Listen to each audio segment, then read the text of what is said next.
Uno, 2, 3, 4, 5, 6, 7, 8, 9, 10, 11, 12. ¿Correcto?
Hola, hola, hola.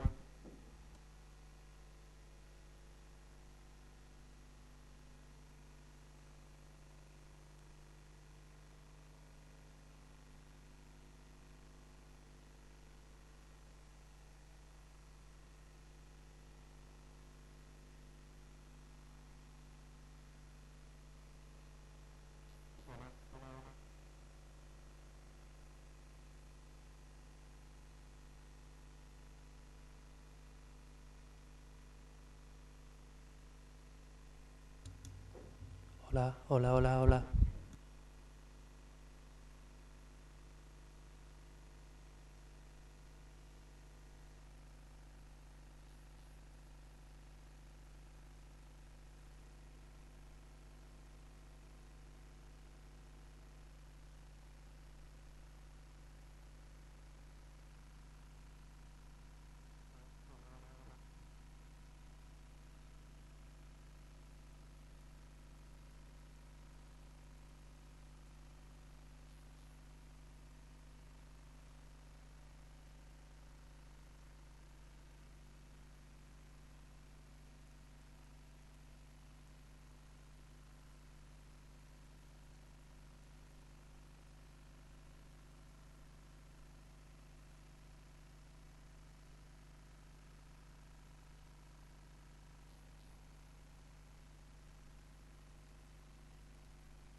Bueno, sí, 1, 2, 3. Hoy sí, perfectamente. Hola, 1, 2, 3, 4, 5, 6.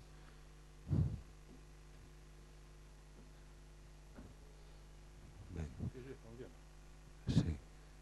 Hola, hey.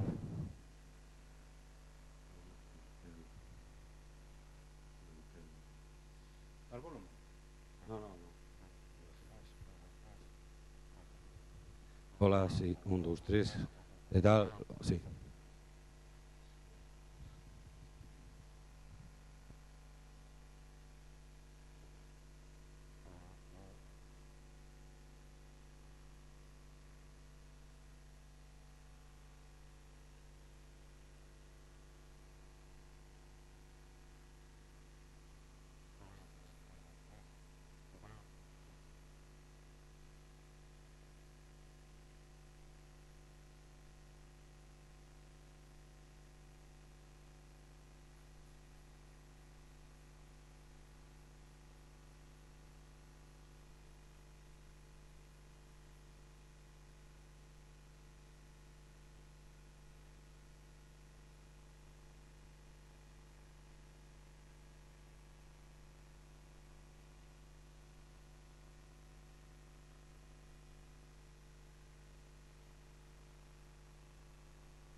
Hola, hola. Hola, hola, sí. Hola, hola.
Moi boa tarde a todos e a todas. Imos a dar logo comezo a sesión a cal estamos convocados hoxe, a sesión ordinaria do Pleno Municipal. Imos a comenzar guardando un minuto de silencio. Gustaríame facer constar que correspondería pois creemos que este mes 4 minutos, non? E o mes pasado 11 minutos, non? Evidentemente imos a agardar pero en cumprimento do acordo plenario para facer constar o momento que estamos a vivir respecto á violencia machista e o que representa que cada mes si fóramos fiéis ao acordo adoptado o tempo que teríamos que parar ou iniciar as sesións, non? Imos a agardar un minuto simbólicamente en protesta institucional, pero quería facer constar iso, así que se nos poñemos en pé, agardamos un minuto.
Como hoxe debatimos na xuntanza de portavoces, hai unha petición de intervención no Pleno en representación da plataforma de migrantes retornados.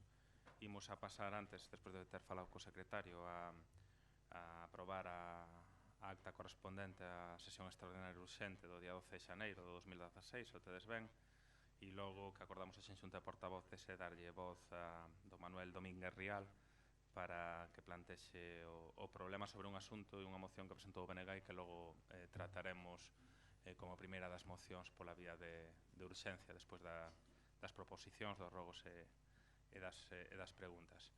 Por lo tanto, empezaríamos ca orde do día, que a aprobación se procede da data correspondente á sesión extraordinaria urxente do día 12 de xaneiro de 2016. Non sei se Rubén, Paco ou Agustín hai algo que facer constar.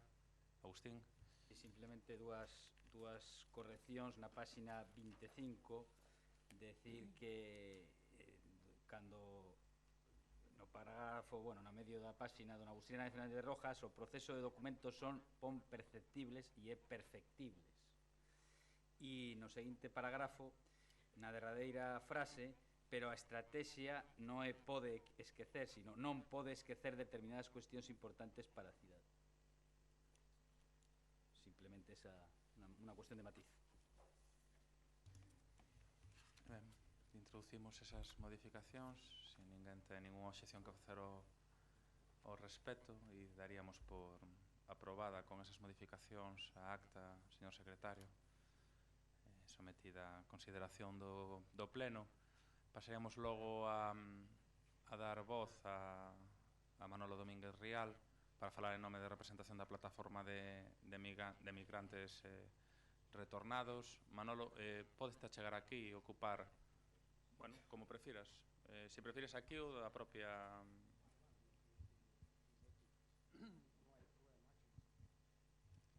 En principio, creo que a intervención é 3 minutos, non? Pero bueno. Manolo, a túa... Xa está, sí. Bon, boa tarde a todas e a todos.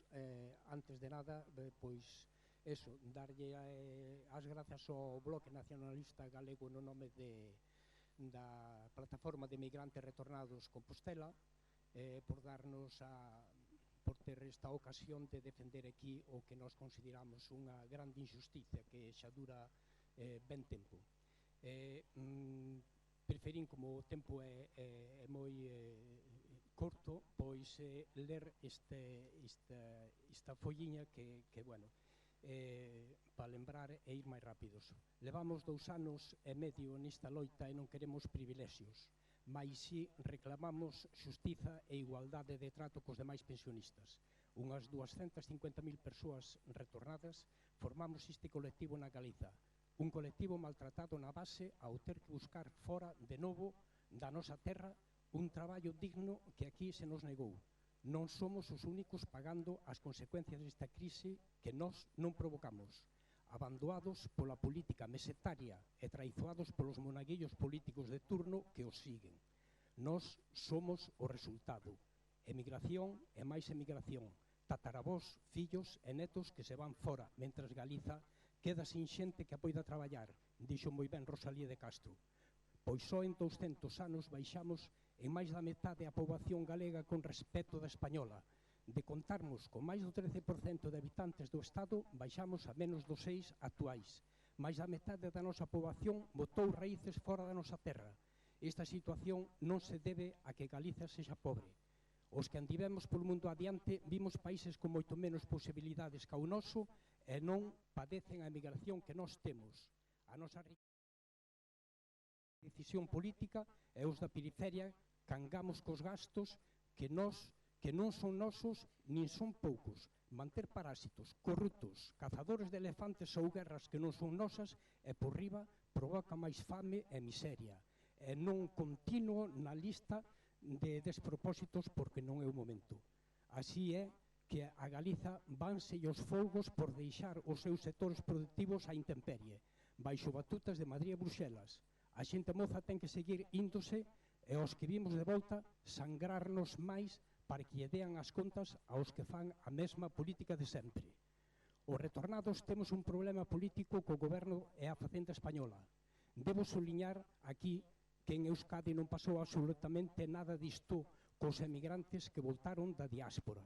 Nós non somos ningún lobby, non temos bufetes de abogados como as grandes empresas que nos defendan a todos xuntos. Por separado sí que lles gañamos sentencias á Facenda española, pero en Madrid, Galiza non senta xurisprudencia e non conta, non queren facer caso. Xa o farán, decimos nós, porque non pensamos retroceder nas nosas reivindicacións. Facenda somos todos, vaya conto. Gostaríamos de que así fora, porque nunca nos negamos a declarar as nosas pensións. Sabemos que Facenda española actuou contra nós con premeditación, coa única idea de sangrar aos retornados nas súas cativas economías, agardando 5 anos para atacar como un raposo, con mala fe, falta de información e transparencia. Perdón polos raposos. Nós non facemos parte do mundo da corrupción. Nós non levamos diñeiro negro a Suíza. Nós fomos traballar fora da nosa terra honradamente e no retorno gastamos os nosos aforros aquí gañados en Suíza e en outros países con total transparencia. E só pedimos igualdade de trato cos demais pensionistas. Temos que lamentar a resposta negativa ás nosas demandas hai pouco máis dun ano por parte do anterior goberno do PP no Concello de Santiago. O noso problema é sobre todo político, pois a solución tamén debe selo. Somos as vítimas inocentes dunha clara discriminación por parte da Facenda española, que levamos 2 anos e medio sufrindo un calvario económico e social que vulnera, a según o noso punto de vista, a mesma Constitución española e a Declaración Universal dos Dereitos Humanos no artigo 25. Por todo o exposto, a Plataforma Comarcal de Emigrantes Retornados de Santiago de Compostela solicita do Pleno da Corporación Municipal a adopción do seguinte acordo: demandar de novo do novo goberno do Estado a adopción urxente das seguintes medidas. 1. O compromiso de impulsar, como unha das primeiras medidas deste novo goberno, a orden de paralizar o proceso do Plan Montoro, establecido na disposición adicional da chamada Lei 26/2014 de regularización, que xunto coa Lei 35/2006 do PSOE de Zapatero e, segundo o noso punto de vista, a causa motivo que provoca este grave problema dos emigrantes retornados co fisco baseado no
devolución de oficio de todos os cartos cobrados en concepto de IRPF.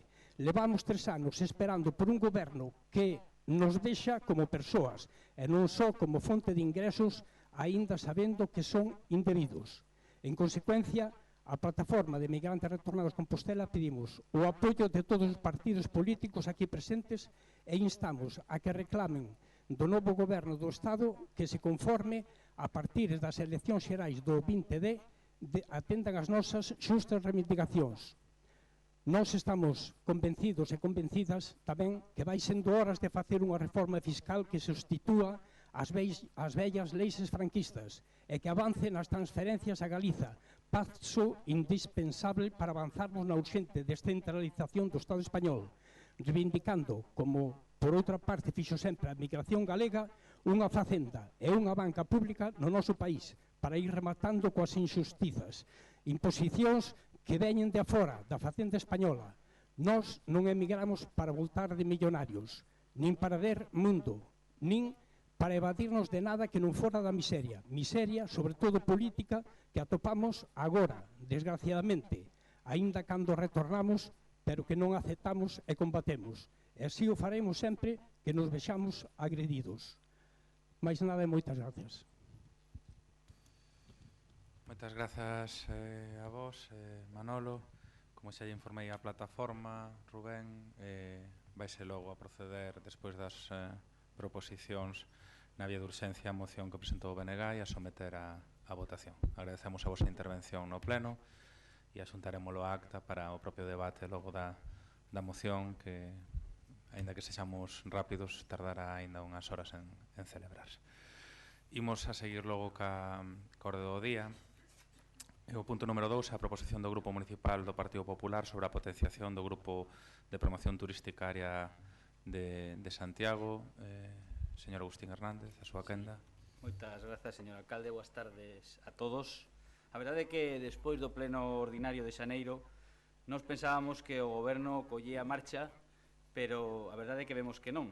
Neste pleno, nin unha soa proposta do goberno. A verdade é que pensamos que é máis sinxelo levar propostas que non levarlas, pero, bueno, vemos que non hai resultados.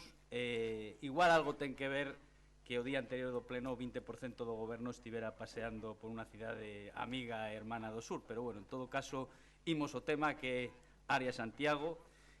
Área Santiago é unha idea de interese xurdida a principios de 2013 que contou coa participación inicial de 19 concellos. Hoxe é certo que son únicamente 16. Os concellos integrantes son, non vou a enumerar os mesmos, eses 16, e a potenciación deste Área Santiago, na nosa opinión, é interesante para o turismo e tamén para reforzar a identidade dunha gran área central do noso territorio.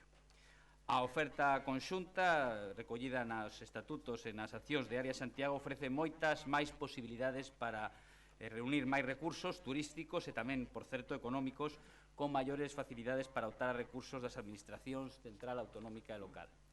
A través dela, deuselle un maior impulso ás medidas para o fomento do deporte, da pesca deportiva, da gastronomía, da artesanía e da tradición do Entroido cunha identidade propia, Xenerais e Correos de toda a Ribeira do Ulla ata os núcleos composteláns de Marrozo, Sangróns, Arins e Oixo.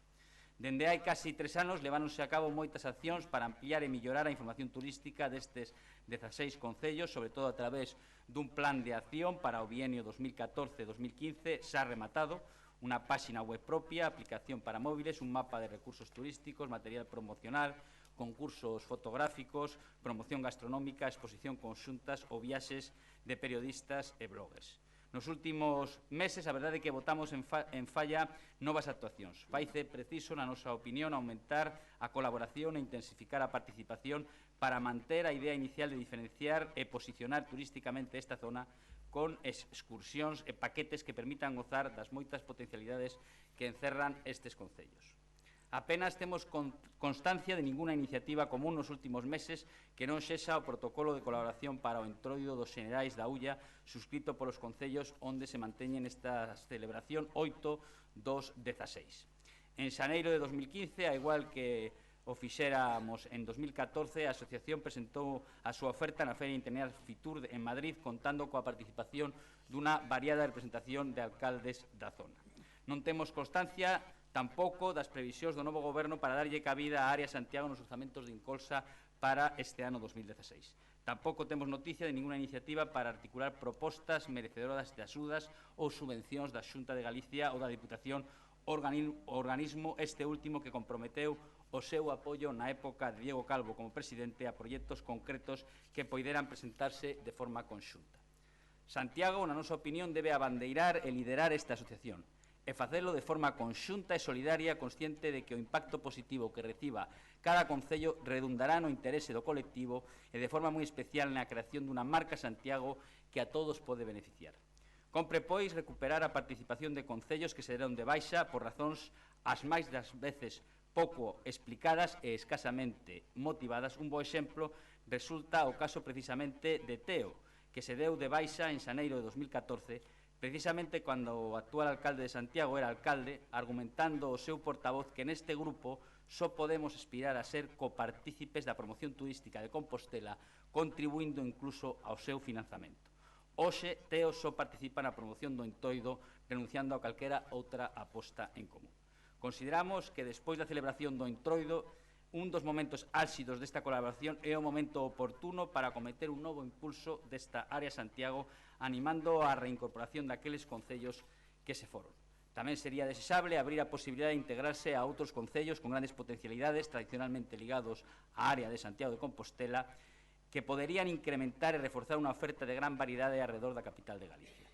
Unha medida que, por exemplo, podería contribuir a aumentar as posibilidades de permanencia de visitantes na nosa zona, tratando de incrementar a estancia media por riba do promedio actual que non chega a cadar os 2 días por persoa. A media de 2015 foi 1,78 días por persoa, só no mes de febreiro se acadaron os 2,02 días.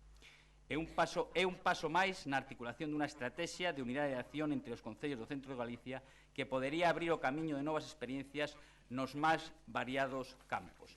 Por iso é polo que o Grupo Municipal Popular propón a adopción do acordo que non vou ler por unha cuestión de practicidade, pero que en todo caso o que pretende é que se elabore un novo plan de acción en Área Santiago e que se promova e se impulse e incluso se trate de conseguir a reincorporación dos concellos que no seu día abandonaron este proxecto que, na nosa opinión, é moi interesante para o futuro e para beneficiar o turismo de toda a área. Moitas gracias.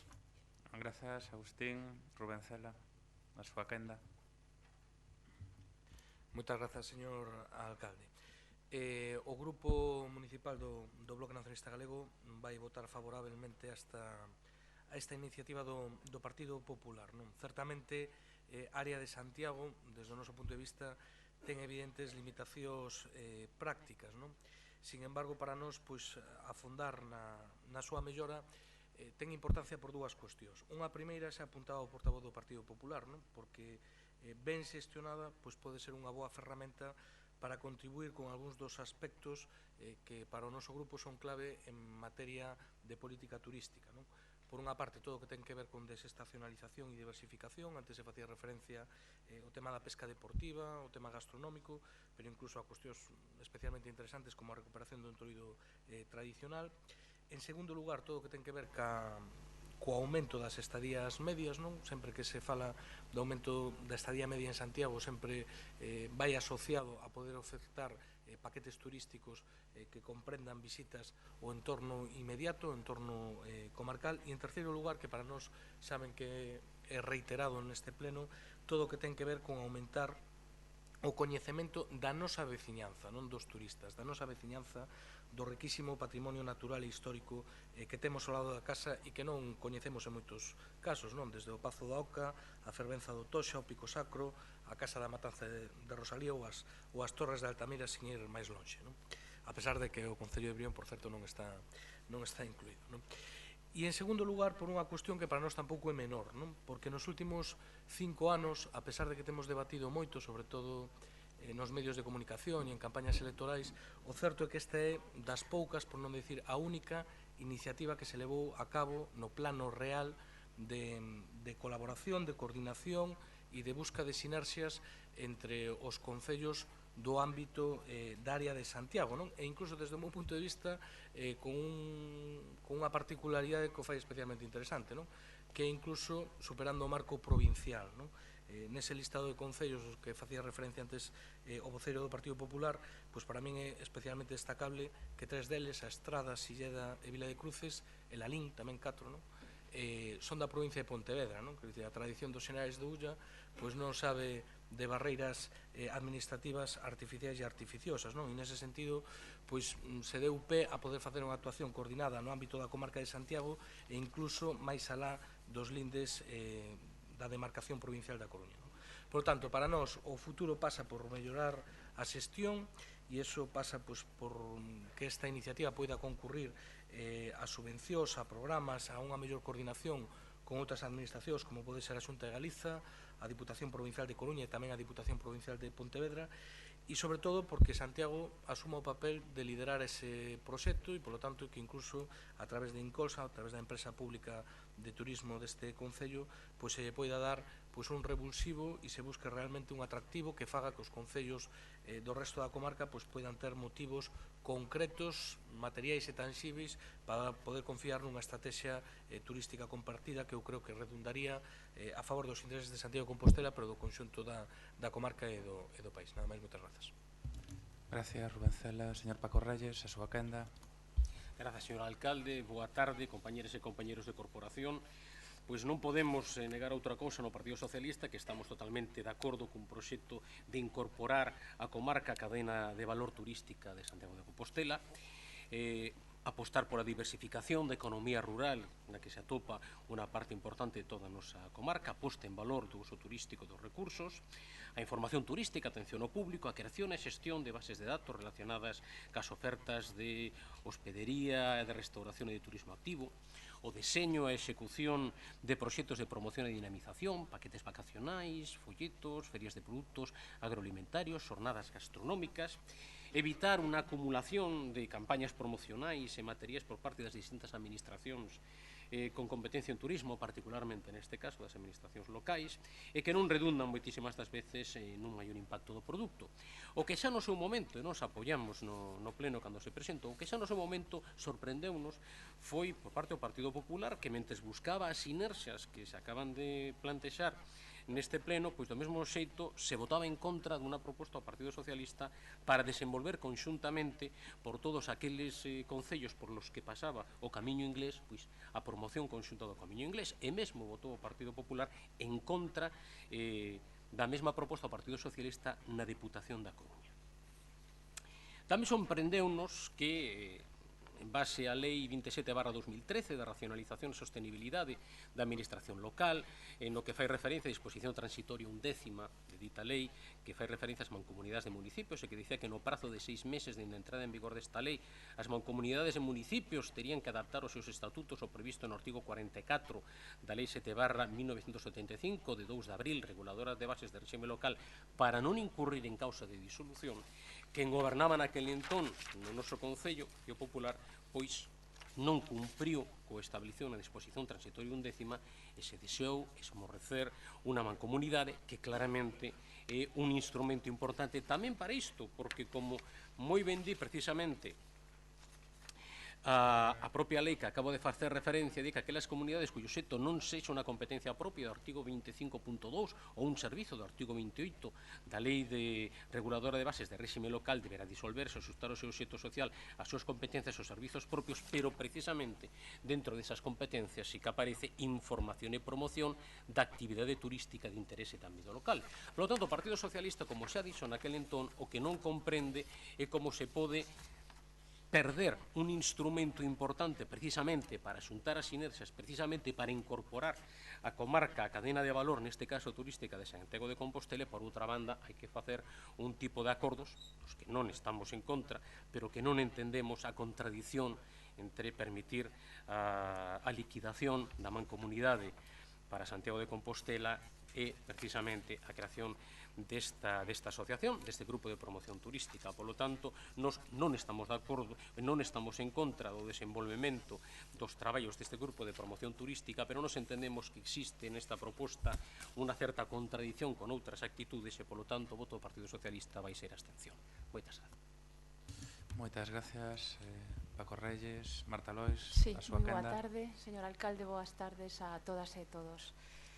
Bueno, vou a intentar ser breve e concisa, pero en primeiro lugar teño que facer unha valoración da primeira proposta do Partido Popular e da defensa da mesma por parte do señor Hernández. Eu creo que cando se ten a responsabilidade de exercer a oposición, tamén hai unha serie de exercicios que teñen que ver con a información e o seguimento adecuado dos temas que se propoñen. En este caso, cando se fala da petición ao Pleno Municipal de instar a que se potencie a promoción turística da Asociación Área Santiago coa elaboración dun plan de acción, habería que saber antes tamén de salir moitas veces nos medios facendo declaracións en este sentido, que sí que hai un plan de acción e que xa foi aprobado.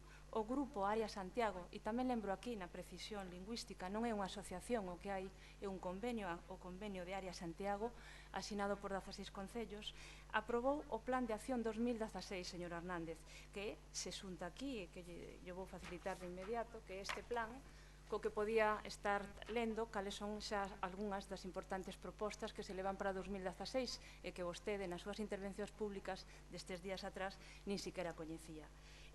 Na súa xuntanza aprobouse o 21 de decembro de 2015, señor Hernández, igual se adiantaron as vacacións de Nadal para o Partido Popular. Plan de acción que xa obra en posesión de todos os concellos. Este plan de acción se vai estender hasta o 31 de decembro de 2016, momento en que vai a rematar o actual convenio para a promoción turística conxunta, e haberá a partir de aí que proceder a súa renovación se procede. As accións do grupo para este ano 2016 están convenientemente orzamentadas desde entón, desde o 21 de decembro, señor Hernández, tal como figura en este plan que agora mesmo yo pasarei, manténdose as achegas do conxunto total dos concellos, igualmente que nos anos 2014 e 2015, e alcanzando o total dos ingresos por este medio, por o medio das achegas dos concellos. O total é de 45.000 euros, ao igual que nos 2 anos anteriores. A maiores, o grupo está a buscar financiamento por outras vías, nomeadamente a través das liñas de financiamento prevista por Turismo de Galicia para os seus destinos, para o que xa se ten iniciado o procedimento de solicitude. Precisamente, dende o Concello de Santiago, liderando esta iniciativa, se iniciaron conversas e xestións para poder acadar financiamento por a vía dos seus destinos. Por outra banda, e tal como consta na acta de xuntanza do grupo do 26 de outubro de 2015, o propio grupo acordou pospoñer as incorporacións de posibles novos concellos, como pode ser Teo, ou Ames, ou Brión, para a vindeira anualidade, para 2017, coincidindo precisamente coa renovación do actual convenio. Máis alá deso, temos constancia que, por exemplo, no Concello de Ames xa se levou a pleno, se tratou este tema sobre, e amosaron o seu interés o propio goberno de Ames a incorporarse ao convenio de Área Santiago.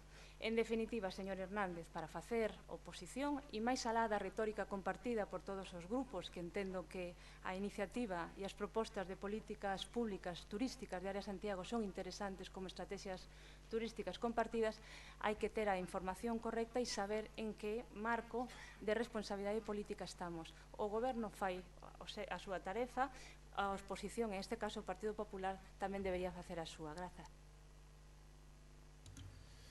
Grazas, Marta. Señor Agustín Hernández, segunda quenda, se quere facer uso da mesma. Sí, por suposto, non me quedou claro porque non o dixo a portavoz de Compostela Aberta cal vai a ser o seu sentido de voto. Non vou facer ningún comentario o sentido do voto do señor Reyes porque non entendí a súa posición. Falamos de Área Santiago, non falamos da mancomunidade. En todo caso, nós o que pedimos é un plan de acción 2016-2017, vostede o que din é que aprobaron as accións de Área Santiago para o ano 2016. Curioso plan de acción, en todo caso, que non pasa, por exemplo, polo Consello de Administración de Incolsa, que é o organismo que ten o Concello en materia de turismo.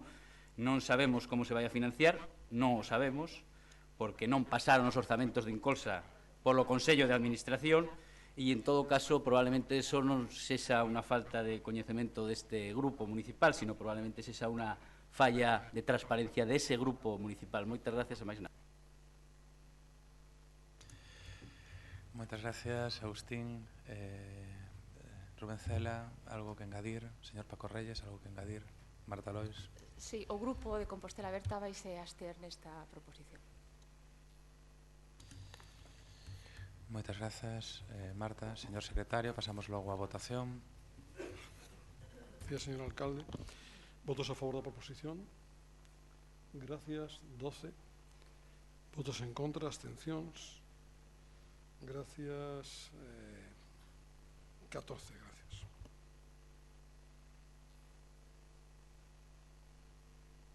Son 9 más 2, 11, efectivamente, e 14 menos unha persona que saleu, 13. Gracias.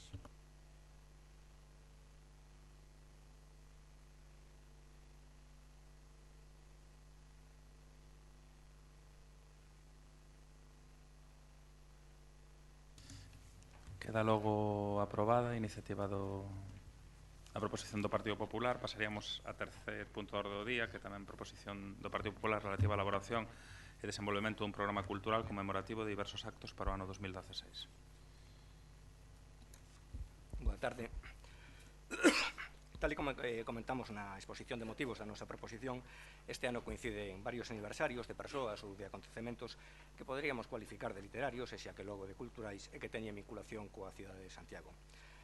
Falar de cultura, eu recoñezo, non sempre suscita consenso, sobre todo cando no debate participo eu, porque eu teño o costume ás veces de cuestionar determinadas concepcións culturais da esquerda que pasan por defender o que se chama o todo cultural, non? Frente a unha concepción alternativa un tanto máis exixente do concepto de cultura. Pero eu creo que neste caso imos concordar e imos estar todos de acordo en que hoxe, se falamos de cultura, pois a literatura, esta é unha noción que ten unha base, digamos, unha orientación literaria, é unha dimensión clásica da cultura, e os autores aludidos pasan perfectamente o tamiz da crítica e o tamiz do consenso. Trátase, como dicía, de aniversarios de persoas e acontecementos que se insiren ou coinciden na tradición de Santiago como cidade literaria. Algúns dos aniversarios xa foron abordados en este pleno, é o caso do centenario da Fundación das Irmandades da Fala, que certamente ten unha dimensión que vai moito máis alí do literario, e o Banquete de Conxo, que tamén ten unha dimensión que vai máis aló do literario, en que participaron incluso con seus poemas autores como Pondal ou como Aurelio Aguirre. A eses acontecementos de significación cultural cabe engadir o aniversario do nacamento, non sabemos en medio da Ría da Lousa, en todo caso o aniversario tamén do pasamento aquí en Santiago de Valle Inclán, un valle que pola súa lexendaria e suposta biografía e pola súa obra ofrece moitísimas posibilidades de lexítimo e de atractivo aproveitamento cultural. Contamos tamén co aniversario do nacemento de Cela, co centenario do nacemento de Borbó, xornalista o que cabe situar nas beiras da literatura toda vez que o bo xornalismo pode ser definido como literatura de urxencia. Contamos tamén co 150 aniversario do nacemento de Pérez Placer, un autor menos recoñecido pero reivindicado pola crítica literaria, e contamos tamén coa celebración do Día das Letras dedicado a Manuel María, que ten dedicado tamén obra á cidade de Santiago de Compostela. Todos eles teñen unha relación literaria coa cidade, todos eles deixaron unha pegada biográfica na cidade, e todos eles recrearon, ou inmortalizaron, ou sublimaron esta cidade. Para todos eles, esta cidade foi escenario da súa vida, ou da súa obra, ou da súa obra literaria, decía, ou cando menos xornalística. Pensamos, pois, que todos eles deberían integrar un programa específico que servise para pôr en valor a secular dimensión literaria de Santiago de Compostela. Neste punto, pois, non quero deixar de mencionar, incluso de recomendar un libriño do que é autor un funcionario desta casa, Jesús Curros, titulado Compostela, 1000 anos de literatura. Facer de Santiago unha cidade literaria é un modo de incrementar o que Ferran Mascarell chamaba a súa densidade cultural, é un modo de facer que o paso dos residentes ou o paso dos visitantes pola mesma non sexa un paso efímero, un paso superficial. Pensemos, por exemplo, nas posibilidades que os conceden as novas tecnoloxías, mesmamente os códigos QR, que posibilitan que un determinado espazo público, ante unha determinada vivenda, pois podamos coñecer toda a dimensión literaria ou toda a dimensión social, de historia social ou de historia arquitectónica vinculada a esa infraestructura.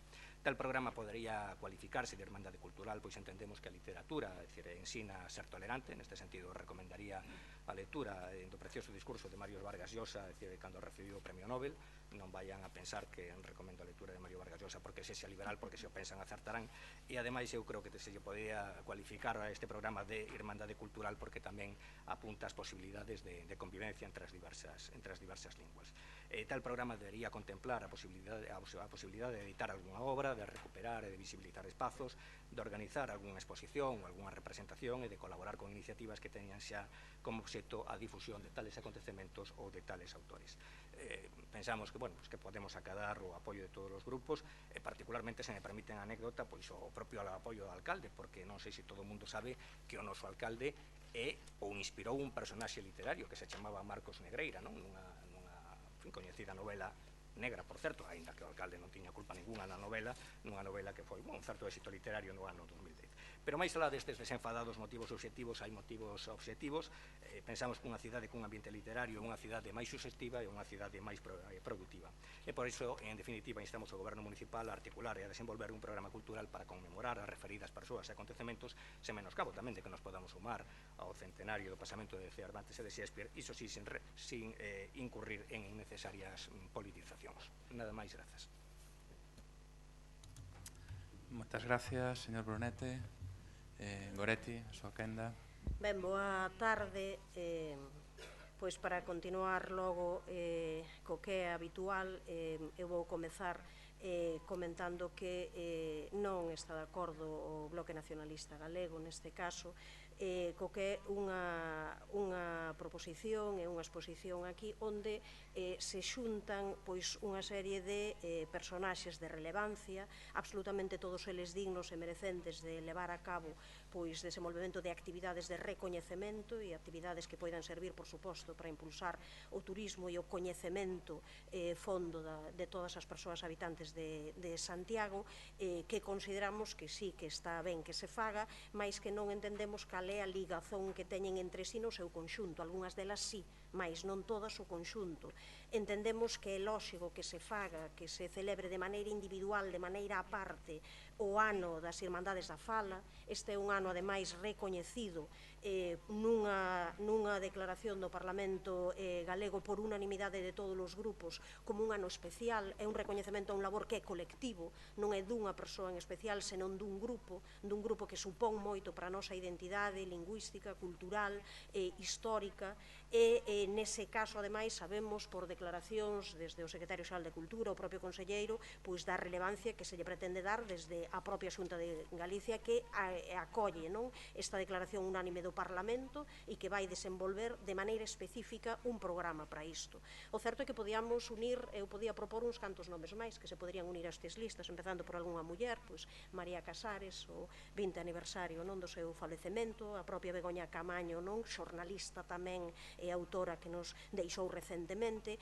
Claro, poderíamos facer, é certo, eu entendo que sí, unha programación cultural ampla onde todas e cada unha destas persoas, destes colectivos, pois merezan atención da capital de Santiago Santiago, que ten que ser un referente cultural, por suposto que sí, mas pensamos que é algo absolutamente singular o ano das Irmandades da Fala, que iso está avalado pola declaración do Parlamento galego, que a propia Xunta, todas as institucións van traballar nesa liña, e que facelo, incluir iso nunha especie de irmandade cultural, pois pode ser mesmo equívoco, non? 2016 ano da Irmandade Cultural, Irmandades da Fala, que pode ser equívoco para un sector da poboación. Por tanto, non nos opomos, por suposto, a que haxa programación de reivindicación de todas e cada unha das persoas aquí nomeadas e outras, non? Que tamén se nos poidan ocorrer, mas pensamos que non ten moito sentido a unificación, non? E mesmo menos a unificación nesa declaración de ano de Irmandade Cultural, que parece un pouco que pode opacar o que ten que ser, desde a nosa perspectiva, o centro dunha actividade cultural importante desde Santiago neste ano 2016, a celebración do ano das Irmandades da Fala. Grazas, Goretti. E a quenda do Partido Socialista. Hola, boa tarde a todos. Coincidimos co Partido Popular, co Grupo Municipal do Partido Popular, na idea de que a cultura literaria relacionada coa nosa cidade merece apoio e promoción. Agora ben, a lista concreta de efemérides e de autores que deben ser homenaxeados pode suscitar un grao de coincidencia variable, posto que xa se sabe, os gustos literarios e a valoración da contribución de cada escritor son sempre subxectivos e cuestionables. En todo caso, é certo que neste ano 2016 coinciden varias celebracións e centenarios de acontecementos e figuras da literatura vencellados a Santiago. Esta circunstancia merece, cremos, un programa de actividades culturais que contribúan a difundir o seu labor, a conservar a súa memoria e a promover a creación literaria. Por iso, o noso voto vai ser favorable á proposición presentada. Nada máis. Moitas grazas tamén pola brevidade. Marta Lois, a súa quenda. Sí, moitas grazas, señor alcalde. A literatura ocupa un lugar central na acción cultural municipal. Este ano, Santiago de Compostela é cidade convidada na Feira do Libro de Bos Aires, onde presentaremos o mapa do Libro de Compostela, un proxecto que desenvolvemos en colaboración co sector do libro da cidade. Editoras, librerías e autores e autoras están implicados no proxecto de construción do mapa do Libro de Compostela, para o que temos espazo e data de presentación. Será o vindeiro 23 de abril na Feira del Libro de Bos Aires. Este é un ano de celebración do convite de Bos Aires, de relacionar autores, autoras das cidades, de compartir escritas, influencias culturais e facer tamén unha viaxe literaria entre dúas cidades. Durante o ano 2016 atenderemos a celebración tamén do pasado. Rosalía, Shakespeare, Manuel María, Cervantes, Valle e o movimento das Irmandades da Fala. Terán todos e todas elas unha presenza expandida na nosa programación cultural. Relacionaremos a literatura coa escena, con pezas dedicadas á revitalización dos clásicos. A literatura terá unha gran visibilidade na rúa, a través de campañas gráficas, xa que imos apoiar no mobiliario urbano municipal para conectalo con públicos inesperados. Tamén leeremos na rúa, tamén escoitaremos textos vivos nos teatros. Acreditamos que a literatura non só é celebración do pasado, é tamén recoñecemento da palabra presente.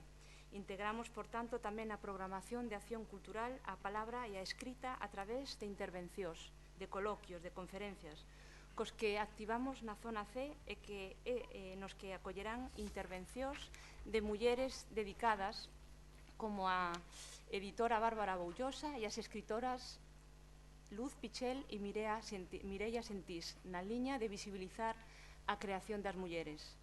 Tamén haberá espacio para celebrar o Día da Poesía, o 21 de marzo, o Día do Teatro, o 27 de marzo, o Día do Libro, o 23 de abril, con apostas textuais híbridas, tal como é hoxe a natureza da literatura sen fronteiras, a literatura do futuro.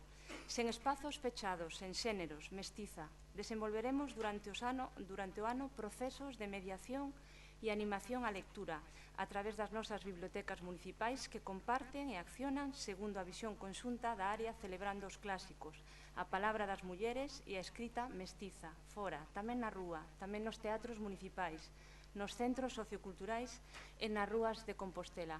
Por todo este compromiso, por todas estas accións, a Dirección de Voto de Compostela Aberta respecto a esta proposición será a abstención. Grazas. Señor Brunete, a súa quenda. No, simplemente dúas cousas por unha banda. Pedirlle ao Goberno Municipal que non se vayan despistar co calendario, digo, porque xa estamos no mes de... Pedirlle ao Goberno Municipal que non se vayan a despistar co calendario porque xa estamos no mes de febreiro, non? E despois, o que se diría é que o tema do canon literario sempre foi polémico. Eu pediría por unha banda que non se relaxe demasiado, pero por outra banda, eu non quixera pois un canon literario tan estricto como o do Harold Bloom, señora San Martín, porque realmente, en fin, eu creo que unha cousa non quita a outra, e celebrar pois as irmandades da fala non quere decir que non se pode celebrar pois a singularidade do pasamento de Valle Inclán, simplemente, nada máis. Goretti, a súa quenda. Sí, é evidente que non escoitou moi ben, señor Brunete, a miña intervención, porque eu xustamente dixen iso mesmo. Por suposto que se pode celebrar a Valle Inclán, por suposto que se poden celebrar as persoas que aparecen aquí, e xa comentei tamén que algunhas delas están íntimamente relacionadas tamén coas irmandades e poderían ir mesmo nun conxunto, mais non outras, non? Daquela, a celebración pode ser, mais non dentro do que, entendo eu, do que se chama conxuntamente ano da Irmandade Cultural. Entendo que ese é xustamente o que nós non vemos, non que non poida haber unha programación, por suposto, para desenvolver actividades de coñecemento de todas e cada unha das figuras literarias que aparecen aquí, todas con especial recoñecemento e vinculación a Santiago de Compostela. Non dixemos iso en ningún momento, senón o único que entendemos que non deben ir dentro desa denominación de ano Irmandade Cultural 2016, senón que debe, neste caso, apostarse por unha denominación aprobada, insisto, por unanimidade no Parlamento, ano das Irmandades da Fala, e que iso merece unha especial atención singular específica. Iso non quita, por suposto, que se faga toda a planificación necesaria para que o resto das personalidades literarias tamén merezan toda a actividade. Moitas grazas. Algo que engadir? Pasaríamos, señor secretario, logo a votar a proposición do Partido Popular. Votos a favor da proposición. Gracias, 13. Abstencións. Gracias, 11.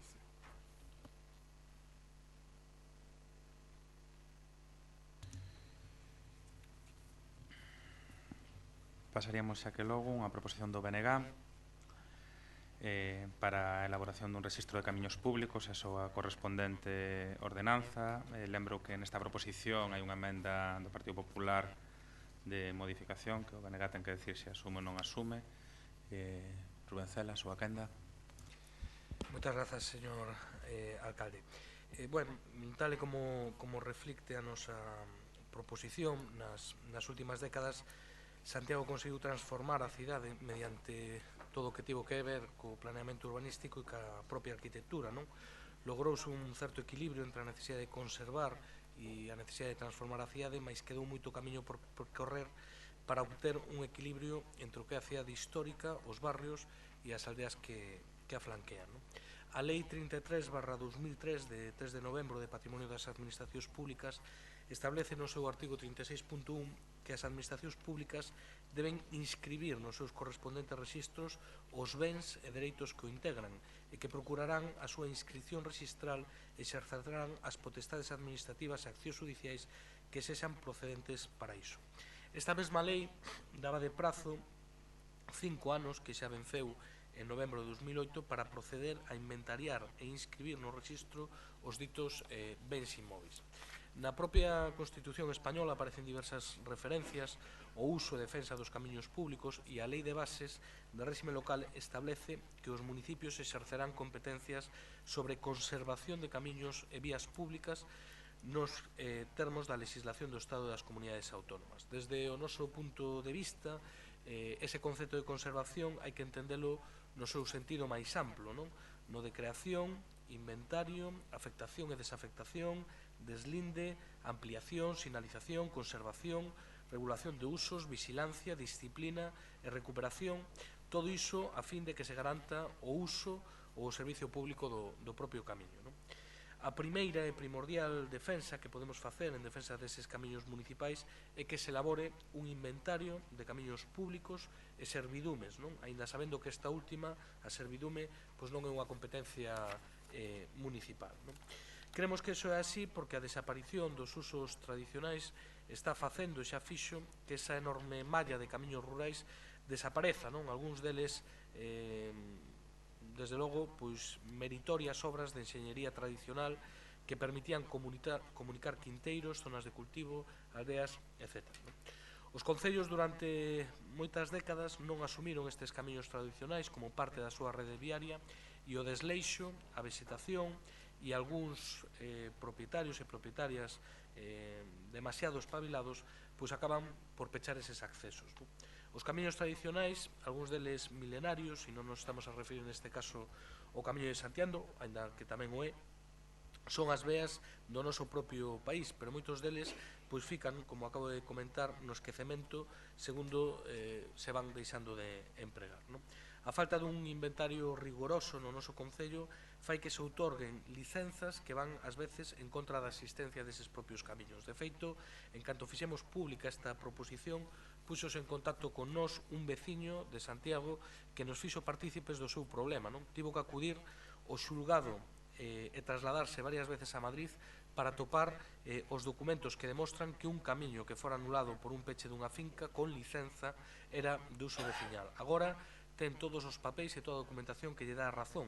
Por certo, esa persoa tamén acudiu ao valedor do pobo, neste caso a valadora, que segundo nos consta, pois requiriu a documentación a este concello que non se foi, que non saibamos de momento proporcionada, non? Pola contra, en algúns concellos deronse pasos importantes nos últimos anos elaborando pois, un inventario ou rede de camiños públicos, como é o caso de Oleiros, de Porriño, de Salceda de Caselas, de Bueu ou moitos outros, non? Por ese motivo, desde o Bloque Nacionalista Galego, creemos que sería moi positivo que se realizasen pois, os traballos necesarios para a redacción dun inventario de bens municipais, comezando pola actualización do inventario de camiños públicos do propio municipio e que unha vez que se elabore ese inventario pois, se redacte a súa correspondente ordenanza, non? Como comentaba anteriormente o propio alcalde, hai unha emenda do Partido Popular que a nos parece unha emenda correcta porque non modifica a petición que facemos deste inventario e da conseguinte ordenanza e inclúe unha cuestión que nos parece totalmente razonable e que ven demandando de xeito reiterado a propia intervención deste Concello, non? E é que se elabore pois, un inventario dos propios bens municipais, non? E que, por lo tanto, eso se poda ter en conta a hora da elaboración dos respectivos orzamentos municipais. Por lo tanto, aceptamos esa emenda. Moitas grazas. Moitas gracias. Don Paco Reyes, a súa quenda. Grazas, señor alcalde. Ben, os camiños públicos, como as vías rurais, teñen sido empregados históricamente dende os seus inicios como un medio de comunicación entre os propios residentes dun concello e dos concellos colindantes, así como para a cobertura das diferentes necesidades cidadás. A competencia municipal en materia de vías públicas recolle tanto as urbanas como as rurais e unha obriga das entidades locais mantelas en bo estado de conservación, como así plantexa o artigo 25.2 da Lei 7/1975 de 2 de abril de bases de réxime local. Os camiños públicos e os camiños rurais conforman unha parte considerable dos nosos concellos e son considerados como un ben de interés xeral, patrimonial e medioambiental dos nosos povos. A catalogación dos camiños e o rexistro dos mesmos ven indicada na Lei Reguladora de Bases de Réxime Local e o regulamento de bens das entidades locais que sinalan que obriga dos concellos de dispoñer un inventario de todos os seus bens, calquera que sexa a súa natureza, referíndose especialmente aos camiños como bens de uso público local. Os gobernos municipais e as corporacións no seu conxunto teñen a responsabilidade de velar polo patrimonio municipal, sendo unha parte do mesmo os camiños municipais de uso común para disfrute de todos os veciños dun concello e cidadáns e cidadás en xeral. A Lei 33/2003 de 3 de novembro de Patrimonio das Administracións Públicas é explícita cando sinala nos seus artigos 28 e 32 respectivamente que as administracións públicas están obrigadas a protexer e defender o seu patrimonio. A tal fin protexerán adecuadamente os bens e os dereitos que os integran, procurarán a súa inscripción rexistral e exercerán as potestades administrativas e accións judiciais que sexan procedentes para iso. Tamén as administracións públicas están obrigadas a inventariar os bens e dereitos que integran o seu patrimonio, facendo constar cos suficientes detalles nas mencións necesarias para a súa identificación e as que resulten precisas para reflexar a súa situación xurídica e o destino e uso ao que están adicados. Ademais, como temos comentado, os concellos contan ca súa propia legislación que lles obriga a elaborar e actualizar o inventario de bens e dereitos, como amosa o artigo 86 do Real Decreto do texto refundido das disposicións legales vixentes da materia de réxime local. Polo tanto, ademais, o artigo 17 da lei polo que se aprobou o regulamento de bens das entidades locais establece non soamente a obriga de formar os inventarios, senón tamén a de incluir o inventario no catálogo de caminos públicos no registro municipal como propiedade de titularidade pública a nome do Concello, neste caso sería de Santiago de Compostela, co xeito de garantir a protección como ben de dominio público de ditos camiños destinados ao uso público común, do mesmo xeito que tamén se obriga a elaboración e aprobación dunha ordenanza municipal conforme a lei reguladora de bases de réxime local, na que se establece, entre outros aspectos, a natureza xurídica, a calificación e a regulación dos caminos rurais municipais, no noso caso, do Concello de Santiago de Compostela. Polo tanto, dito todo o anterior, e dado que existe a obriga que temos todos os membros, os concelleiros deste Concello, de cumprir a lei, a obriga de velar polo patrimonio de todos os composteláns e as compostelás, a obriga de dispoñer dun inventario de todos os bens, calesquera que sexa a súa natureza, e a obriga de exercer as accións necesarias administrativas e para a defensa dos seus bens e dos seus dereitos, e por todo iso polo que o único voto posible do Grupo Municipal Socialista diante desta proposta do BNG é o voto afirmativo. Moitas grazas. Moitas gracias. Rafael Peña. Gracias, señor alcalde. Boa tardes a todos e a todas, compañeiros e compañeiras de corporación. Adiantar que o noso voto vai ser positivo. Perdón, que acabo de saltar os compañeiros do Partido Popular. Señor.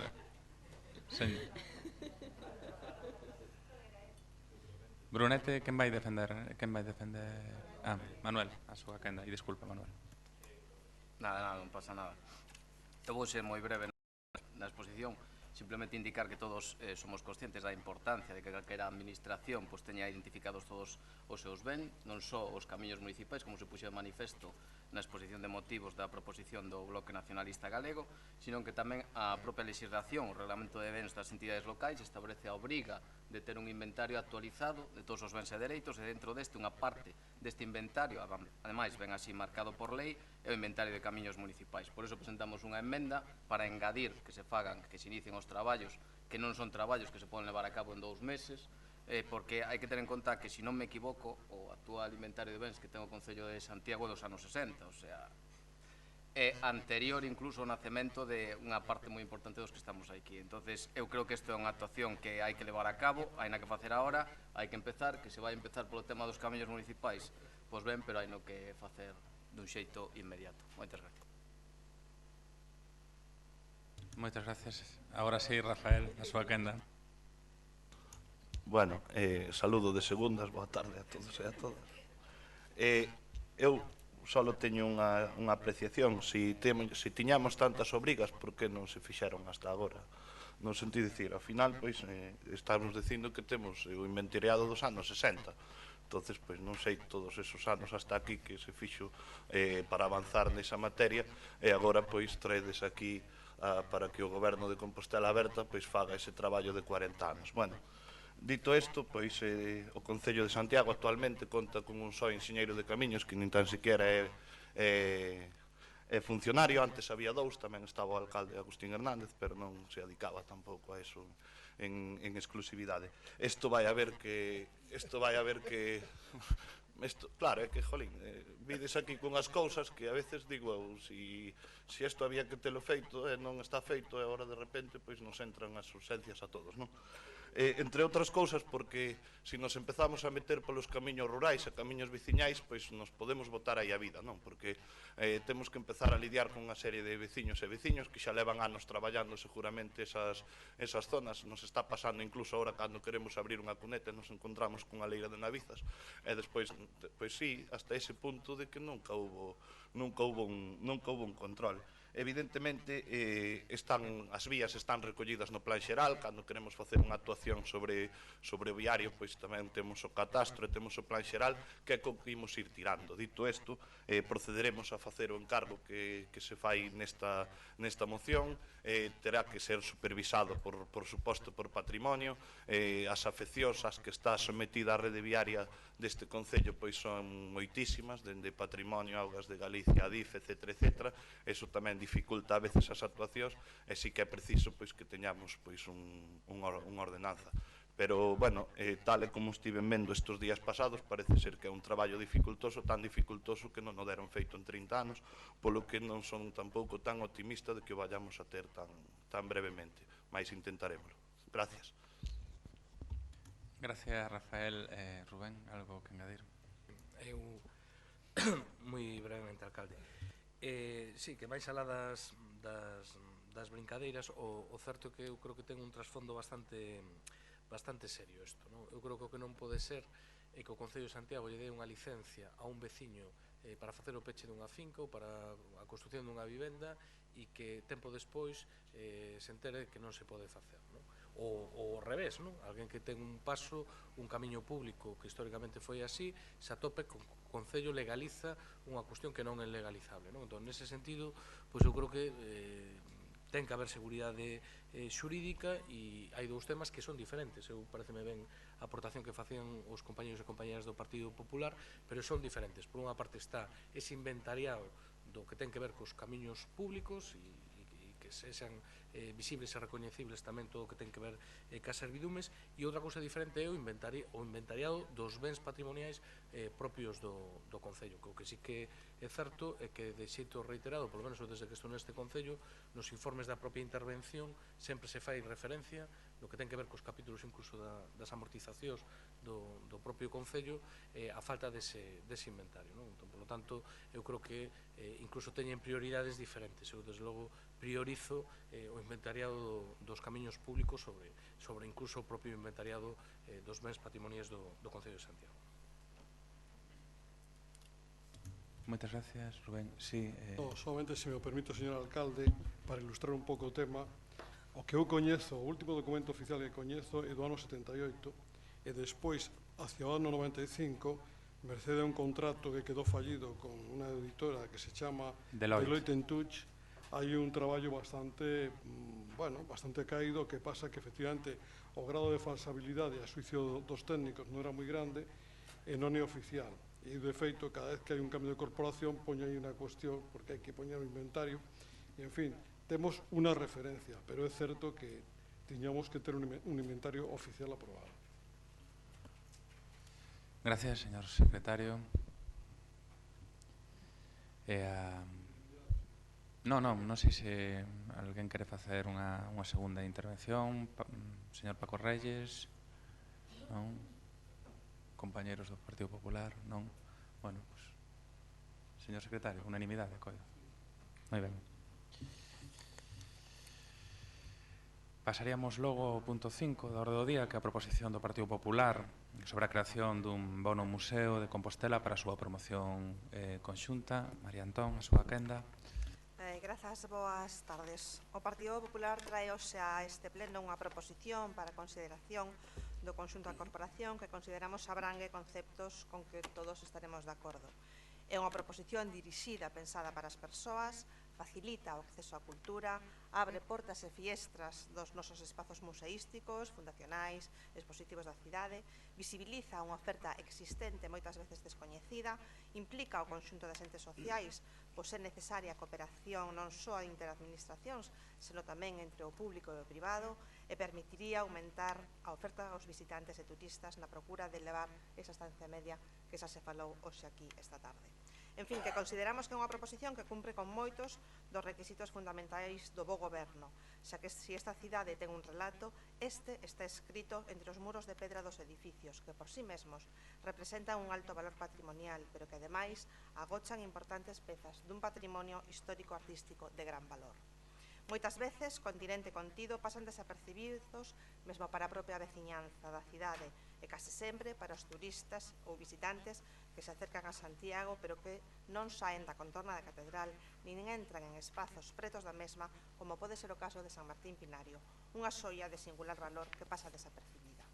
Santiago ten no eido cultural unha das súas principais sinais de identidade e, porén, non se está rentabilizando todo o seu potencial, xa que existe un gran descoñecemento das posibilidades da oferta museística, xa sexa de exposicións de carácter permanente ou das exhibicións temporais. Esta proposición vai no camiño de instar ao Goberno a buscar canles de cooperación entre as institucións públicas e privadas que teñan a responsabilidade de xestionar un espacio museístico, unha colección visitable ou calquera outro modelo que se desenvolva nunha actividade de exhibición cultural, xa que ata agora son escasas as iniciativas conxuntas neste sentido. Entendemos que con esta iniciativa, chámese bono museo ou calquera outro término que se determine, se permitiría acadar o fin proposto e así gañaríamos en ampliar a oferta cultural da cidade, visibilizar estes espazos e seguir afondando no posicionamento da cidade cultural fronte a cidades competidoras, pero sobre todo o que se pretende é crear sinerxias entre as diferentes institucións para que todas gañen público. Trátase de sumar, aunar esforzos humanos, técnicos e orzamentarios, de poñer en común o patrimonio de cada un para lograr un beneficio social maior. É certo que no 2015 foi, en xeral, un bo ano para os museos que conseguiron aumentar o seu número de visitantes, pero non é menos certo que as posibilidades de incrementar esta afluencia quedan reflectidas nas enquisas de ocio e hábitos culturais dos galegos, como, por exemplo, a do IGE, que nos di que 2 de cada 3 galegos recoñecen que non entraron nun museo nin unha soa vez ao ano. Esta realidade debe servirnos para insistir na necesidade de dar a coñecer o patrimonio museístico da cidade, de elaborar iniciativas e programas de actividades que permitan atraer novos públicos e manter os vellos, dándolle así un papel activo ao museo que busca a participación cidadá. Hoxe en día, os museos non se cinguen a simple exposición, senón que están altamente recoñecidos como foco de creación, de reseñador cultural e de cohesión social. A nosa cidade conta con espacios de abondo para poder ofrecer un amplo abano de experiencias complementarias entre sí e configurar un produto museístico moi atractivo. Esta proposta, que ten en sí mesma un fin que é o corazón de Santiago, pode ser perfectamente extensible á área Santiago, xa que os concellos que forman parte da mesma tamén teñen recursos de abondo en este campo para reforzar a oferta compostelana. E por todo exposto, o Pleno Municipal se insta ao Pleno Municipal o correspondente órgano de goberno para que promova, mediante o diálogo e a concertación coas entidades involucradas, a creación dun bono museo, unha tarxeta única que permita o acceso en condicións ventaxosas ao conxunto das instalacións e centros de divulgación artística e cultural existentes na nosa cidade, sen renunciar a ampliar a súa efectividade a outras instalacións radicadas en concellos que compartan a súa pertenza á Asociación Área de Santiago. Nada máis e moitas grazas. Moitas grazas, María Antón. Rubén Cela, a súa quenda.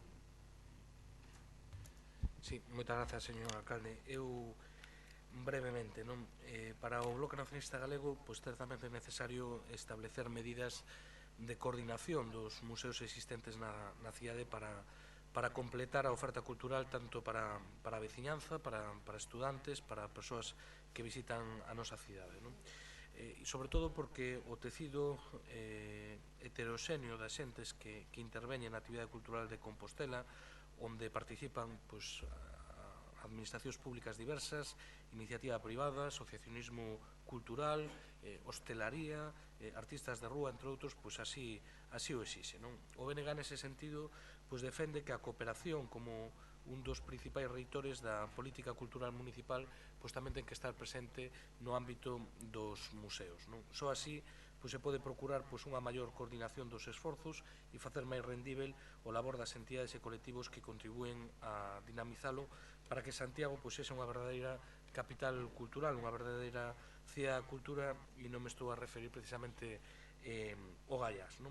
Mais alá de crear un bono de museos que a nos parece positivo, de feito, durante a pasada campaña electoral nos facíamos a proposta dunha especie de city pass, como existen en moitísimas capitais europeas e noutras partes do mundo, onde creemos que a parte do bono dos museos se podrían incluir outros servicios turísticos complementarios, desde a subida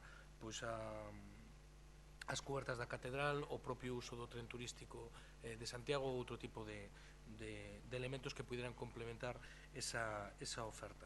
En calquera caso, para nós nos parece positiva como medida, como falábamos no primeiro punto deste pleno, para prolongar a estadía media, e consideramos que tamén sería positiva, tamén como comentábamos con anterioridade, para que as persoas que viven en Compostela puedan disfrutar e coñecer en maior profundidade tamén a alternativa cultural existente, neste caso da rede museística. Nos, en calquera caso, quixéramos aproveitar este punto para lembrar que todo o que ten que ver ca rede dos museos ten que xogar un papel importante na dinamización da cultura do propio Concello, e nese sentido tamén para lembrar e para pedir que se constitúa o antes posible tamén o Consello Municipal de Cultura, que nos creemos que debe ser o espazo de encontro e diálogo para unha mellor xestión cultural da cidade, e onde se poderían abordar elementos de coordinación como os que aquí hoxe se propoñen. Moitas gracias, Rubén, a quenda do Partido Socialista. Gracias, señor alcalde. Bueno, moi brevemente. Os bonos que ofrecen a posibilidade de visitar varios ou todos os museos dunha cidade forman parte da oferta turística de cidades como París, Londres, Madrid, Barcelona, Sevilla ou Salamanca, por citar algunhas. A creación dunha tarxeta similar para a nosa cidade ten varias vantaxes que xa aparecen explicitadas na argumentación da proposta. Daría a coñecer os interesados, sexan turistas ou non, a oferta museística completa de Santiago, suporía un aforro económico considerable para os usuarios e contribuiría a aumentar a duración da estadía dos turistas na nosa cidade. Daquela apoiamos decididamente a creación destes bonos para os museos de Santiago, sen desbotar a posibilidade de ampliar no futuro a súa aplicación a instalacións de concellos da nosa área de influencia. Nada máis, moitas grazas.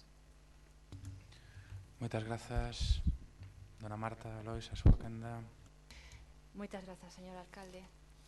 Bueno, antes de nada tamén lembrar, na mesma liña que noutras proposicións anteriores, que ao Grupo de Compostela Aberta nos chama a atención como nos últimos 4 anos o Partido Popular se consideraba tan valiosos e interesantes estas ferramentas, porque non fixo nada para leválas a cabo. É o tempo agora de responsabilidade política de Compostela Aberta. Asumimos que esta cidade ten unha variedade e riqueza museística moi amplia e diversa, e que precisamente é importante e imprescindible impulsar dende o propio Concello, impulsar unha cartografía municipal dos museos, independentemente da titularidade dos espazos. O Goberno de Compostela Aberta aposta polo traballo cultural en rede, orientado sobre todo ao retorno social, e nesta orientación traballamos para restablecer a comunicación perdida durante o anterior mandato popular e para construir un espacio común, unha visión compartida das necesidades tamén no eido museístico. Conversamos e colaboramos co Gallás e sintonizamos a nosa acción cultural co Consorcio de Santiago, tamén arredor dunha planificación programática e unha comunicación conxunta. Tamén transparentamos na previsión de convenios nominativos de colaboración con Museo do Pobo, na previsión deses convenios nominativos co Museo do Pobo Galego e a Fundación Granel, entre outros espacios expositivos. E imos máis aló, porque apostamos pola posta en marcha dunha rede municipal de museos de Compostela. Este é un obxectivo da área de acción cultural para este mandato, a construción dunha rede municipal de museos. Queremos compartir e construir discurso cos museos da cidade para trazar estrategias comuns e impulsar a múltiple natureza dos museos de Santiago de Compostela. Pero entendemos que non deben poñerse o carro diante dos bois. Unha rede de museos non é un folleto, nin é unha web común, nin tampouco un bono compartido, porque é moito máis. É unha estrategia común que debemos planificar guiados pola avaliación do coñecemento da situación real. Desbotamos unha visión, polo tanto, exclusivamente instrumental, porque é necesario compartir estrategias, facer avaliación conxunta, coñecer os datos, medir xuntos, trazar estrategias e, por último, empregar as ferramentas axeitadas para desenvolver unha visión compartida. Pechamos xa Compostela Aberta en relación a este plan para os museos. Vai a votar a abstención, xa que un bono museo é unha ferramenta que non debe deseñarse antes dunha estrategia común que construirá a propia rede municipal de museos de Compostela. Moitas grazas. Grazas, Marta. María Antón, a súa quenda. Agradecer en primeiro lugar tanto o Bloque Nacionalista Galego como o Partido Socialista o seu apoio e decirlle á señora Lois que a árbore non lle deixa ver o bosque, porque todo o que vostede dixo da Fundación Granel, do convenio co Museo do Pobo Galego, veñen de vello. De momento, vostedes non fixeron nada, de nada, de nada. Aquí se fala de imos facer, imos facer, imos facer. O día que vostede traiga algo feito, daremos de na noraboa. Grazas.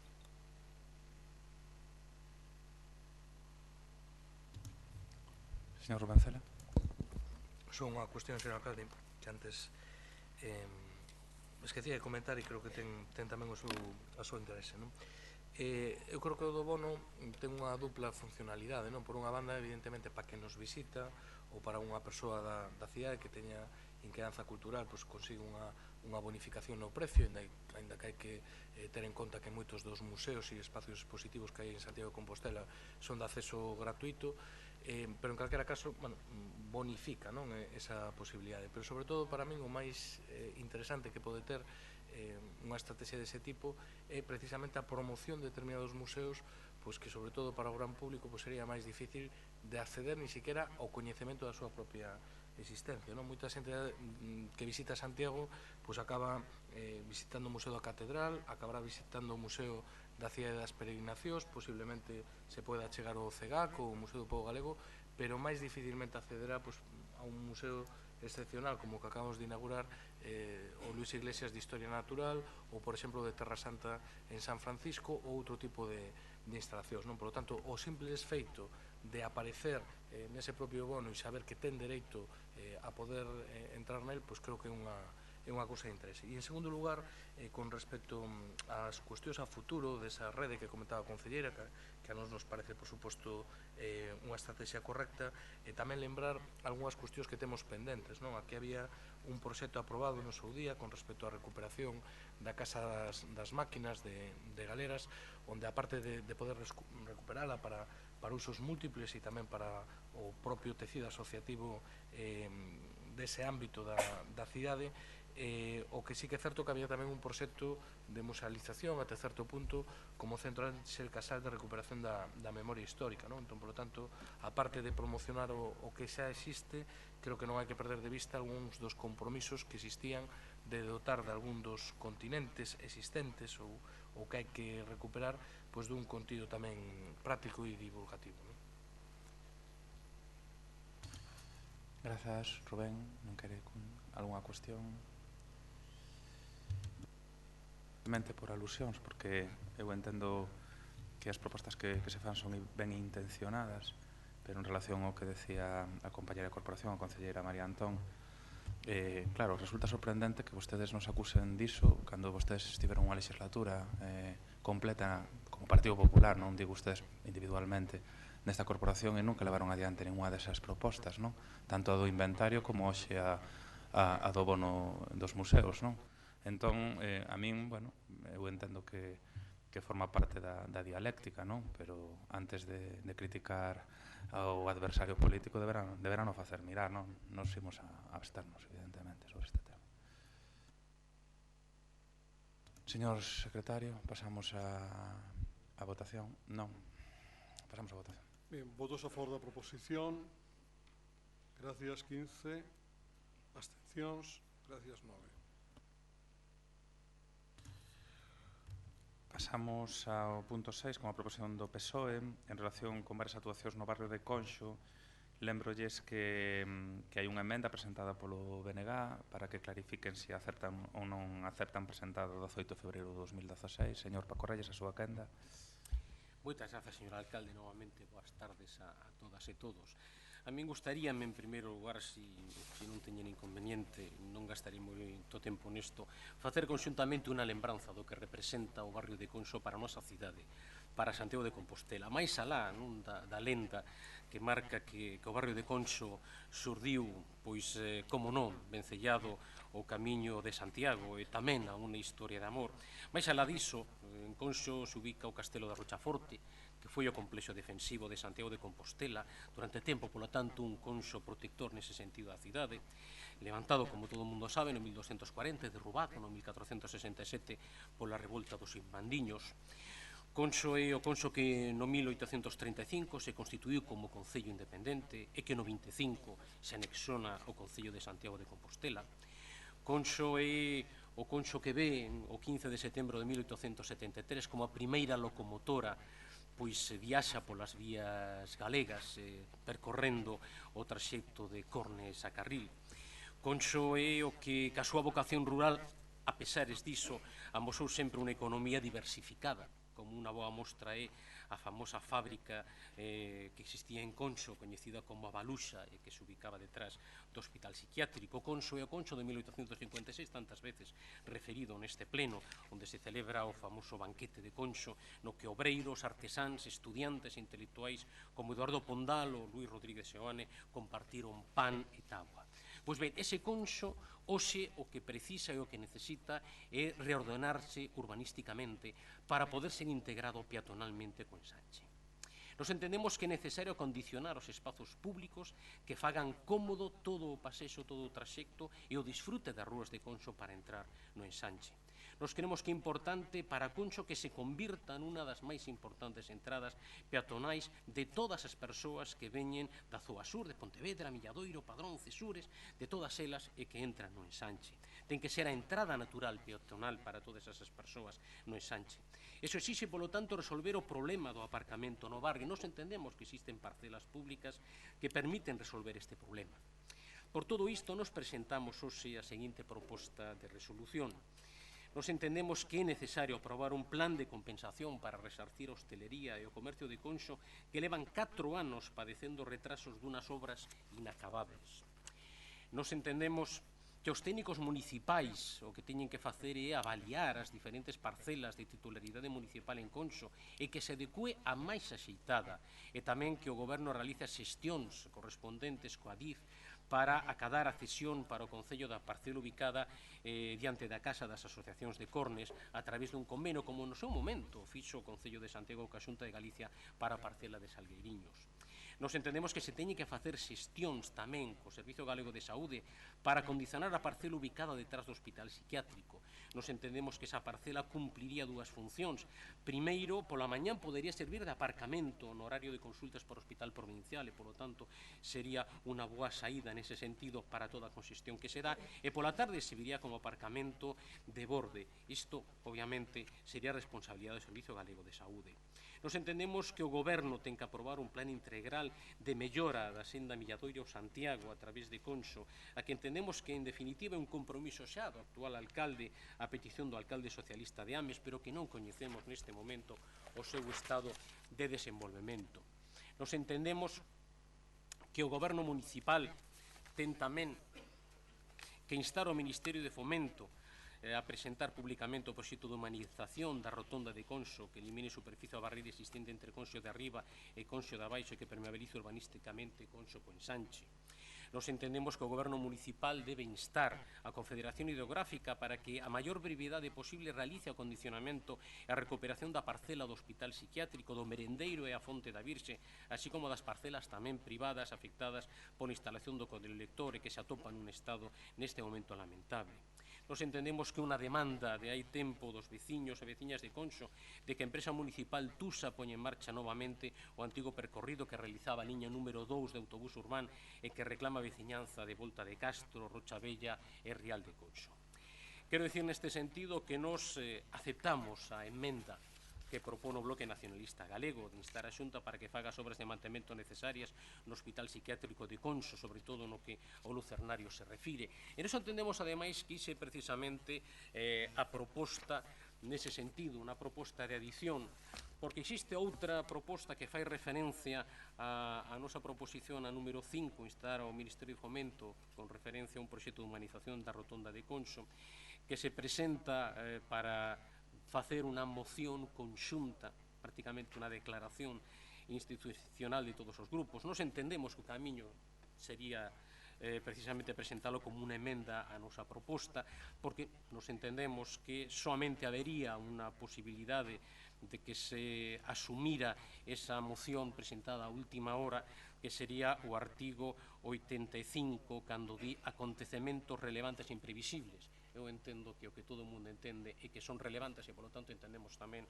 que se asume, que se valora a presentación por parte do Grupo Socialista de algo relevante para un barrio relevante na nosa cidade como é Conxo. Polo tanto, como o que o Partido Socialista lle importa por enriba de todo é que se faga o que se ten que facer neste caso por defensa dun barrio emblemático para a nosa cidade como é Conxo, nós non temos inconveniente en retirar o punto 5 e que isto se converta nunha moción de todos e de todas. Asumimos, pero para iso temos o secretario xeral do Pleno que ten que ser aplicar o artigo 85, entender que é un acontecemento relevante. Dende logo non sobrevido, porque tanto o barrio de Conxo como o propio problema da rotonda leva moito tempo lediante, polo tanto, relevante como é relevante o barrio, non é sobrevido, dende logo tampouco. Non quero estenderme máis. Moitas grazas. Gracias, don Paco Reyes. Señor Rubén Cela, a súa quenda. Sí, moitas grazas, señor alcalde. O portavoz do Grupo Socialista facía un repaso histórico amplo. Eu casi que empezo máis ben a comezos de 2012, non? Nese repaso histórico, pois lembro o señor Conde Roa e o señor Albino Vázquez Aldrei inaugurando un corte de tráfico desa rotonda que supostamente iba a ser temporal, non? Ese temporal, por desgraza, pois nos leva a que xa iniciado o ano 2016 pois non teñamos unha previsión até no mellor dos escenarios, pois prácticamente o verán deste ano, de remate dunhas obras que foron especialmente problemáticas para a veciñanza do barrio de Conxo, pero non só para a veciñanza, non? Tamén para os usuarios e usuarias do Hospital Provincial de Conxo, para os traballadores e traballadoras desa área sanitaria e para todas as persoas que por motivos laborais ou persoais teñen que pasar por esa zona da cidade a diario, non? Nese sentido, imos votar favorablemente a proposta do Grupo Socialista. Creo que hai unha batería de propostas que son todas elas interesantes, algunhas delas de algún xeito pois xa iniciadas ou polo menos xa abordadas neste pleno, non? Temos constancia, saliu públicamente que no mes de setembro pois xa se presentaba unha guía comercial do barrio de Conxo para a promoción de recursos feita en colaboración cas propias entidades comerciais e asociativas do barrio. Eu creo que iso é unha iniciativa na boa dirección, posiblemente insuficiente, pero bueno, na boa dirección. Somos coñecedores tamén a proposta de orzamentos que adiantou o Grupo de Goberno, que hai a pretensión, polo menos pola nosa parte compartida, de poder habilitar a parcela que estaba dedicada ou que estaba dirixida a que se pudera construir o centro de saúde de Conxo, pois polo menos de xeito temporal como aliviadoiro do que ten que ver con novas prazas de aparcamento en superficie, e reitero que lle dixen os compañeros e compañeras do Grupo de Goberno, sempre cando eso non implique, baixo ningún concepto, a renuncia a unha instalación e un equipamento básico para a cidade, como é ese novo centro de saúde para a zona sur da cidade, non? Por outra banda, tamén coñecemos por vía da Comisión de Infraestructuras e polo que nos informou o concelleiro, que houve contactos por parte do Grupo de Goberno co Adif a respecto da posibilidade da recuperación desa parcela colindante ca Casa das Asociacións, a antigua estación de Cornes, que para nós sería un ámbito imprescindible para poder ampliar o que era evidente que xa iba a quedar pequeno desde o primeiro día, que o aparcadoiro disuasorio de Ponte Pedriña, debaixo do viaducto de Adif. Con respecto ao tema da senda Milladoiro-Santiago, pois xa no seu día tamén plantexamos isto no pleno e a posibilidade de facer incluso rutas alternativas para o coñecemento do Castro de Conxo, dos petroglifos, outro tipo de cuestións.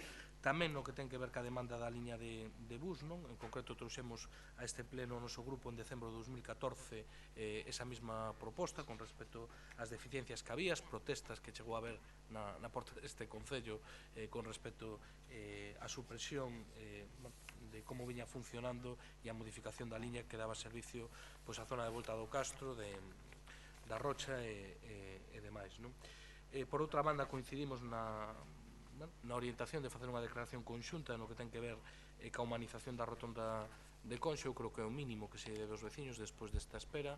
A súa demanda é que esa rotonda e ese paso inferior non supoña unha fractura do barrio en dúas partes e que, polo tanto, permite unha maior permeabilidade das dúas partes do barrio, e a nos parece correcto. Tamén o que se nos adiantou na propia Comisión de Infraestructuras é que hai unha predisposición por parte do Ministerio de poder concretar iso, e, por tanto, tamén nos parece ben que se recolla nesa declaración institucional. E, por último, decir que con respecto ao tema do ámbito onde se celebrou o histórico Baquente Democrático de Conxo, decir que isto xa veu dúas veces a pleno, non? En abril de 2014 traía o noso grupo, e no novembro pasado traía o grupo do Partido Popular, pero certo é que nos tivemos ocasión desta semana de percorrer ese entorno e o estado non é malo, é pésimo, non? Quero dicir, non houve ningún control nas obras do colector, hai camiños destruídos, vegetación arrasada, árbores centenarias nun estado agora mesmo moi malo, non hai rastro da fonte que había ali, e en calquera caso nos creemos que compra actuar xa, e incluso pedir responsabilidades a quen lle corresponda, sexa Xunta, Confederación Hidrográfica, Ministerio ou a quen sexa, non?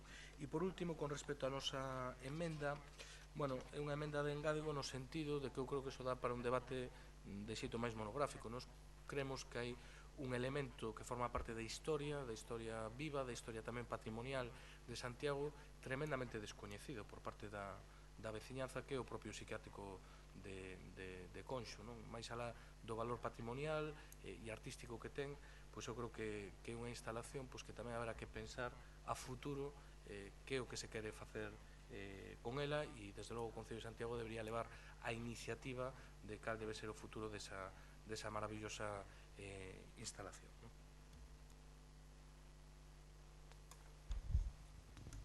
Moitas gracias, señor Agustín.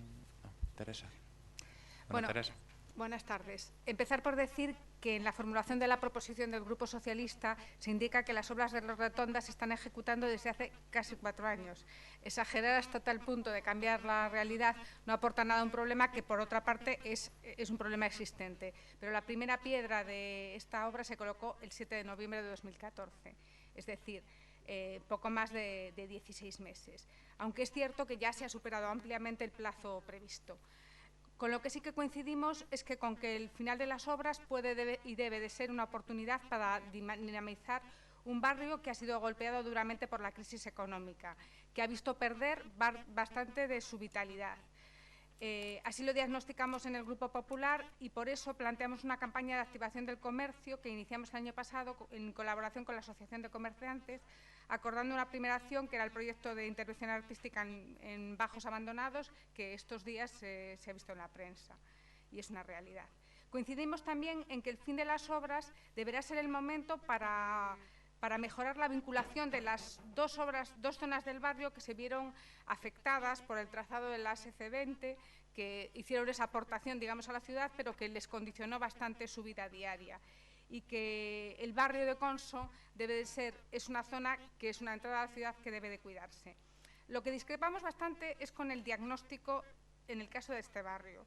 Los que nos movemos habitualmente por ahí, yo llevo 12 años trabajando, el señor Reyes vive allí, yo creo que no es un problema de falta de atención al barrio en la mayoría de sus aspectos.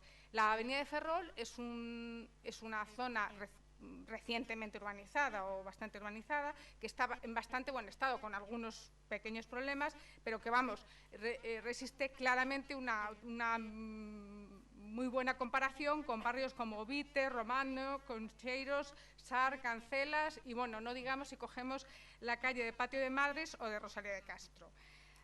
Cuenta con una amplia zona verde, cuyas pistas fueron recientemente mejoradas, y la avenida de Villagarcía, que era la parte más antigua, el tramo desde el Romero de Donayo, pues también fue recientemente reurbanizado, ganando espacio para caminar y mejorando muchísimo su aspecto. La razón por la que los locales de Conso realmente van mal, yo creo que es otra razón. En Conso se da una circunstancia que yo creo que si tuviéramos un observatorio de la vivienda lo podríamos decir, es el barrio de la ciudad donde hay más viviendas vacías. Hay muchísimas viviendas construidas y muchísimas viviendas vacías. Los que vivimos allí lo vemos, no hay persianas, no se mueven las persianas, no hay gente en la calle. Es un barrio en el que hay muy poca gente en la calle, y donde más hay es en la avenida Villagarcía, que es donde justamente los locales han aguantado un poco mejor. creo que es otro el diagnóstico que hay que hacer, no es tanto de obras de urbanización o de este tipo de actuaciones. Pero centrándonos en las propuestas concretas, la primera, aunque el alcalde anunció con carácter general medidas compensatorias para el barrio hace unos meses, nos genera a nosotros ciertas dudas. ¿En qué consistiría esa compensación? ¿Sería extrapolable a otros barrios? Porque, claro, yo reconozco que Conso lleva 16 meses en obras, pero Vistalegre... Basquiños estuvo un año cerrado al tráfico. Bueno, ya podemos remontarnos a San Pedro o ahora a Montero Ríos o a otras zonas de la ciudad que han sufrido obras y cortes de tráficos, pero totales, además. Entonces, si es extrapolable, pues bueno. Si no es extrapolable, nos parece un agravio comparativo entre vecinos de nuestra ciudad con el que nosotros no podemos estar de acuerdo. Y además, sobre todo, lo que decimos es que para podernos pronunciar necesitamos saber de qué estamos hablando. Si es una campaña de promoción del comercio de la hostelería o estaríamos hablando de beneficios fiscales que requerirían una ordenanza, ¿no? En el punto 2 se trata de un asunto de importancia para el barrio, la posibilidad de localizar un aparcamiento en superficie. Nosotros trabajamos ya en su momento en la posibilidad de uno de los dos que se ha mencionado, que es la parcela del hospital psiquiátrico. El Sergas estaba de acuerdo con ello y por esa razón dejamos en redacción un proyecto que quedó pendiente de fiscalización y que luego en Junta de Gobierno local el día, me parece que 13 de noviembre, ya se ha llevado, con lo cual creo que entiendo que eso está en marcha. En cuanto al otro aparcamiento, las noticias de esta semana no son muy halagüeñas. Ojalá pudiera ser, pero creo que va a ser un poco difícil. Lo que sí que estaríamos de acuerdo también es que los técnicos municipales buscaran alguna otra parcela, pero también coincidimos un poco en lo que ha dicho Rubén, en que nosotros no queremos hipotecar la obtención de otros servicios públicos de vital importancia por un aparcamiento en superficie. Entre un centro de salud y un aparcamiento en superficie creemos que es más importante el centro de salud. También estamos de acuerdo con la propuesta de mejorar el tráfico peatonal entre Millandoño y Santiago. Esta iniciativa ya vino al Pleno y consideramos que este ámbito de todas las que vino al Pleno, esta es la prioritaria, porque une dos poblaciones muy importantes y además bastante cercanas, con lo cual entendemos que dentro de las del grupo que vinimos deberíamos empezar por esta. Sin duda, consideramos que Confederación Hidrográfica debe acondicionar adecuadamente y recuperar todas y cada una de las parcelas afectadas por las obras, tanto las de la traza del colector como esta parcela en concreto que fue utilizada para acopio de materiales. No dudamos de que lo harán, pero también entiendo que el Concello debe vigilar porque lo haga, máxime con la parcela que es una parcela muy singular y de valiosa importancia para este ayuntamiento, como ha venido varias veces al Pleno. En cuanto al acabado final de la etapa del túnel de Conso, previamente al inicio de las obras, en una reunión celebrada en esta casa con representantes vecinales y representantes del Ministerio, ya se trató de que la solución que había propuesto el Ministerio de reproducir en el nivel superior lo que inicialmente había a un solo nivel no era adecuado, puesto que la intensidad de la circulación en el nivel superior va a descender notablemente. La mayor parte de la circulación va a circular por el nivel inferior. Con lo cual, es mejor buscar una solución más humanizada que, permitiendo todos los movimientos, permita también, sobre todo, el movimiento principal, que es el movimiento peatonal. Los vecinos, en su día, a mí por lo menos me hicieron llegar un boceto y el Ministerio nos dijo desde el principio que no tenía ningún problema siempre que se lo comunicáramos con tiempo porque supone una modificación. Con lo cual entiendo que es urbanismo quien tiene que hablar con los vecinos y trasladarle al Ministerio, pero que yo creo que por parte del Ministerio, al menos a nosotros, nos había dicho que no había ningún problema. Entendemos que es cuestión de ellos ajustar la propuesta. Por último, con respecto a la recuperación de la línea 2, no nos parece que sea tan importante hablar de la línea 2, la línea 3, la línea 5, como de dar servicio. En su momento lo que hizo fue mantener el servicio, pero con un cambio del trazado de la línea, y si ese servicio no es adecuado, pues habrá que aumentar las frecuencias o estudiarlo de nuevo. Pero entendemos que no se trata tanto de mantener la línea 2 como el hecho de mantener el servicio. también estamos de acuerdo con la enmienda de adición del BNG y nosotros lo que propondríamos sería votar por puntos, puesto que nos ofrece cierta duda la propuesta número 1. Con el resto de los puntos estaríamos de acuerdo. Nada más. Grazas, señor Sanduro, a súa quenda. Gracias, señor alcalde. Boas tardes, compañeros e compañeras de corporación. Sin que sirva de precedente,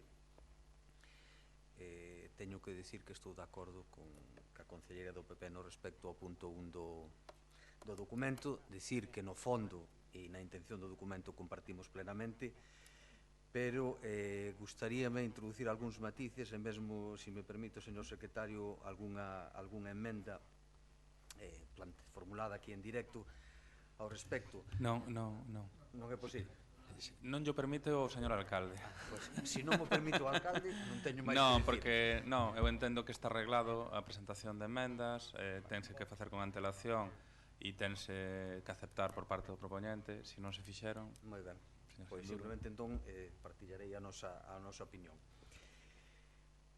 Sobre o punto 1, insistindo de que o fondo do documento a intención parecenos loable e compartimos, respecto aos puntos quería matizar a propia expresión de que o Goberno Municipal aprobe un plan de compensación realmente é discriminatorio con respecto a moitos outros barrios desta cidade que en algún momento dado padeceron obras que foron en beneficio do conxunto da cidade. Pois aceptaríamos estudar medidas de promoción e dinamización do barrio, algo así, pero a expresión plan de compensación pois parecenos, insisto, discriminatorio.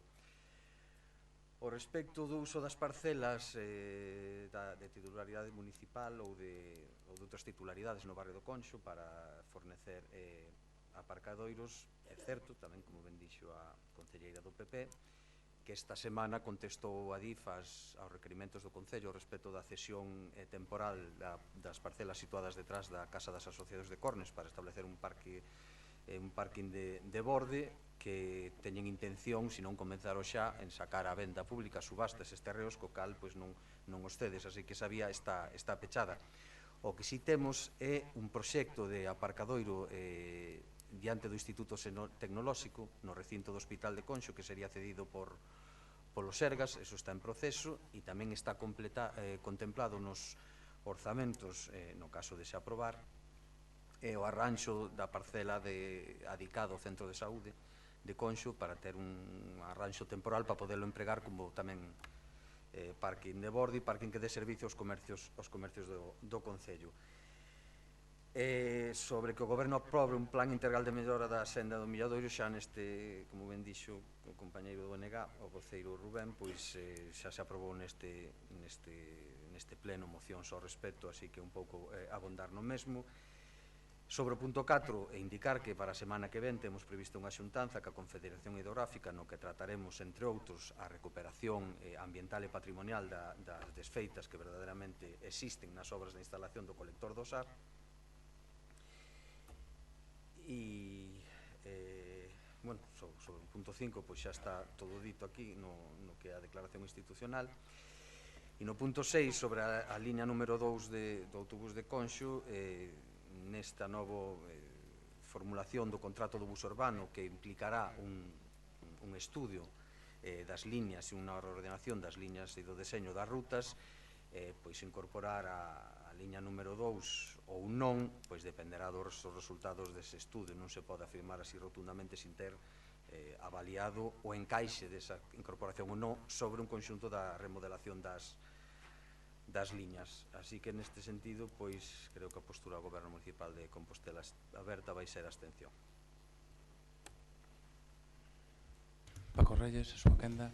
Sí, moitas grazas, señor alcalde. A mí gustaríame comentar que, bueno, unha cousa é que a finais do 2014, cando se poña a primeira pedra para iniciar as obras do túnel de Conxo, polo tanto, posteriormente, que se plantexe o tema da rotonda, outra cousa é que chegou 3 anos tarde a primeira pedra e non digamos o tempo que se tardou en comezar verdadeiramente as obras dende esa primeira pedra. Esa é a realidade.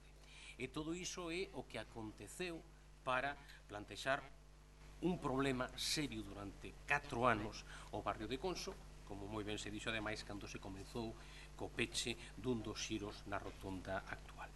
Polo tanto, nós sí que entendemos que é necesario un plan de dinamización do comercio do barrio de Conxo, pero con accións concretas, con calendario e con orzamento. Saber a que temos que aternos. Por certo, quen falou no seu momento de compensar foi precisamente que non se é alcalde. Falou xa no mes de xullo de 2015 dunha compensación polo que teña padecido o barrio de Conxo, particularmente certo, tanto a hostelería como o comercio. Con respecto ao tema das parcelas, non, para a construción dun aparcamento en superficie, nós estamos totalmente de acordo. Nos preocúpanos o plantexamento de que se ceda a parcela que ten que ocupar o espazo do Centro de Saúde de Conxo, porque a verdade é que nos entendemos que a parcela é para iso. Hai unha parte da parcela que estaba reservada para aparcamento precisamente do Centro de Saúde, pero nos preocúpanos o que pode acontecer co Centro de Saúde de Conxo se se fan as obras correspondentes para establecer ali un aparcamento. Entendemos que non é o máis axitado. Entendemos que o máis axitado é, por exemplo, efectivamente, a parcela que está o carón da Casa das Asociacións en Cornes, donde neste momento tamén se pode atopar algún que outro automóvil aparcado e que, por certo, se a información que temos non é incorrecta, esa non é a parcela que vai vender a DIF, porque esa parcela, o plan xeral, non permite precisamente a construción. Por lo tanto, esa parcela está precisamente para iso. Son as outras, que están do outro lado, as que a DIF plantexa que vai vender. E por outro lado, tamén lembrar que existe, por exemplo, unha parcela de titularidade municipal que está precisamente o carón da entrada o que é a Praza da Mercede de Conxo. Iso é municipal e, por lo tanto, esa tamén se podería empregar. Nós non estamos de acordo con empregar, dende logo, a parcela onde ten que ir o Centro de Saúde de Conxo. Estamos de acordo que comencen xa as obras do Centro de Saúde de Conxo tanto tempo aplazadas. Con respecto á rotonda, é unha evidencia para quenes viven no barrio que é unha auténtica barreira fixa, non? E, polo tanto, nos entendemos que hai que humanizar e permeabilizar, pero tamén entendemos que o que se faga ca rotonda de Conxo non podería ser obxeto ou excusa para esquecer complementaridade de outros proxectos para permeabilizar o barrio, como podería ser, por exemplo, o que estaba plantexado, que era unha solución que voa sobre o banquete de Conxo. É dicir, entendemos que unha cousa non ten que ser incompatible ca outra. A senda peatonal, pois, efectivamente, pero do que se trata non é de seguir falando dela, é de traer este pleno, calendario e orzamento para poder cumprir todos os prazos. E con respecto á línea 2, eu lles podo asegurar como vecino de Conxo que cando se mudou o trazado, a verdade é que comezou a xenerar moitísimos problemas, particularmente para unhas persoas que atópanse xa nunha idade avanzada e, polo tanto, que a modificación do trazado e ter que ir a buscar o autobús noutra parada, a verdade é que para eles sí que supón un problema serio. A verdade é que foron un número importante deles que firmaron a petición de que se volva a poñer esa línea 2 dentro do trazado e nós, dende logo, apoiamos a petición e a proposta dos veciños e das veciñas de Conxo. Moitas grazas. Paco, hai unha petición, creo, de votación por puntos que tes que aclarar. Perdón, é certo, sí, nos aceptamos a votación por puntos, non temos problema. Todo sexa polo barrio de Conxo. Moi ben, don Paco Reyes. Algo que engadir por parte do BNG? Só unha cuestión, señor alcalde. Eu creo que desde logo unha mágoa que o ADIF non tivera a ben negociar co Concello de Santiago unha cesión de outro tipo. Unha vez que eso non é así, o que lle pediría tamén ao Concello é que valorase a posibilidade de chegar a outro tipo de acordo, non? Quer dicir, eu creo que a cantidade non me parece axustada a precios de mercado hoxe en día, pero en calquera caso unha cantidade de 5 millóns de euros con un período de amortización a 20 anos, pois con un beneficio neto dese parking de 60 euros ao día está amortizado, non? Por lo tanto, quero dicir que aínda que non haxa un acordo que non implique intercambio monetario, que o Concello non abandone iso, porque eu creo que é o complemento perfecto o que é o aparcadoiro da Ponte Pedriña, e porque xa está testado históricamente que ese aparcamento de Cornes funciona e que funciona incluso cun precio simbólico de 1, 2 euros e coa posibilidad de deixar o vehículo todo o día, non? E a diferencia de outros aparcadoiros de borde da cidade, como pode ser Santa Marta, Salgueiriños, está testado e sabemos que vai funcionar e que sería un bo servicio para o conxunto da cidade. E, por último, a última cuestión con respecto a este primeiro punto que vamos votar por separado, desde o noso grupo, desde logo, xa o interpretábamos así, non?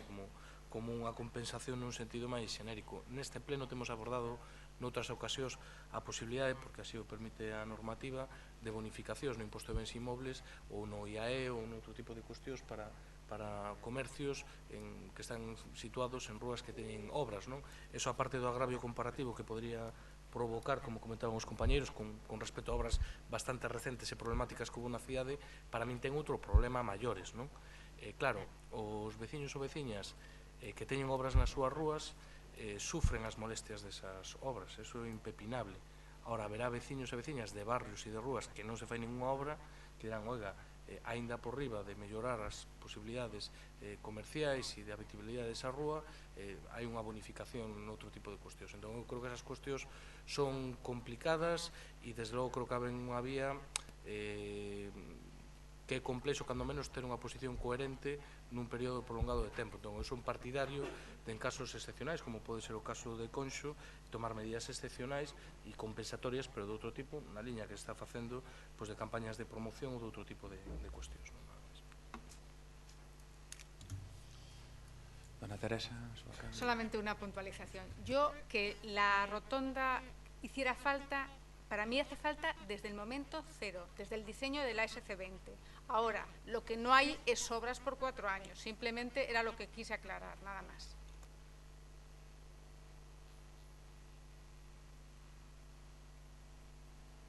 Xanduro. Pois imos a votar por puntos, que estaría... Tendo un punto e o resto. O sea, solamente, vamos, o primeiro punto por separado, despois o resto da proposición. E o 5 que se exclúe. O 5 se exclúe. O que imos a facer nós é no primeiro absternos e no resto votar a favor. Bueno, pois votos a favor sobre o plan de compensación, primeiro punto da proposición. Votos a favor 4. Votos en contra ningún e abstencións 20, entendo. Bueno, e agora votos a favor do resto da proposición, exceptuando o punto 5 da mesma, que se retira neste momento. Votos a favor do resto da proposición, da unanimidade.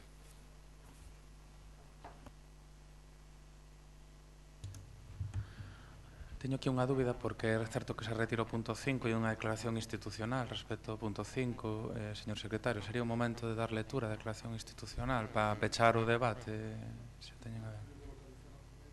Non.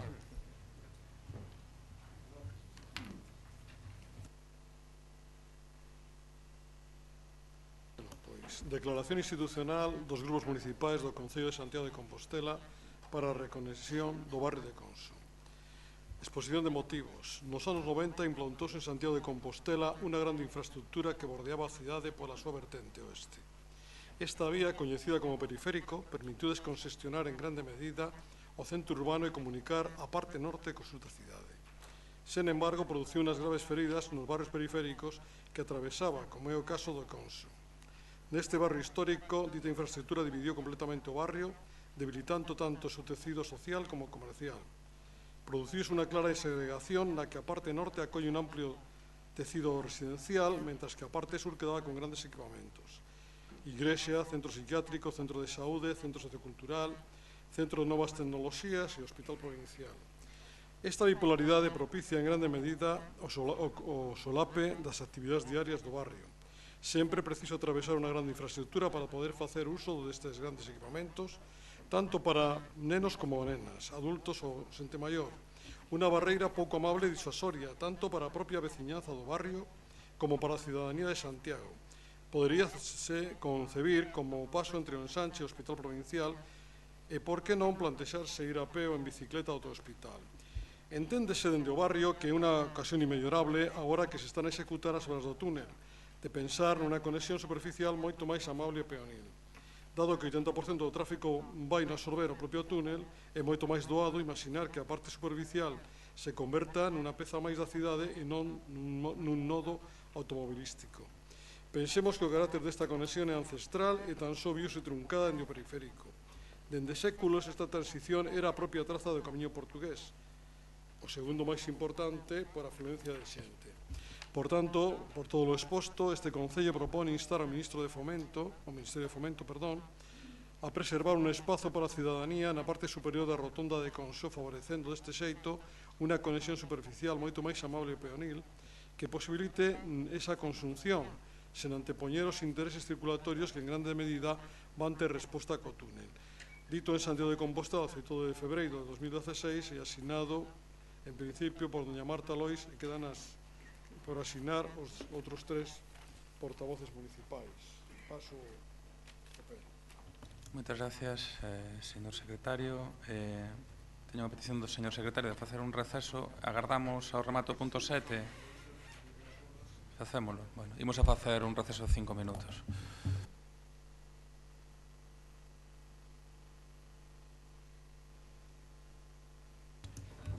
Teño unha petición do señor secretario para facer un receso. Entón, vamos a parar 5 minutos porque unha petición dela.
Imos a ir retomando e se irán incorporando o resto dos concelleiros e concelleiras. A próxima vez marco 10 minutos e aínda non nos van chegar.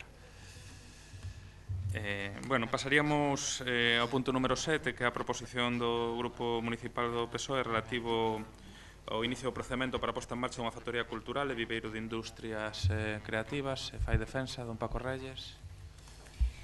Grazas, señor alcalde, novamente boa tarde. A Estrategia Europa 2020 establece como obxectivo fundamental conseguir unha saída á crise económica actual e converter a Unión Europea nunha economía intelixente, sostible e integradora. O constituir a creatividade a materia prima esencial do ámbito cultural, resulta evidente que as industrias culturais e creativas configuran cada vez máis un dos sectores fundamentais para o desenvolvemento económico pós-crisis. En España, a participación das actividades vinculadas ca propiedade intelectual ao PIB está nunha media do 3,5%, cun nivel de emprego de 485.000 traballadores, un 2,8% de emprego total e cun crecemento nos anos de crisis do 1,36%. O sector está constituído fundamentalmente por pymes e segue abordando serios problemas do que un deles é importante, claramente a insuficiencia de financiación derivada tanto das dificultades de acceso ao crédito bancario como da ausencia doutras esquemas de financiación privada. É por todo isto polo que nos entendemos que o Concello de Santiago debe iniciar un procedimento para pôr en marcha unha factoría cultural e viveiro de industrias creativas que sirva a todos aqueles emprendedores dentro do ámbito das artes, os contidos digitais, a comunicación, que desexen convertir a súa creatividade nunha actividade estable e sustentable. Esta factoría cultural, que nos entendemos se debe situar nun dos colectores culturais con que conta a cidade, debe ofrecer un espazo de traballo e formación para as industrias creativas e contribuir ao estímulo da creación contemporánea, a formación de artistas, públicos e axentes culturais e a internacionalización da nosa creatividade local e converterse nun referente de participación, pluralidade, independencia e sustentabilidade dos proxectos culturais. A factoría debe ofrecer aos residentes e ás residentes recomendacións e consellos prácticos en materias relacionadas co plan de negocio e o marketing, propiedade intelectual, finanzas, competencia, internacionalización, creación dun equipo liderado, entre outras.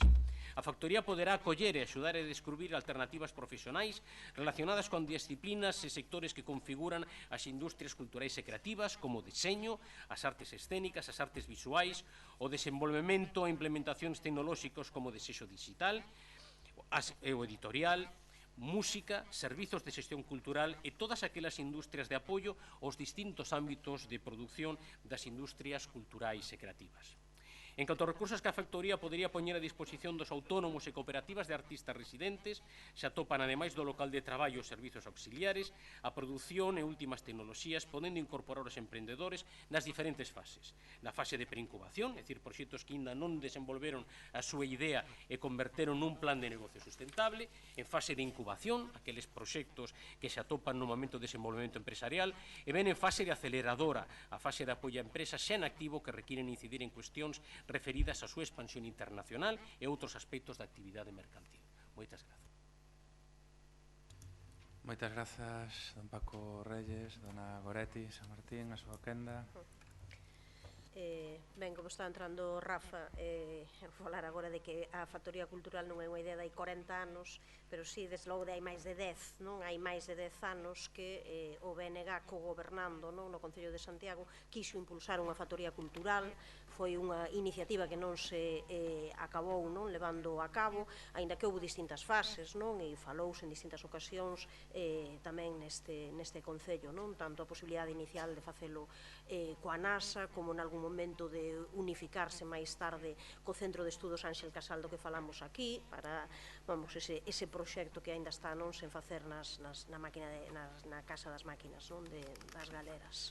O certo é que nós pensamos que sí que é necesario apostar por unha factoría cultural, porque hai que recoñecer que temos unha cidade, un concello inseridos tamén, é certo que nun país con magníficas ideas e iniciativas privadas, con iniciativas que poden axudar a dinamizar tamén económicamente este país, e que sabemos que teñen un problema fundamental, gravísimo, referido á súa distribución, a promoción, a difusión e todas aquelas iniciativas que sirvan para encaixar, facer rede, pois son absolutamente fundamentais, non?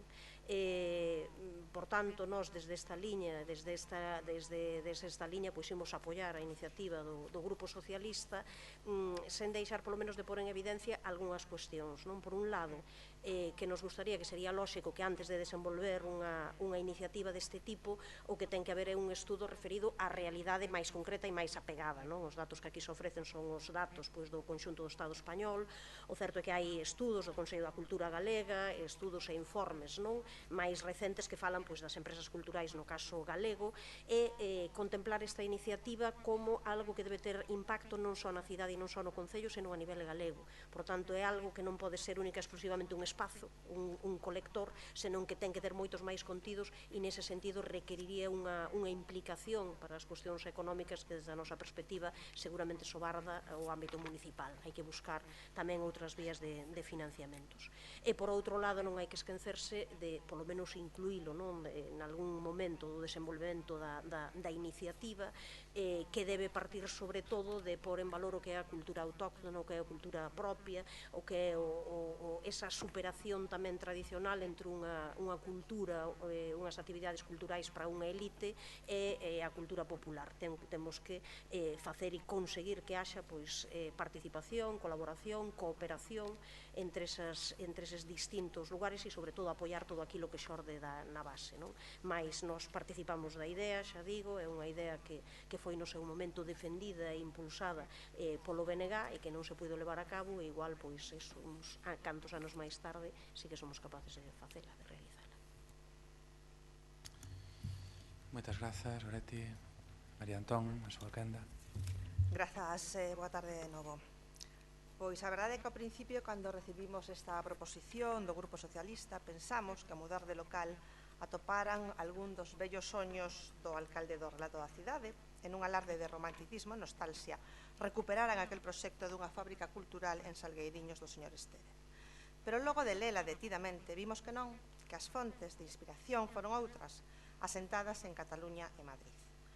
Así vemos que a exposición de motivos está contida nun documento do Departamento de Cultura de la Generalitat de Cataluña titulado El valor de la cultura en los procesos de desarrollo urbano sustentable, asinado por Eric Ries-Lemmer, parágrafos 1, 2 e 3. E o derradeiro parágrafo, máis prácticamente todo o contido da proposición, atopámolo na nota de prensa do nacemento e presentación da Factoría Cultural Vivero de Industrias Creativas instaladas no Matadero de Madrid, que abriu as súas portas o 10 de marzo de 2014. Hai que ter moito cuidado con estas cousas, señor Reyes. Como salienta a RAE, a creatividade é facultad de crear, la capacidad de creación. En palabras da Wikipedia, e tamén hai que ter cuidado con isto, la creatividad es la capacidad de generar nuevas ideas o conceptos, o de nuevas asociaciones de ideas y conceptos conocidos, que habitualmente producen soluciones originales. La creatividad es sinónimo del pensamiento original, la imaginación constructiva, el pensamiento divergente o el pensamiento creativo. La creatividad es una habilidad típica de la condición humana, presente también en cierto punto en algunos primates superiores y ausente en la computación algorítmica, por ejemplo. Saquen vostedes a súa conclusión. Resulta cando menos paradóxico que unha proposición que pretende estimular a creatividade, a acompañar aos que desde unha idea original pretende facer un modo de vida rendible, sustentable, xerador de emprego, teña a súa orixe nun plaxio, que é un concepto antítese e demonizado especialmente no campo da creación cultural. Estará conmigo que é moi forte. Mire, cando uno non ten ideas orixinais, pero coincide coas expresadas xa por outro, con nomear as fontes é suficiente, e non é o seu caso. E como eu non quero caer no mesmo erro que vostede, permítalleme agradecerlle ao meu compañeiro Suso o seu brillante traballo. Moitas grazas, Suso. Señoras e señores, concelleiras e concelleiros, Santiago xa ten unha factoría cultural de industrias creativas, a Cidade da Cultura de Galicia, que recolle precisamente ese espírito do que falaba a señora Goretti fai uns intres. O Concello de Santiago, ademais, xa ten un programa de emprendemento onde guiar aos emprendedores, e posible tamén para as industrias culturais creativas, como é Santiago Investor Support, que nace, como ben saben vostedes, no ano 2012. Claro, non estaba o Goberno de Progreso, como ben sabe. É un viveiro de empresas no polígono Costa Bella en colaboración coa Cámara de Comercio, froito tamén deste programa. E a isto, temos que engadir o Centro Xove de Creación Cultural da Almáciga, licitado por este grupo do Partido Popular no ano 2015.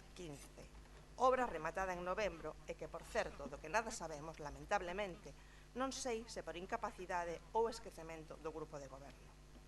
E a pesar do exposto, teño que decir que sí, que coincidimos con PSDG, en que o Goberno de Compostela Berta ten que dar respostas ás inquedanzas que no eido cultural proveñan de iniciativas innovadoras que poidan ser proxectos realizables, sustentables e rendibles en termos económicos e sociais. Que o Grupo de Goberno de Compostela Berta debe ser quen de canalizar todas estas actuacións que se produzan no Concello de Santiago, xa sexa por iniciativa propia ou doutras administracións públicas ou polo propio sector privado para establecer sinerxias e complementariedades que permita que a cultura sexa un referente e motor importante da economía social da cidade. Todo está inventado, señor Reyes, pero ata para saber copiar fai falta ter un pouco de imaginación, igual que para saber gobernar non só basta con gañar unhas eleccións. Por eso, o noso voto vai a ser a abstención. Nada máis e moitas grazas. Marta, a súa quenda. Moitas grazas, señor alcalde. Unha cousa, únicamente por informar, porque antes me preguntou Agustín Hernández, a compañera Branca Novo Negativos que ausentar, porque había un acto conxunto coa Consellería de Cultura na Cidade de Cultura pola Feira do Libro de Bos Aires, que está dedicada á cidade de Compostela. Entón, vos lo explico. Porque como está vendo mocións que en teoría tiña que defender ela, e preguntoume Agustín, bueno, para que os saibades. Vale. Bueno, en Compostela non precisamos, non fai falla máis incubadoras ou aceleradoras, perdón. O Concello, como indicaba tamén a Concellería do Partido Popular, xa colabora na promoción e o funcionamento desa aceleradora a través da propio CERSE a empresa. Parte das nosas actividades de apoio ao emprendemento se realizan precisamente nestas instalacións para darlle visibilidade e proxección a eses espazos. E colaboramos tamén dende o Concello, dende CERSE activamente na captación e asesoramento de proxectos de emprendemento para este centro. De feito, cando se abriu o primeiro proxecto en implantarse a empresa Camina, foi un proxecto asesorado polo noso servicio de apoio á empresa. Celebramos ali tamén un encontro comercial, Getting Contacts, e Creatic, centrado nas industrias creativas e a súa relación coas TICs, e o programa de aceleración de ideas empresariais Compostela Startup Clinic, que se impulsou tamén no mes de decembro de 2015. Contaba con un premio específico adicado ás industrias culturais e creativas. Fortalecer este espazo, que aínda non está ao 100% de ocupación, é máis importante, dende o noso punto de vista, que crear espacios novos. O Concello de Santiago de Compostela, no marco do programa Compostela Móvese, puxo en marcha o ano pasado, e con carácter piloto, un grupo de traballo creativo que tivo como sede o Centro Sociocultural Caramoniña.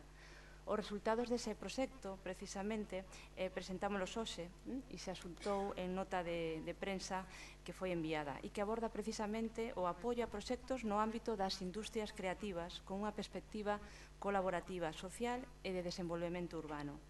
Temos, ademais, previsto darlle continuidade a esta experiencia incorporando novas ideas emprendedoras á dinámica do grupo no ano 2016. Por outra banda, o Goberno Municipal traballa na posta en marcha dun espacio especializado en industrias culturais e creativas.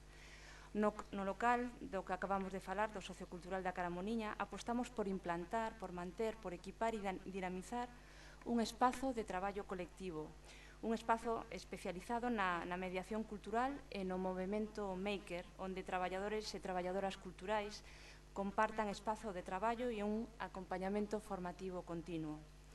Para apoiar dito obxectivo, traballamos na captación de fondos europeos. Somos parte dunha candidatura dun proxecto Interreg que ten por nome Vilas Creativas, asociándonos con cidades como Porto e vilas como Guimarães e Ribadavia, precisamente para impulsar e conectar nunha rede europea un espacio en Compostela que acolla proxectos vencellados á mediación cultural, unha mediación cultural tan necesaria para lograr a renovación da acción sociocultural na nosa cidade e acadar unha relación cos espacios formativos próximos, como a Escola de Artes e Oficios Mestre Mateo.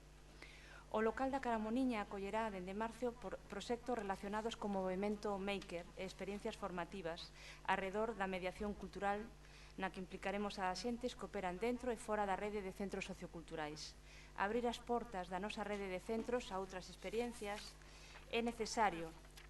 Moitos axentes quedaron fora nos últimos anos e a mediación coas comunidades de proximidade, polo tanto, é urxente. Abrir un espazo pechado durante os derradeiros anos que acompaña o desenvolvemento de novos proxectos creativos na cidade é un obxectivo da acción cultural de goberno.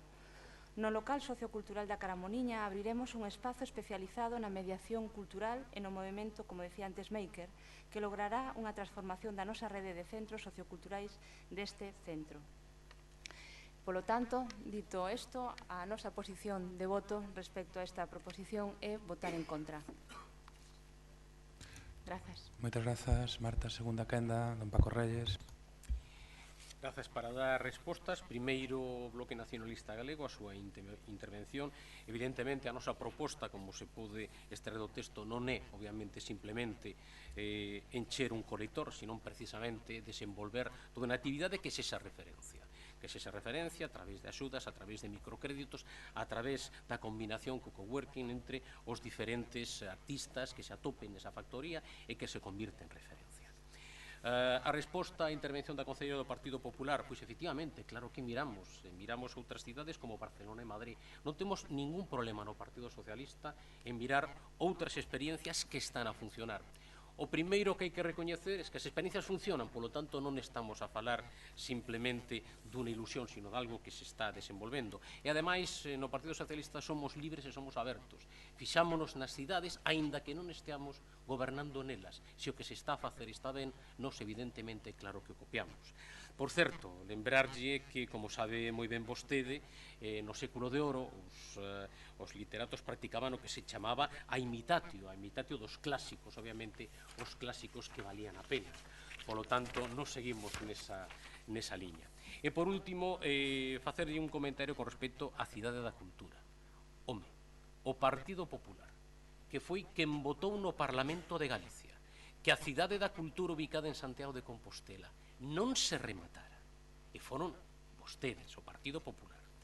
E vostedes que, ademais, decidiron dende a Xunta de Galicia encher pouco a pouco a Cidade da Cultura non de contenido cultural, senón de servizos de funcionarios da Xunta de Galicia, para que a Cidade da Cultura non fora o referente que ten que ser para toda Galicia, para toda España e mesmo para o estranxeiro, dende Santiago de Compostela, senón que se convertira nun San Caetano segunda parte. O certo é que poucas leccións teñen que dar vostedes con respecto ao uso que se pode facer da Cidade da Cultura. Mais nada, moitas grazas. Moitas gracias, señor Paco Reyes. Dona Goretti, a súa quenda. Por un lado, claro, se tivésemos aquí que valorar sempre que todas e cada unha das iniciativas que os distintos grupos traen son orixinais, innovadoras, feitas de comezo a fin, sería verdadeiramente complicado, porque xustamente é certo que hai unha das cuestións que eu dixen inicialmente e é que esta iniciativa falta lle estar apegada á realidade galega e á realidade compostelá, que iso lle faltaba no seu inicio, nos datos que poñían, e que era necesario botar man de informes e tal que viñesen. Agora, a idea en sí, a idea recolle tamén algúns elementos que xa digo que xa estiveron en riba da mesa, que foron proxectos que finalmente quedaron no medio do camiño e que desde a nosa perspectiva tiñan un punto que igual sí que resulta que algunhas iniciativas que se están facendo, oxalá sexa así, desde este equipo de goberno, pois acaben sendo o que significaba esa idea de factoría cultural. De momento, se o acaban sendo, pois estupendo, porque acabarán confluindo. Desde logo, proceder, iniciar, para que haxe ese elemento de intercambio entre persoas produtoras, axentes culturais, e que todo iso poida servir como elemento de promoción, difusión, distribución, canle de colaboración,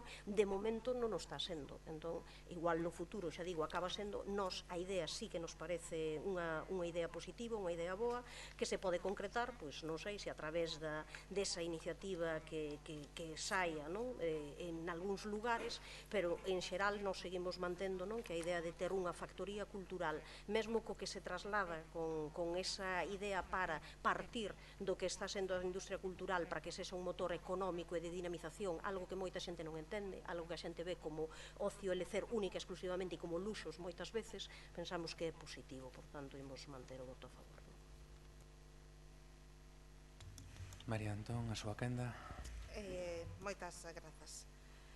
Mire, cando vostede fala da Cidade de Cultura, síntome, toca a miña fibra sensible. Ademais, quero dicirlle unha cousa ao fío da explicación que dou o alcalde, que a señora concelleira de Cultura saiu deste pleno para ir á Cidade da Cultura. Mire, vostede tiña que sentirse como representante dos veciños de Santiago o primeiro valedor da Cidade da Cultura, porque se este proxecto estivera en Barcelona, vostede iría ali, copiaríao e traería este pleno como unha boa mostra do que poderíamos facer. Entón, que veña agora a decir aquí algo da Cidade da Cultura, pois sinceramente non yo podo permitir, por unha razón moi simple. E ademais agora entendo tamén o apoio da señora San Martín. Vostedes, no seu goberno bipartito, paralizaron a Cidade da Cultura no ano 2005. Paralizaron. Durante 4 anos, o único que fixeron foi sacar un concurso de ideas cuyo resultado foi un gasto de 250.000 euros e o cambio da denominación dos edificios. Evidentemente, esta decisión seguramente tomaron na Habana entre Mojito e Mojito, señor Reyes. Grazas. Nos, pola nosa parte, a explicación está dada, non? Imos a manter o noso sentido de voto. Co cal, señor secretario, si pasa a votación. Votos a favor desta proposición do PSOE. Votos a favor, 4, 6. Votos en contra. Gracias, 9. Abstencións. Gracias, 9.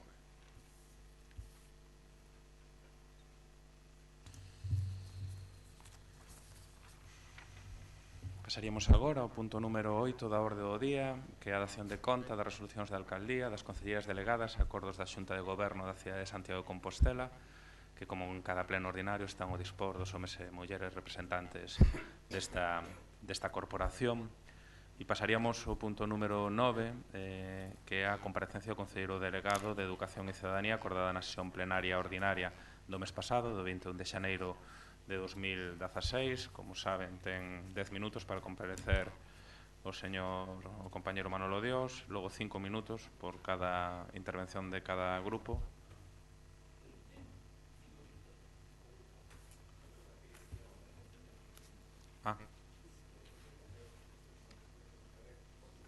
Cinco e logo pecha. Bueno, pois o grupo que solicita comparecencia 5 minutos, 10 minutos para o señor Manolo Dios, 5 minutos logo por resto dos grupos e pecha o señor Manolo Dios, como ven. Bueno, non lles vou pedir que se axusten o tempo, pero imos a comenzar. Señor Brunete. Moitas gracias, señor alcalde. El expediente de los comedores escolares, expediente que lleva la firma del señor Noriega y del señor Dios, pasará a los anales o a los archivos de la más caótica y acaso turbia contratación pública. Y es evidente que si por el señor Noriega o por el señor Dios fuera, a este expediente de contratación se le daría carpetazo. Un gobierno transparente ya habría promovido la comparecencia del concejal responsable, pero lo cierto es que esta comparecencia se realiza a petición del Grupo Popular. Lógicamente, Compostela Berta no quiere transparentar ni su más evidente negligencia ni sus más turbios enjuagues. Solicitamos la comparecencia del concejero delegado porque los ciudadanos tienen derecho a saber si en esta etapa de gobierno de Compostela Berta se puede confiar en el Concello de Santiago la contratación o la prestación de un servicio.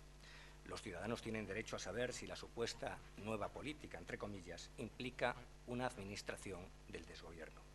Los ciudadanos tienen derecho a saber hasta dónde llega la falta de rigor del grupo de gobierno y hasta dónde llegan sus juegos malabares en los procesos de contratación pública. Los ciudadanos tienen derecho a saber si el gobierno de Compostela Berta acampa y se mueve solo, entre comillas, en el terreno de la negligencia o también acampa y se mueve en el terreno del desprecio a la ley. Y es que conviene advertir, cuantas veces sea necesario, que respetar la ley de contratos es una obligación inexcusable de cualquier cargo público. Conviene recordar que respetar la ley de contratos es respetar las posibilidades de las empresas y de sus trabajadores de ofrecer servicios en igualdad de oportunidades al mayor cliente de este país, que es la administración pública. Respetar la ley de contratos es posibilitar la concurrencia de ofertas de calidad y de precios razonables en beneficio de las personas usuarias y de los contribuyentes. La verdad es que preferiríamos que las explicaciones las diera el propio alcalde, entre otros motivos, porque nos tememos que el señor Dios, en un ejercicio de filibusterismo, hable y hable para no decir nada, o incluso nos tememos que en un ejercicio peleón arremeta contra la oposición, eludiendo su obligación de dar explicaciones. Nos tememos que dentro de unos minutos, cuando concluya la comparecencia del señor Dios, tengamos que ir a buscarle a los cerros de Úbeda, o que incluso nos lo encontremos acantonado en un peñasco a pedradas contra quien le pide explicaciones. Señor Dios, los ciudadanos no esperan de su comparecencia una intervención blindada a las intervenciones de los grupos. Una intervención, la suya, no es la que esperamos, una intervención más o menos escapista o más o menos bravucona. Esperan que aclare algunos puntos oscuros del proceso de contratación de unos comedores escolares. Son muchas las preguntas que se le pueden formular. Algunas de las que figuraban en la solicitud de comparecencia ya han quedado lógicamente desactualizadas. Otras, susceptibles de ser incorporadas, han cobrado todo el sentido en las últimas semanas. De entre todas las preguntas posibles que debería usted responder, hay 5 que consideramos esenciales. Le vamos a formular 5 preguntas concretas y esperamos de usted las correspondientes 5 respuestas concretas. Vamos allá, pues. Primera cuestión. ¿Por qué la Junta de Gobierno no se pronunció sobre si resultaba o no indebida la retirada de la oferta de Serunión en el primer procedimiento y, consiguientemente, sobre si quedaba incursa la empresa en una prohibición de contratar? Debiendo recordarse en este punto que la empresa pretextó problemas de organización empresarial, pero lo cierto es que siguió prestando el servicio indefinidamente durante meses y lo hizo desde mediados de noviembre sin contrato, esto es, presumiblemente en mejores condiciones que si hubiera aceptado ser adjudicataria, pues entre mediados de noviembre y mediados de febrero no estuvo sujeta a obligaciones. Segunda cuestión. ¿Conoce a qué precio o precios va a facturar la empresa Serunión por la prestación del servicio entre mediados de noviembre y principios de febrero? Y en caso de no saberlo, ¿se compromete el Gobierno municipal a no pagar un precio que supere el precio del contrato menor o contrato puente firmado en septiembre para cubrir un periodo de 45 días? Tercera cuestión. ¿Por qué invitó el Gobierno a participar en el tercer procedimiento de contratación con un precio incrementado en un 25% respecto al precio de la primera licitación a una empresa Serunión que había dejado tirado al concello y que no suscitaba la confianza de los padres? Cuarta cuestión. ¿Por qué en enero restringieron la publicidad del nuevo procedimiento de contratación y la posibilidad temporal de presentar ofertas, cuando el precio ya era más alto y cuando, consiguientemente, la presumible concurrencia de más ofertas hubiera supuesto una ventaja para padres, para madres, para contribuyentes y apenas hubiera demorado la propuesta de adjudicación, toda vez que solo se valoraba de manera inmediata el aspecto económico? Y quinta cuestión esencial. ¿Tiene pensado el Gobierno seguir cubriendo la diferencia entre lo que venían pagando las madres y los padres hasta ahora y los nuevos y presumiblemente más altos precios de la prestación contratada que resulten en el futuro? ¿O, por el contrario, la decisión de cubrir esa diferencia se limita, o casualidad, al periodo restante de curso en que Serunión es la adjudicataria? Concluyo. Recomiendan los ingleses, los usos parlamentarios ingleses, ser directo, ser sencillo y ser conciso en las preguntas. Nosotros le hemos sido. Ahora esperamos que sea usted así en las respuestas. Nada más, gracias. Gracias, señor Brunete. Señor Dios, moitas grazas. Súa quenda. Saiban que a marxe da miña responsabilidade actual fun usuario de comedor escolar como mestre colaborador durante bastantes anos, desde 1976 en varios colexios. Era unha época na que os mestres colaborábamos no comedor ata que moitos declinamos facelo, pois non era unha función docente. Logo, nas cidades, especialmente, as AMPAs fixéronse cargo da xestión dos comedores. Esta experiencia en xeral durou pouco, aínda que persiste nalgúns lugares.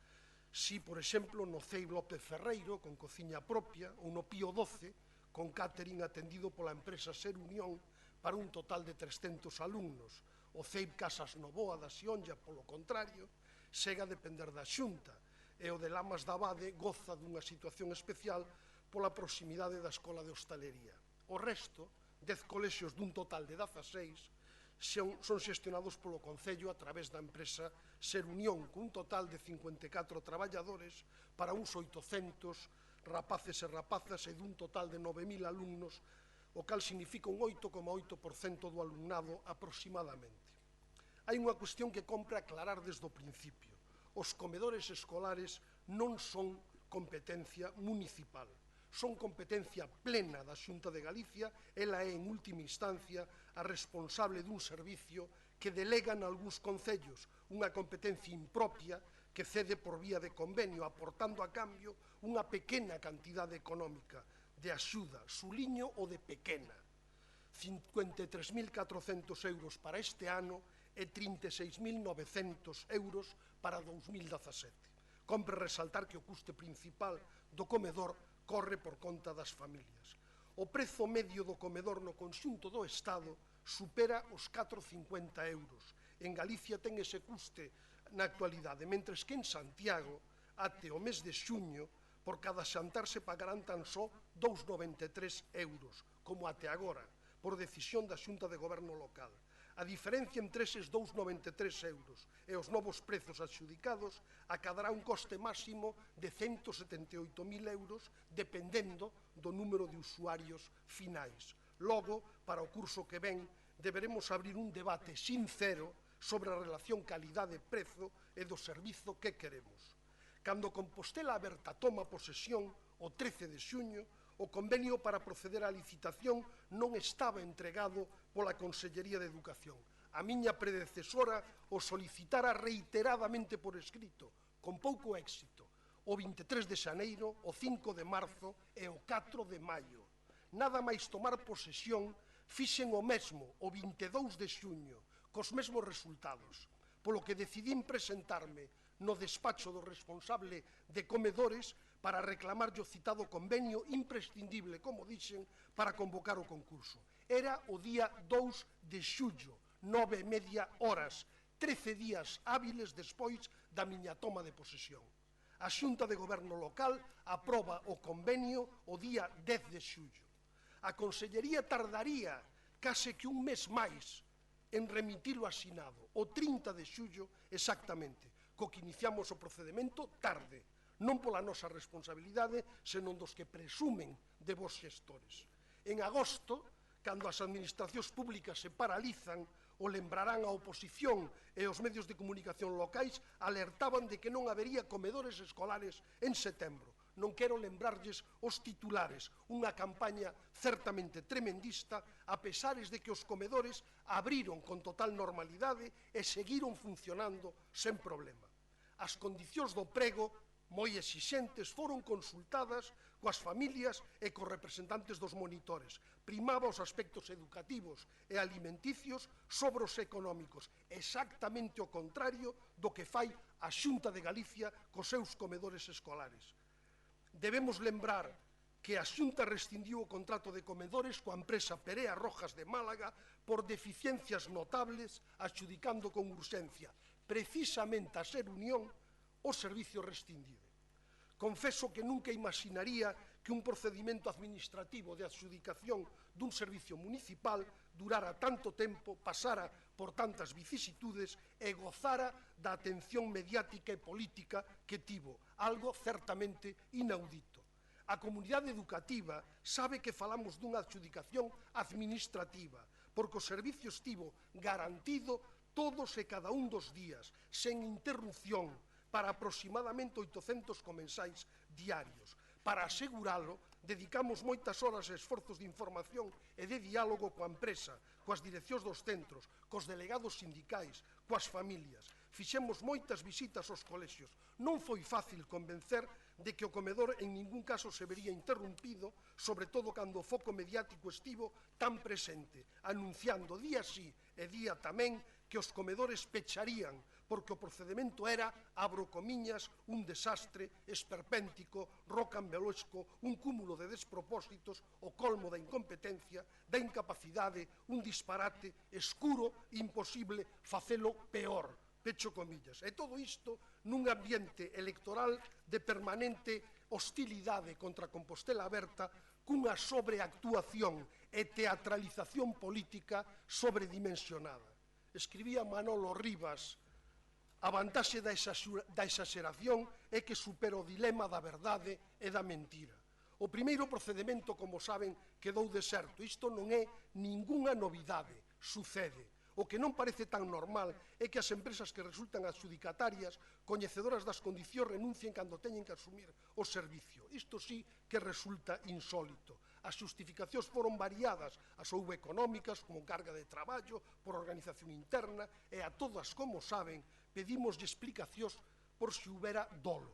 O segundo procedimento, neste caso negociado e con prazos menores, abriuse sen que por cuestións legales existise posibilidade de variar o prego de condicións económicas. O saben perfectamente, así o falamos na mesa de contratación. Nese momento xa sabíamos que o informe dos servicios económicos era mellorable, pois os prezos finais que establecía estaban no límite, pero lamentablemente naquel momento non había posibilidade legal de varialos a xuízo dos servicios xurídicos e de contratación do Concello, porque se entendía que eran modificacións sustanciais prohibidas expresamente na legislación.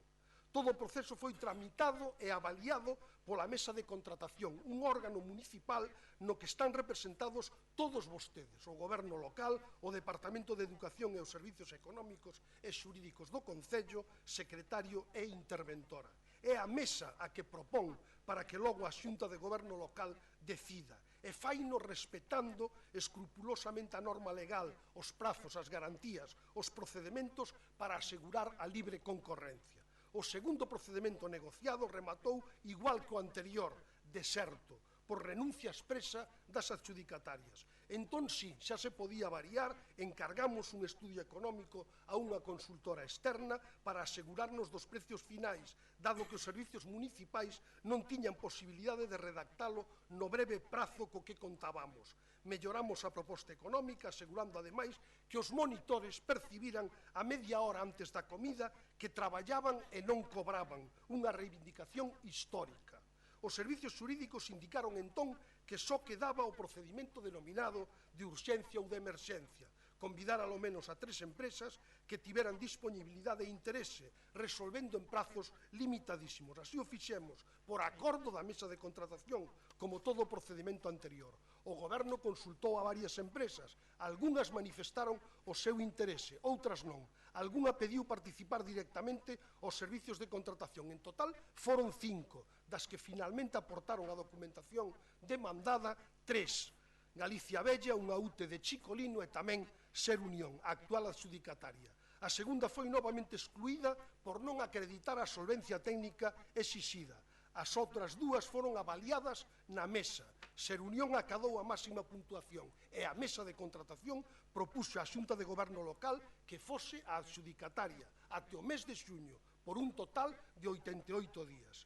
Xa abrimos desde o Departamento de Educación un novo proceso de diálogo coa comunidade educativa para coñecer o modelo de comedores que necesitamos e as condicións do novo prego para o vindeiro curso académico 2016-2017. Durante todo este tempo, como vimos facendo xa, estaremos vixiantes para asegurar a máxima calidade do servicio. Controlaremos en sesións regulares cos coordinadores e coa propia empresa os menús, as incidencias, o trato, as actividades. En definitiva, o cumprimento escrupuloso do contrato en contacto permanente cos directores, as asociacións de nais e pais, os consellos escolares, con Consello Escolar Municipal que aprobaremos no pleno do mes de marzo, cos responsables de comedor, coa empresa, asegurando a calidade dun servicio especialmente sensible. E non esquezamos que os propios servicios de inspeccións da Xunta de Galicia tamén realizan as visitas pertinentes para coñecer e avaliar o funcionamento de cada comedor escolar que forma parte do convenio.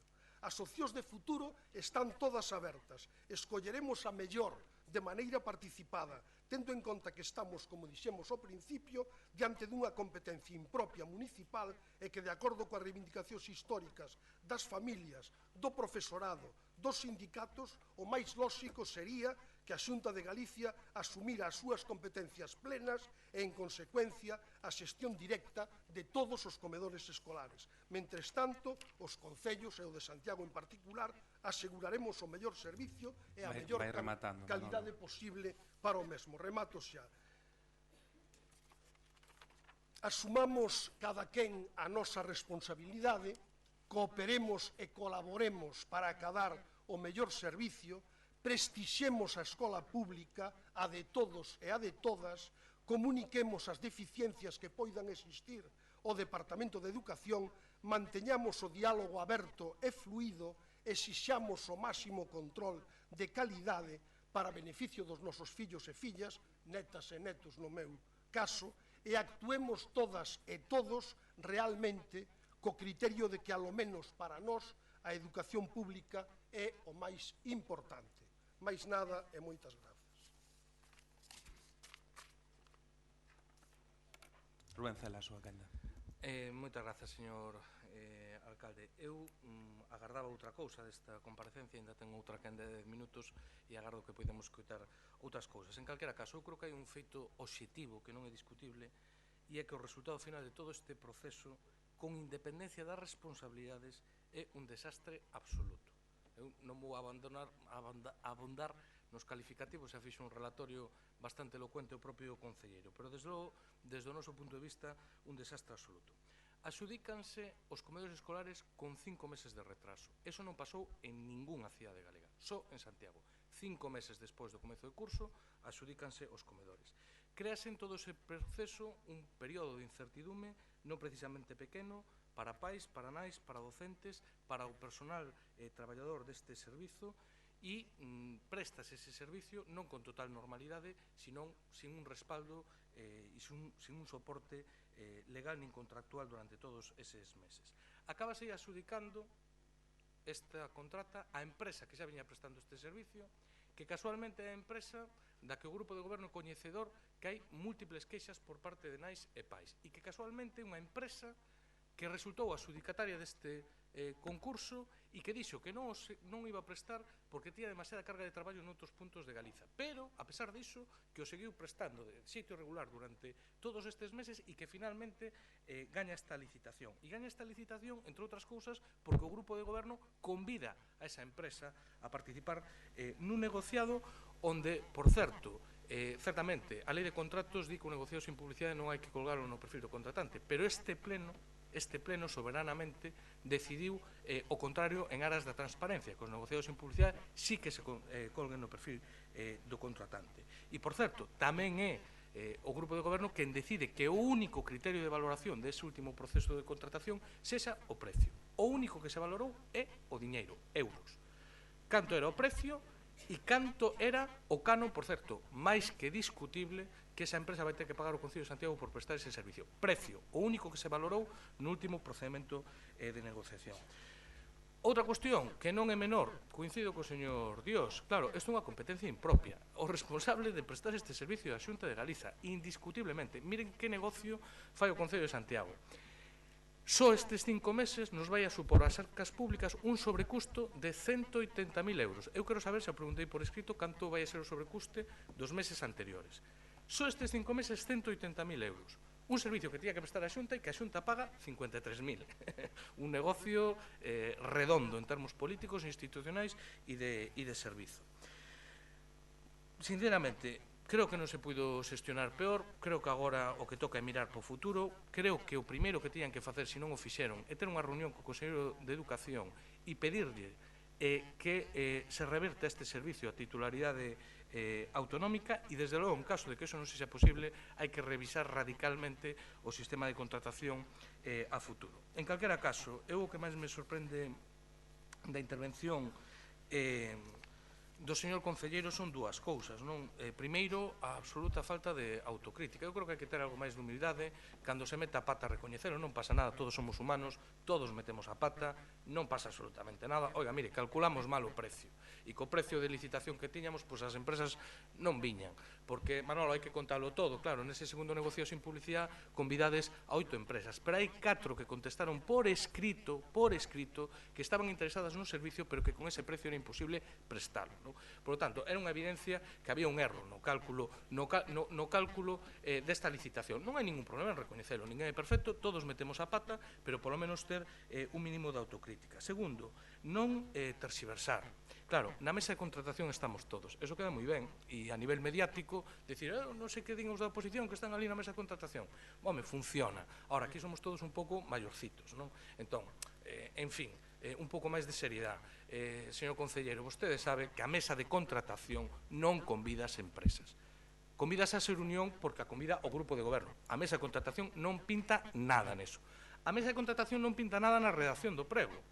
Non é a mesa de contratación que decide se valora a rotación dos menús ou non, a calidade docente, o modelo educativo. Non. Quen decide que só se valora o precio é o grupo de goberno, non a mesa de contratación.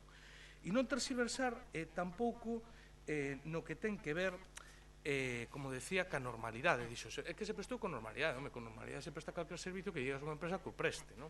Pero non é con normalidade ter unha empresa X meses sin ningún tipo de soporte contractual. E remato, señor alcalde, que xa vin que remataba o tempo, cunha cuestión, non? As culpas, non?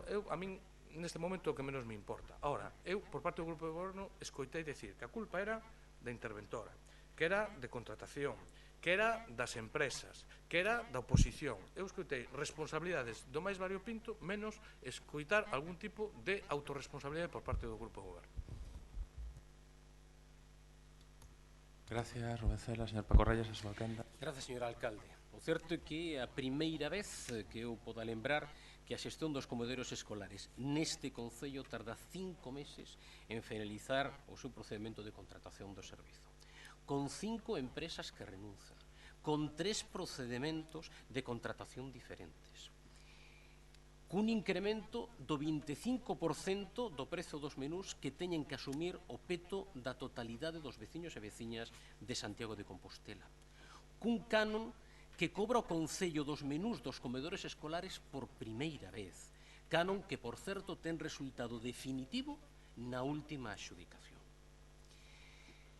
É a primeira vez que, diante dunha situación como esta, atopamos unha falta de autocrítica por parte do Grupo de Goberno tan clamorosa na que lle botan a culpa a todo o mundo menos o Goberno de Compostela Aberta.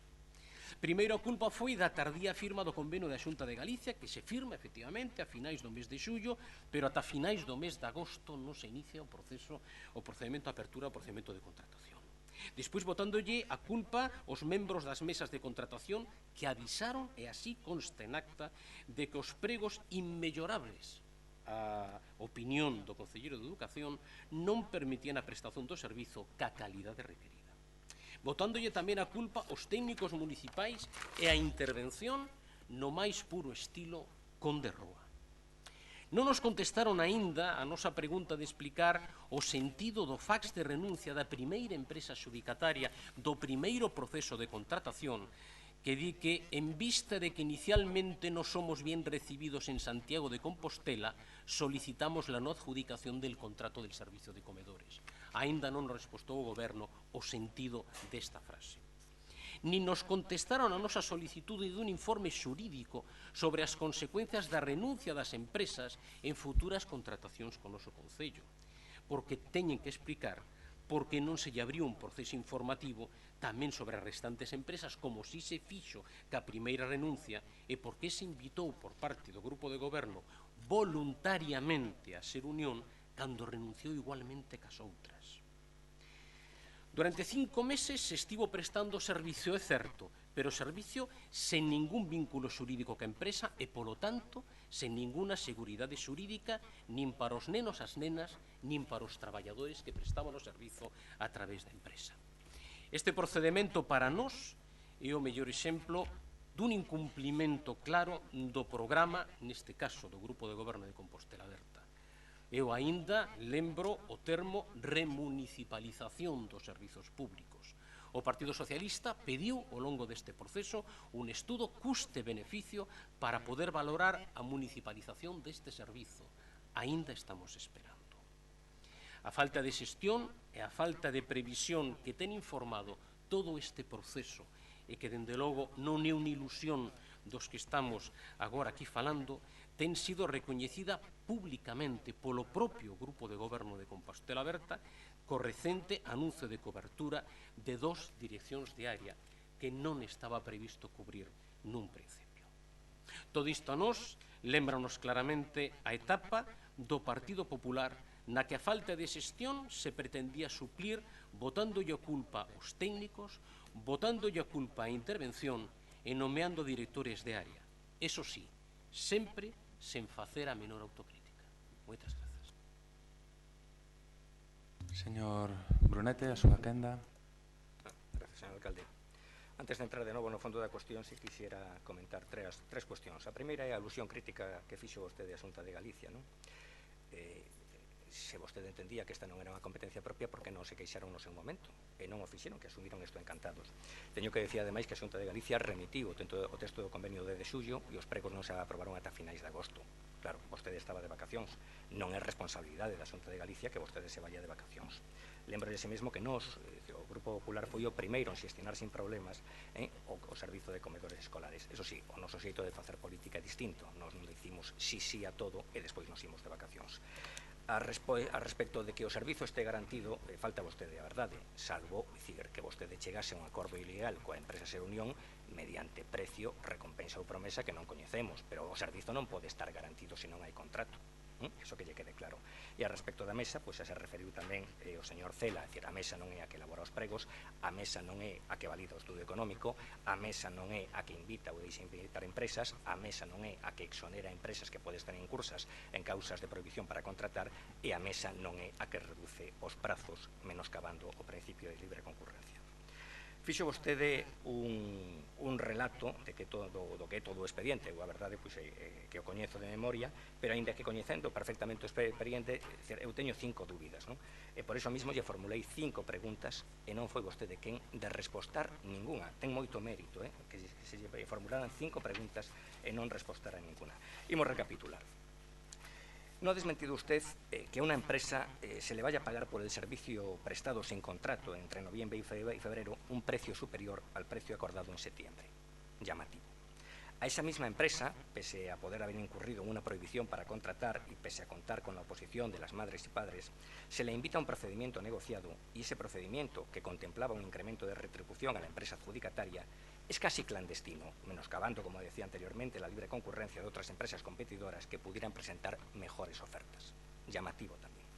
Y esa empresa gana y el ayuntamiento decide destinar casi 180.000 euros no previstos para financiar el servicio. Casi 180.000 euros que contribuyen a asegurarle a esa empresa usuarios y beneficios. Llamativo, y yo creo que alguien podría decir flagrante. Señores de Compostela Berta, ustedes han aludido a la ley de Murphy para explicar el caótico y revuelto expediente de contratación. Y no, este expediente no se explica desde la fatalidad, sino desde la causalidad. Este procedimiento se inició con la negligencia del señor Dios, que, por ejemplo, no dudó, como apuntaba anteriormente, en irse de vacaciones y en no firmar siquiera el inicio del expediente. Tuvo que hacerlo el señor Peña. Está todo. Y posteriormente intentaron ustedes ocultar las negligencias del concejal con algunos enjuagues. El resultado más turbio de lo esperado. Señor Dios, hay demasiadas sombras en este procedimiento y usted no aporta luz. Usted solo nos ha aportado un discurso pesado y plumbio. Hace meses que a usted se le fundieron los plomos de la diligencia, los plomos de la legalidad, los plomos de la ética y los plomos de la transparencia. Señor Noriega, se cierra esta comparecencia sin que se aclaren los puntos oscuros del procedimiento. Teníamos dudas sobre si el Gobierno había tramitado este expediente desde el territorio de la más torpe negligencia o desde el territorio del desprecio a la ley. Nuestra duda le situaba en la frontera de esos dos territorios éticos e intelectuales, pero sus escasas explicaciones parecen situarle más en el segundo de los escenarios. Vuelvo a recordar lo importante que es respetar la ley de contratos. Lo cierto es que en este expediente de contratación promovido por Compostela Berta, algo huele a podrido. Algo huele a podrido en este expediente y no son precisamente las lentejas. Nada más, gracias.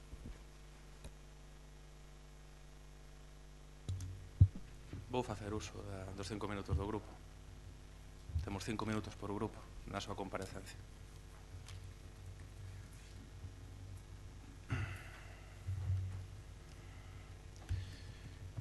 Señor Brunete, se vostede ten algunha dúbida no espazo da legalidade do procedimento administrativo, o que ten que facer rapidamente é presentar unha denuncia.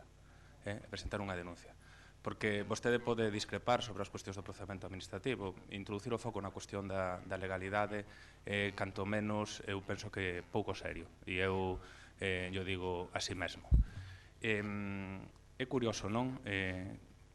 Piden vostedes que fagamos unha autoflaxelación política do procedimento administrativo que resultou evidentemente convulso, pero introducen toda a carga política nun propio procedimento administrativo, logo falan da propia legalidade, todo vale.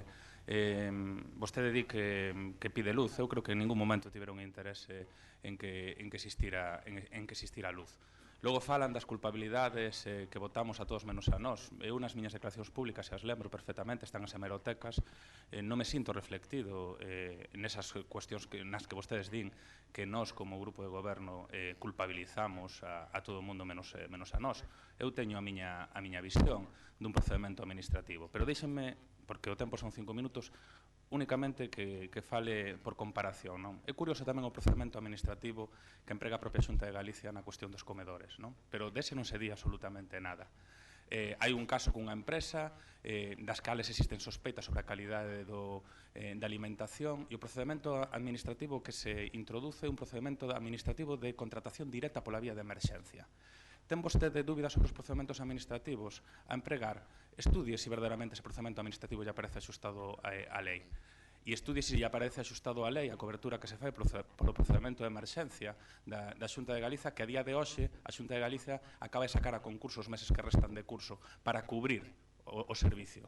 Co cal non debía estar moi axustado a lei cando a día de hoxe a Xunta sacou a concurso o procedimento para cubrir ese servicio de comedores. Sí, recentemente, para os meses que faltan de curso, despois de facer a adxudicación directa por emerxencia. Eu, evidentemente, teño a miña visión e non é nada apocalíptica. Aquí fíxose un pliego moi exixente, recolleronse as peticións dos pais e das nais, o propio señor Reyes o di, o pliego faise dentro do Departamento de Educación, evidentemente, moi exixente, e hai unha fiscalización do pliego. E hai unha fiscalización na cal se transparenta un prezo que debera fixar ese pliego. Ese prezo, eu creo que non deixaba o marxen suficiente de beneficio empresarial ás empresas. Pero iso non se pode transparentar no primeiro dos procesos. Transparentase, como dixo o señor Rubén Cela, no segundo. E iso impide que entre o primeiro dos procesos e o segundo poda haber modificación do pliego e das condicións económicas. Iso impide que aconteza. As empresas en ningún momento transparentan a cuestión económica como causa de retirada no primeiro dos procesos. No segundo, na retirada, sí que o fan. E iso permítenos, no terceiro dos procesos, facer modificación económica. Non xa queríamos facer entre o primeiro e o segundo procedimento a modificación económica, pero díxosenos que ao non quedar deserto, entendíase, e ao non quedar transparentado que había un problema de beneficio industrial, que tiñamos que seguir mantendo as mesmas condicións de pliego. E isto é o que pasa. E logo nos vemos no terceiro dos procesos. No terceiro dos procesos, nos que, a pesar de ser un negocio sin publicidade, como vostedes saben, en cumplimento da lei, calquera empresa que se interese ten que ser convidada. E a maiores das empresas que nos quixéramos convidar e a maiores das empresas que mantivemos conversas para que se presentaran e ao final non se presentaron porque seguían entendendo que o prezo era moi axustado, evidentemente tiñamos que convidar a todas aquelas que se interesaran e a empresa Ser Unión se interesou. E iso foi así. Entón, claro, evidentemente, a día de hoxe o procedimento administrativo está estabilizado, pero o problema non é só cos meses que quedan, sino que modelo queremos para o curso que ven. Porque os pais e as nais teñen que pagar a día de hoxe 2,98, pero o prezo está establecido que para ter unha mínima calidade de ratios, de personal e de condicións, o prezo mínimo ten que ser 5,18. E vostedes mesmos están recoñecendo o desfase que hai en estes 3 meses. Que vai acontecer para o curso que ven? Será un modelo que teñamos que definir. E logo, respecto a unha cuestión. Vostedes falan da legalidade do tempo do contrato ponte hasta a cobertura definitiva. Claro, hai unha cuestión que é a prestación e a continuidade dun servicio básico como é dos comedores escolares. E iso non o coloca na paralegalidade. Eu aí non estou de acordo. E se queren, podemos poñernos xurídicos. O mesmo pasa co servicio da luz de Santiago de Compostela, que está a ser reparado con recoñecementos extraxudiciais de centos de miles de euros porque carece de contrato, despois da liberalización.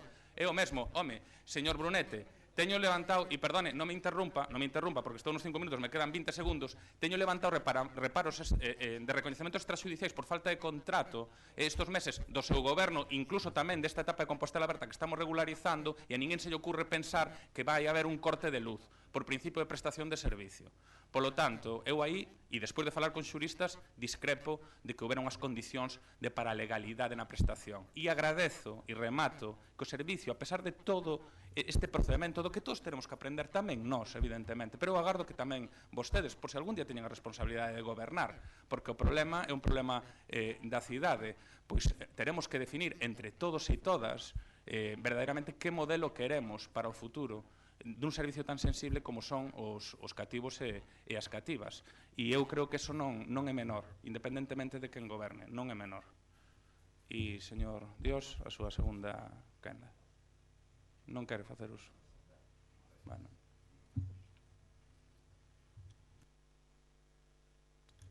Pois remataríamos así a comparecencia do señor Manolo Dios e pasaríamos ao punto número 10, que é o punto de rogos e preguntas.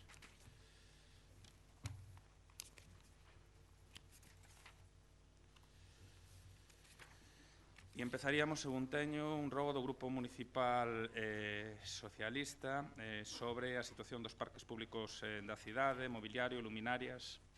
Quen fai defensa? Gonzalo, a súa quenda. Boa tarde, alcalde, compañeiros, compañeiras.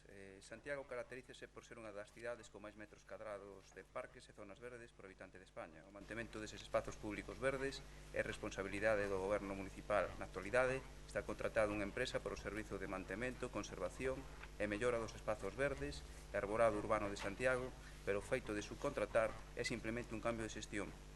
E, polo tanto, os responsables municipais deben exercer unha labor vixiante de supervisión. No Grupo Municipal Socialista recibimos numerosas queixas da veciñanza respecto da situación na que se atopan moito dos parques da nosa cidade. Tras visitalos, podemos confirmar o seu estado de abandono, situación que poderedes apreciar nas distintas imaxes colgadas na página web do noso grupo, como poden ser as zonas de paseo da Alameda intransitables, isto merece capítulo aparte, paseos cheos de fochancas no Parque Eugenio Granel, falta absoluta de mantemento na zona verde de urbanización do Conbarro, con papeleiras destrozadas e volardos tirados, erva e maleza no Parque de Salgueiriños, aínda que recentemente adxudicado. Por todo iso é polo que presentamos a este pleno o seguinte rogo, que o Goberno Municipal exerza a súa labor de supervisión e procure un óptimo mantemento de todos os parques públicos da cidade e, así mesmo, repoño mobiliario e as luminarias que se atopan en pésimas condicións. Señor Xanduro. Este goberno municipal leva exercendo esa labor de supervisión desde que entrou neste goberno e a gas na zona da Alameda, que polas súas especiais características a intervención é máis delicada, está facendo según van chegando esas queixas que vostede indica e arranxando todos os elementos que podemos dadas as nosas disponibilidades orzamentarias. Seguiremos exercendo esa labor supervisora e procuraremos ese óptimo mantemento, sen dúbida. O segundo dos rogos que figura aquí é do BNG respecto a unha petición de linguaxe inclusiva na web institucional. Dona Goretti, San Martín. Ben, o rogo refírese non só a petición de esa utilización de linguaxe inclusiva na web, senón tamén na documentación que utilizamos no día a día, na que se pasa nas comisións, na que utilizamos aquí, e refírese a dúas cuestións, ao modelo de lingua que se utiliza, algunha dela, desde logo, se fose distribuída esa documentación en castelán, nunca tería os erros de lingua que aparecen ás veces nesas numerosas documentacións, erros graves de lingua. É exactamente igual o que acontece con algo que sei que é asumido polo grupo de goberno, esa utilización desde unha perspectiva teórica da linguaxe inclusiva, máis que isto non se fai desde a perspectiva única exclusivamente de facer a lembranza de ter que facelo, senón da necesidade de acompañalo con un elemento formativo para que o propio persoal saiba da importancia que ten a utilización da linguaxe inclusiva. É por iso que, para alén de facer unha referencia inicial sobre o significado da lingua, como coa lingua nós tamén transmitimos valores, como precisamos actualizar, democratizar a linguaxe que utilicemos, fora de moitas veces de brincadeiras non ocasionais a respecto desta utilización da linguaxe inclusiva, isto serve tamén para transmitir ao conxunto da sociedade e ao conxunto tamén da administración unha posición de necesidade de visibilizar as mulleres na sociedade. Por tanto, xa digo, o rogo, o que se transmite, o que se quere facer non é dar un salto de saber que de maneira inmediata pode utilizarse a linguaxe inclusiva sen máis e de que se faga de maneira rutineira, senón de insistir na necesidade para que todo o persoal municipal e mesmo o conxunto da corporación que estamos aquí, ao ser introducido isto nun pleno, fagamos unha reflexión a respecto da necesidade de utilizala, sabendo, con eses exemplos de boas prácticas, como se pode facer dunha maneira moi sinxela, que non teña que ser algo, xa digo, absolutamente absolutamente feito por cuestións que poden parecer pois, o políticamente correcto, senón por algo que leve detrás pois, unha valoración de por que se fai, que significado ten e como iso pode facer ese uso da lingua moito máis positivo, pode facer que tamén axudemos non a esa necesaria visibilización e igualdade das mulleres na vida pública. Grazas, Goretti. Marta? Sí. Moi brevemente, decir que dentro do grupo de Compostela Aberta concordamos na totalidade do rogo realizado por o Bloque Nacionalista Galega, porque efectivamente concordamos en que temos detectado que a linguaxe institucional no noso Concello empregada non é nada inclusiva e tamén a propia calidade da lingua empregada en galego deixa moito que desexar. Neste sentido, precisamente, os resultados da diagnose realizada dende a Concellería de Igualdade a finais de 2015 saca a luz precisamente unha das déficits importantes no marco das desigualdades entre homens e mulleres dentro do Concello, tamén suliña este aspecto, o tema das carencias en termos de uso e recomendacións da linguaxe inclusiva. A seguinte fase, despois de facer esta diagnose, con toda a seguridade, é tratar, a partir da aprobación e do deseño dun novo plan de igualdade, de abordar de maneira sustantiva esta cuestión, así como outras cuestións relevantes como poden ser introducir tamén a perspectiva de xénero no deseño e formulación dos propios orzamentos. Evidentemente, para poder levar a cabo todo este tipo de accións, unha das ferramentas centrais, así tamén o sinalaba a concelleira Goretti San Martín, ten que ver coa formación en materia de igualdade de xénero. Para finalizar, decir que tomamos nota e comprometémonos con esta necesidade de petición para, dentro do propio Departamento de Igualdade, enviar en primeira instancia xa unha circular con recomendacións, exemplos de boas prácticas, como xa se fixo aquí fai bastantes anos e que creemos que ten que ser como mínimo o primeiro paso para mudar todas estas inercias e estas rutinas tan pouco desexables. Grazas. Grazas, Marta. O terceiro rogo do Partido Popular respecto ás placas que conteñen nomes de rúa, sobre todo da zona histórica. Quen fai a defensa? Pepa, a súa quenda. Gracias. Boa tarde. O nome das rúas non só serven para perpetuar antigos topónimos ou lembrar persoas ou feitos destacados para a cidade, senón tamén teñen unha razón de ser fundamental na delimitación de espacios, a localización de domicilios, edificios residenciais ou de calquera outra natureza. Nunha cidade de marcado carácter turístico como a nosa, resulta fundamental para localizar monumentos e sitios de interese para as persoas que nos visitan. De unha correcta sinalización perfectamente visible e accesible depende, pois, a eficacia do papel fundamental de localización que teñen os nomes das rúas. Conforme a súa condición de cidade monumental e amparada na súa específica normativa urbanística, no Centro Histórico de Santiago de Compostela, a maioría deses nomes están labrados en soportes pétreos e destacados cunha pintura, o que facilita a súa visión e a su cumpren mellor a súa finalidade. En varios destes soportes, o paso do tempo foi desgastando ata a súa completa desaparición os resaltes da pintura, co que a labra apenas se distingue, dificultando a percepción dos nomes e, por eso, con ello, a súa primordial función delimitativa. En anos anteriores, esa revisión realizábase con regularidade, pero na actualidade, en varios lugares ese labor non se aprecia. Por todo o anterior, este grupo municipal presenta o pleno seguinte rogo: que por parte do Goberno municipal se dean as instruccións precisas para que se revisen e onde proceda se melloren as condicións das placas que conteñen os nomes das rúas, de forma especial as de pedra da zona histórica, remarcando os trazos para a súa mellor visibilidade. Moitas gracias. Grazas, Jorge. Hola, boas tardes a todos e a todas. Nos anos anteriores había un contrato de mantemento para elementos patrimoniais que abranguía fontes, placas de rotulación, barandas, distintos elementos. O contrato de mantemento rematou a finais do 2015, cando se faga a concesión dos novos contratos de mantemento, renovarase un con valor cuidado e protección dos elementos patrimoniais, no cal quedará incluído ao cuidado e a rotulación das placas de nomenclator das rúas. O cuarto rogo é tamén do Partido Popular sobre o posto informativo na Praza de Galicia, a súa reposición. Claudio. Boas tardes a todos. A satisfacción das persoas usuarias do sistema de transporte público de viaxeiros e a súa eficacia ten moito que ver cunha asentada información que incremente a confianza, mellore a organización do tempo dos usuarios e usuarias e faga perceptible a labor de deseño e coordinación de liñas na procura dunha mellor adecuación do servicio ás necesidades e ás demandas da veciñanza. Dende o Concello de Santiago dense importantes pasos nesta dirección nos últimos tempos, sobre todo a través da incorporación das novas tecnoloxías, coa introdución da aplicación MásBus e coa iniciativa de reforzar un sistema de postes nas paradas que ofrecen información en tempo real dos tempos previstos para a chegada de cada autobús. Aínda que gracias á iniciativa do Grupo Popular se está a avanzar na extensión deste servicio de postes informativos ás principais paradas, o certo é que aínda queda moito por mellorar nesa dirección. O que nos parece máis urgente é repoñer aqueles postes que desde hai meses foron retirados para a súa reparación e aqueles que non están a prestar o seu servizo.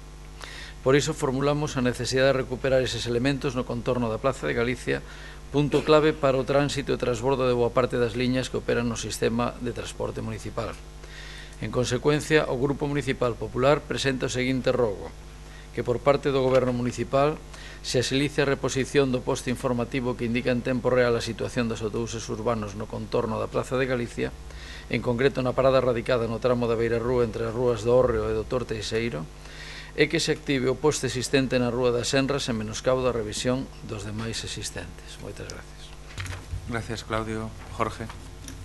En relación aos postes informativos, todos concordamos en que prestan unha gran labor e para información dos usuarios do transporte público e que son necesarios ao seu mantemento.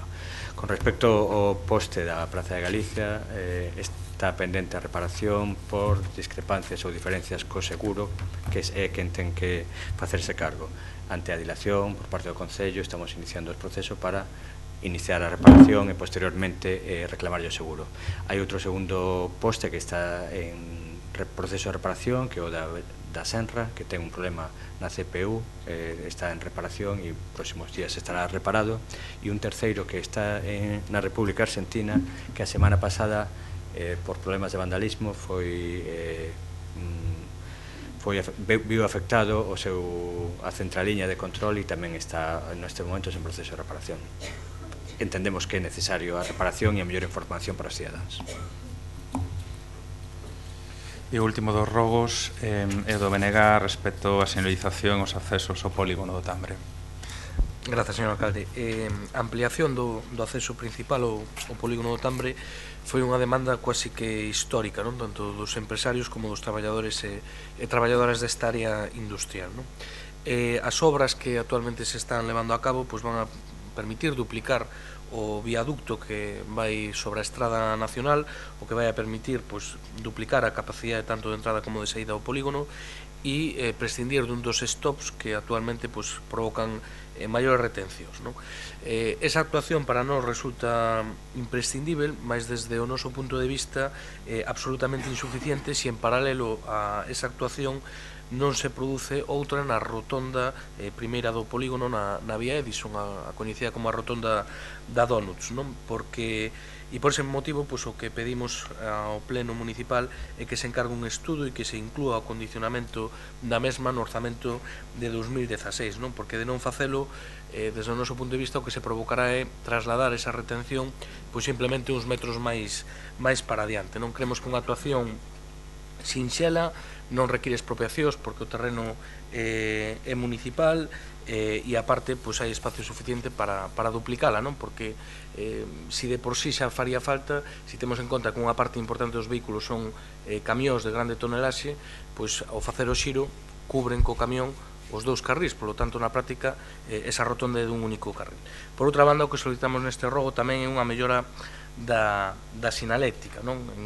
En xeral de todo o polígono, que ten unha letra absolutamente minúscula e polo tanto provoca para xente que non coñece as rúas do polígono moitos problemas e en particular no que ten que ver co tanatorio de Boixaca. Non podo asegurarlles, recibimos varias queixas ao respecto, que para unha persoa que non sexa de Santiago que veña ao tanatorio a calquer acto funerario ou a calquera visita é misión quasi imposible chegar porque está fatalmente sinalizado, non? E aproveitando que quedan aí uns segundos, tamén decir que neste caso abordamos esta entrada principal do polígono, pero que nos preocupa toda a accesibilidade da área industrial de Santiago, non?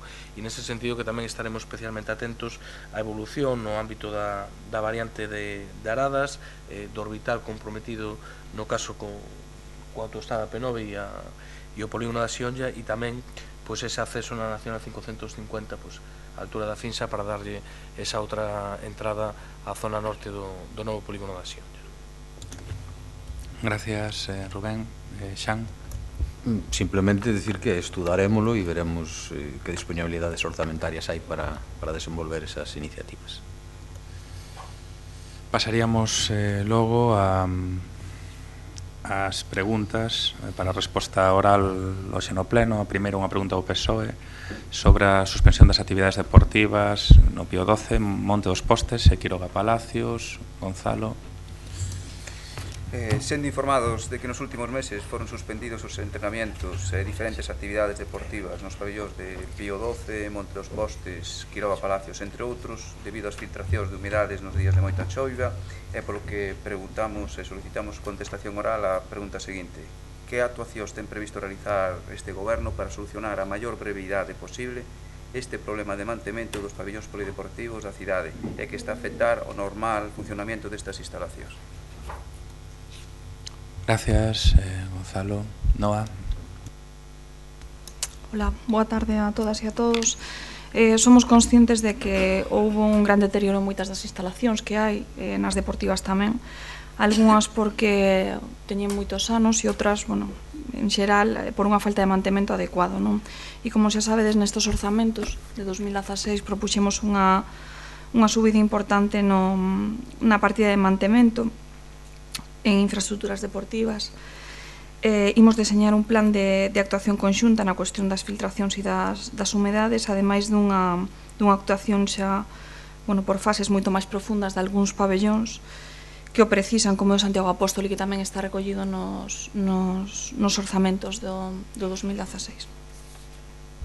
Grazas, Noa. A segunda pregunta do BNG sobre a repavimentación da avenida de Vila García entre Rosalía de Castro e Romero Donallo.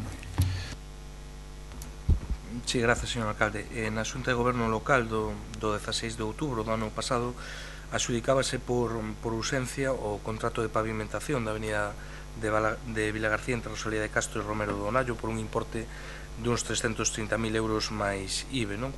Ese contrato formalizábase de días despois e tiña un prazo dun mes para a comprobación do replanteo. Logo o contratista debía iniciar as obras nos 15 días seguintes a asinatura a data de comprobación do mesmo, tal e como recolle o documento do propio expediente, non? Nese sentido, o único que queremos preguntar ao Goberno Municipal que perspectiva temporal ten a respecto da execución desta obra. Grazas, Rubén. Jorge. En relación con este proxecto de repavimentación da avenida de Vila García, que coincide no seu trazado co acceso do Camiño de Santiago á cidade de Santiago de Compostela, cando o xefe de servizo que toma posesión no mes de decembro toma baixo a súa dirección este contrato, pon en prevención de que un proxecto que afecta ao Camiño de Santiago e que entende que, mentras falte o informe preceptivo da Comisión de Patrimonio, non poderemos actuar sin ese informe e non poderemos iniciar as obras por non ter o preceptivo informe de patrimonio. Por lo tanto, o que se fai a partir da posta en evidencia de que hai un defecto en tramitación deste proxecto por parte do anterior Goberno Municipal, envíase a Patrimonio para informar. Puestos en contacto con Patrimonio en días pasados, o informe está pendiente de informe todavía, e se lle remite escrito a semana pasada ao director xeral Juan Naveira, ao subdirector xeral Juan Naveira, para que poda informar explicando que hai un problema de datas porque a obra debería estar rematada o 30 de novembro deste ano. Tamén se fai a consulta na Diputación, porque son fondos da Diputación os que teñen que financiar esta obra, se habería posibilidade ou non de prorrogar. De todas formas, se solicita, tendo en conta os plazos de 8 meses para a obra, que Patrimonio asilice a súa contestación para poder tomar as decisións que sean necesarias para adaptar o proxecto previsto ás determinacións que dé Patrimonio.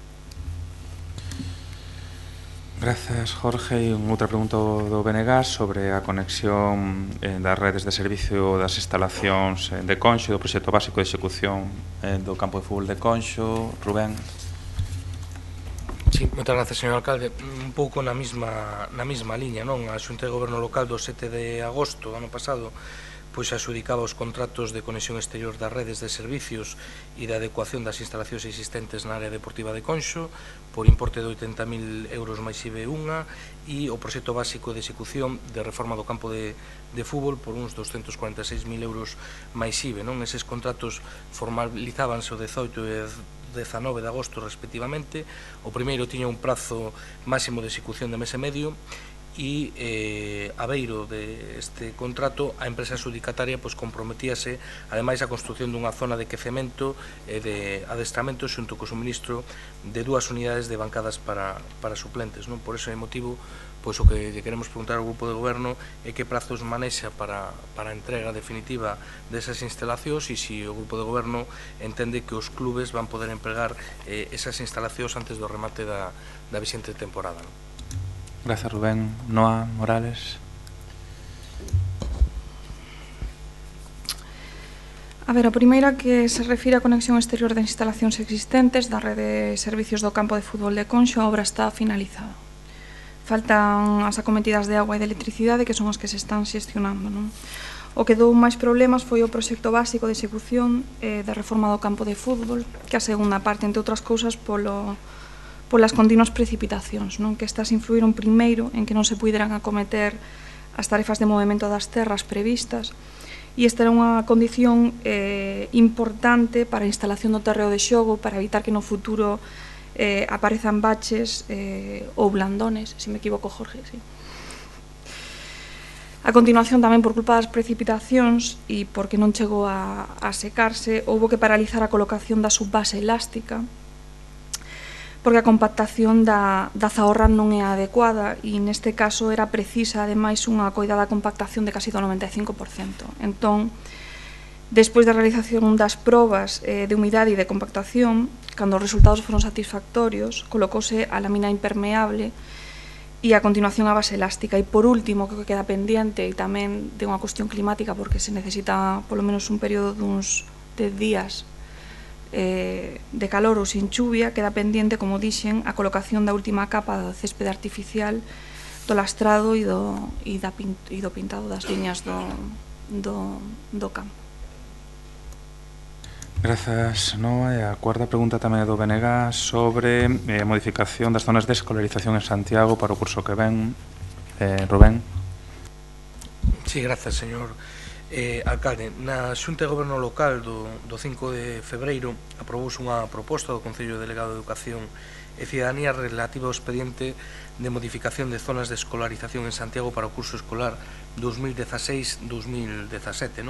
Segundo a documentación remitida pola Xunta de Galiza, o Concello de Santiago, diante da proposta formulada polo Servicio Territorial de Inspección Educativa, debía manifestar a conformidade ou desconformidade con esa proposta, mesmo se existía a posibilidade de emitir alegacións se se estimase o Goberno o estimase oportuno. Segundo a normativa vixente, e tal como se reflicte na documentación achegada á Xunta de Goberno, habría que consultar tamén o Consello Escolar Municipal onde está representada a comunidade educativa. Por ese motivo que preguntamos ao Goberno por que non se realizou e se ten pensado realizarlo. Manolo. Ben, trátase dun trámite preceptivo.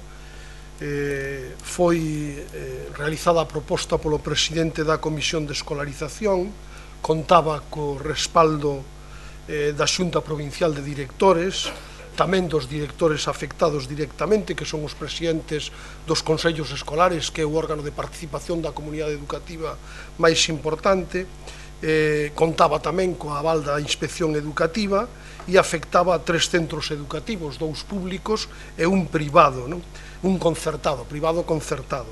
Se refería a ampliación de zonas de influencia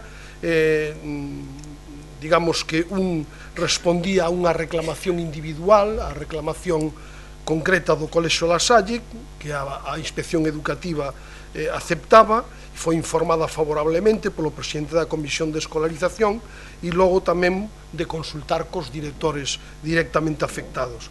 O trámite de consultar ao Consello Municipal de Educación imposible porque non existe tal Consello Municipal de Educación, non se reuniu en toda a legislatura pasada e virá ao próximo pleno do mes de marzo a proposta de creación do novo Consello Municipal de Educación.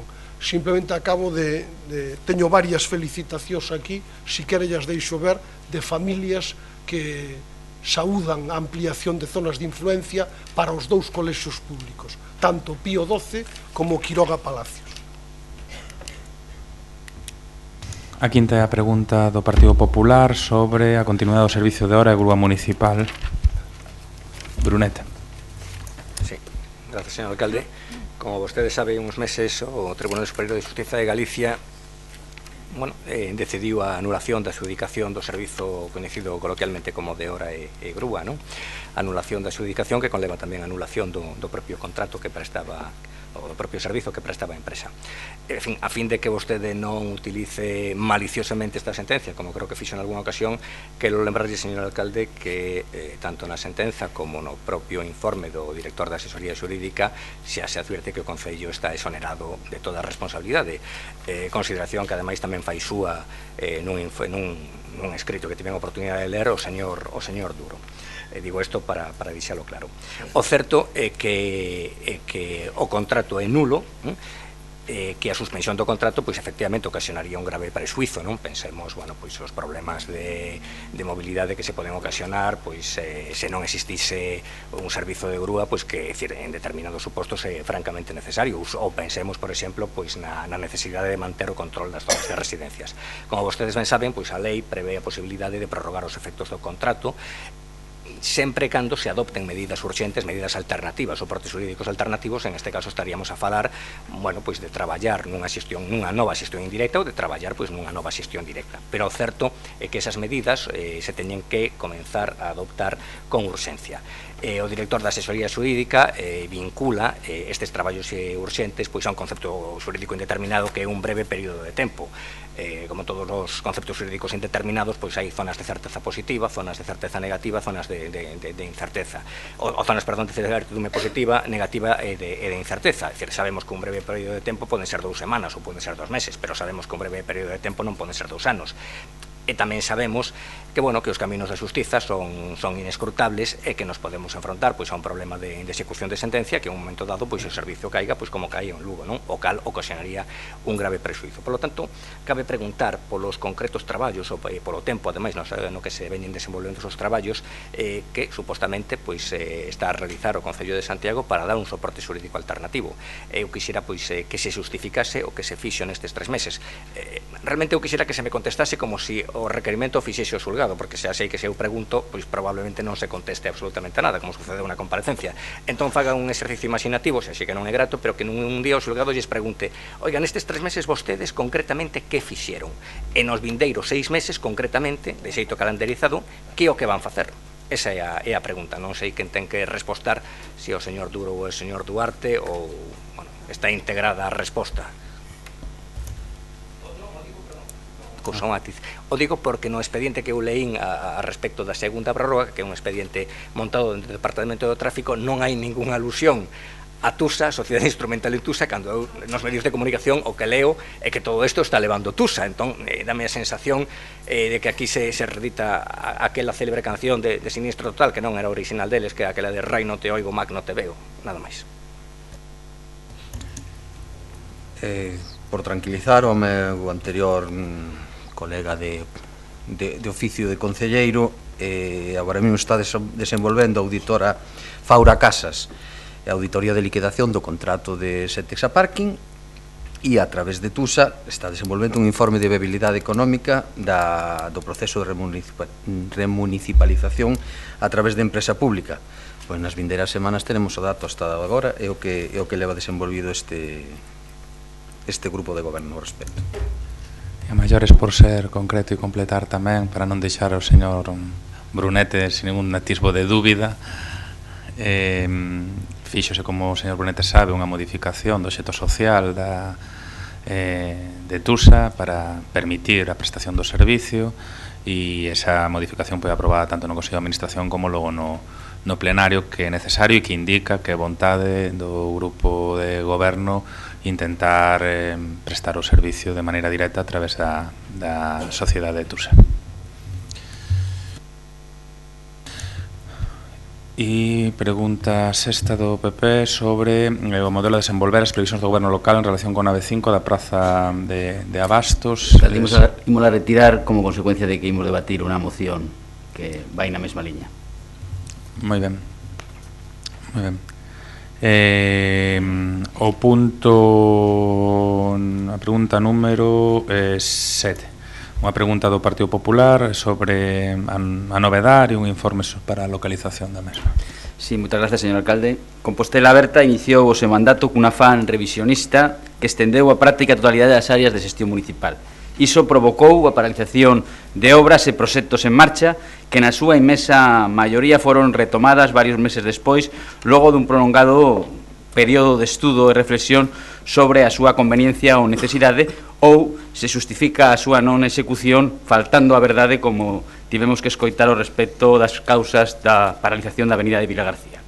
Ese afán revisionista non se detivo nas cuestións de estricta e exclusiva competencia municipal, sino que afectou a actuacións que se viñan desenvolvendo baixo a fórmula de cooperación e de colaboración entre administracións. Así aconteceu co proxecto para a construción da EDAR, que foi sometido a ese particular proceso de, abro comillas, estudo e análise, pecho comillas, cuestionando os pasos dados, en particular a elección da localización no lugar do Souto, mesmo cando tiña acadado en xuño de 2014 a declaración de impacto ambiental favorable da Secretaría de Estado de Medio Ambiente e, por certo, anulada a declaración de impacto ambiental da anterior solución, que non era conforme a dereito e, polo tanto, sendo a única solución viable para facer unha nova depuradora para Santiago de Compostela.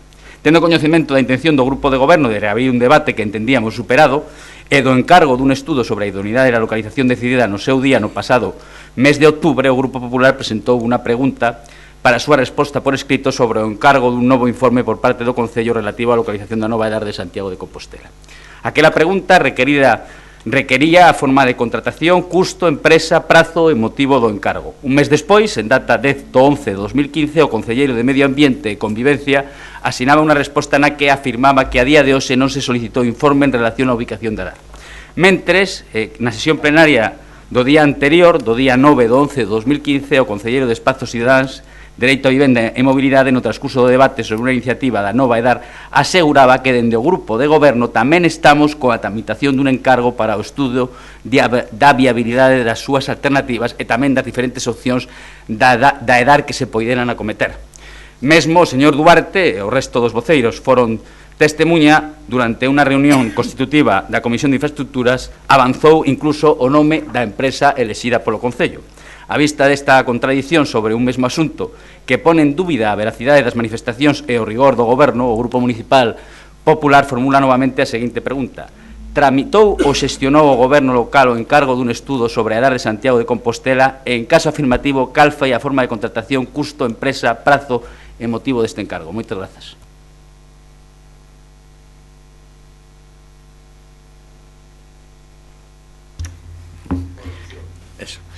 Xa que a contestación de Sanduro estaba por escrito na anterior pregunta de pleno e a miña foi unha información da Comisión de Infraestructuras, contesto. Certo é que desde este grupo de goberno, ante as posibilidades abertas de unha primeira ubicación da depuradora na Silvouta e un segundo proxecto en Souto, e ante a declaración de anulación da declaración de impacto ambiental da ubicación en Silvouta, si valoramos a oportunidade de encargar un estudo de cal sería a ubicación máis aconsellable para este Concello por custes económicos e ambientais a corto e medio e longo prazo. Esa proposta, de feito, chegouse a estudiar e a pedir orzamentos e o Concello decidiu, finalmente, non facer ese encargo porque había unha posterior demanda da Asociación de Plataforma en Defensa do SAR cuestionando o informe de declaración ambiental de Souto e ante as dúbidas que había de si o presuposto sería un contrato menor ou un contrato maior, ao final decidimos non encargar ese estudo de cal sería a mellor ubicación e esperar cal é o recorrido da declaración de impacto ambiental da ubicación de Souto.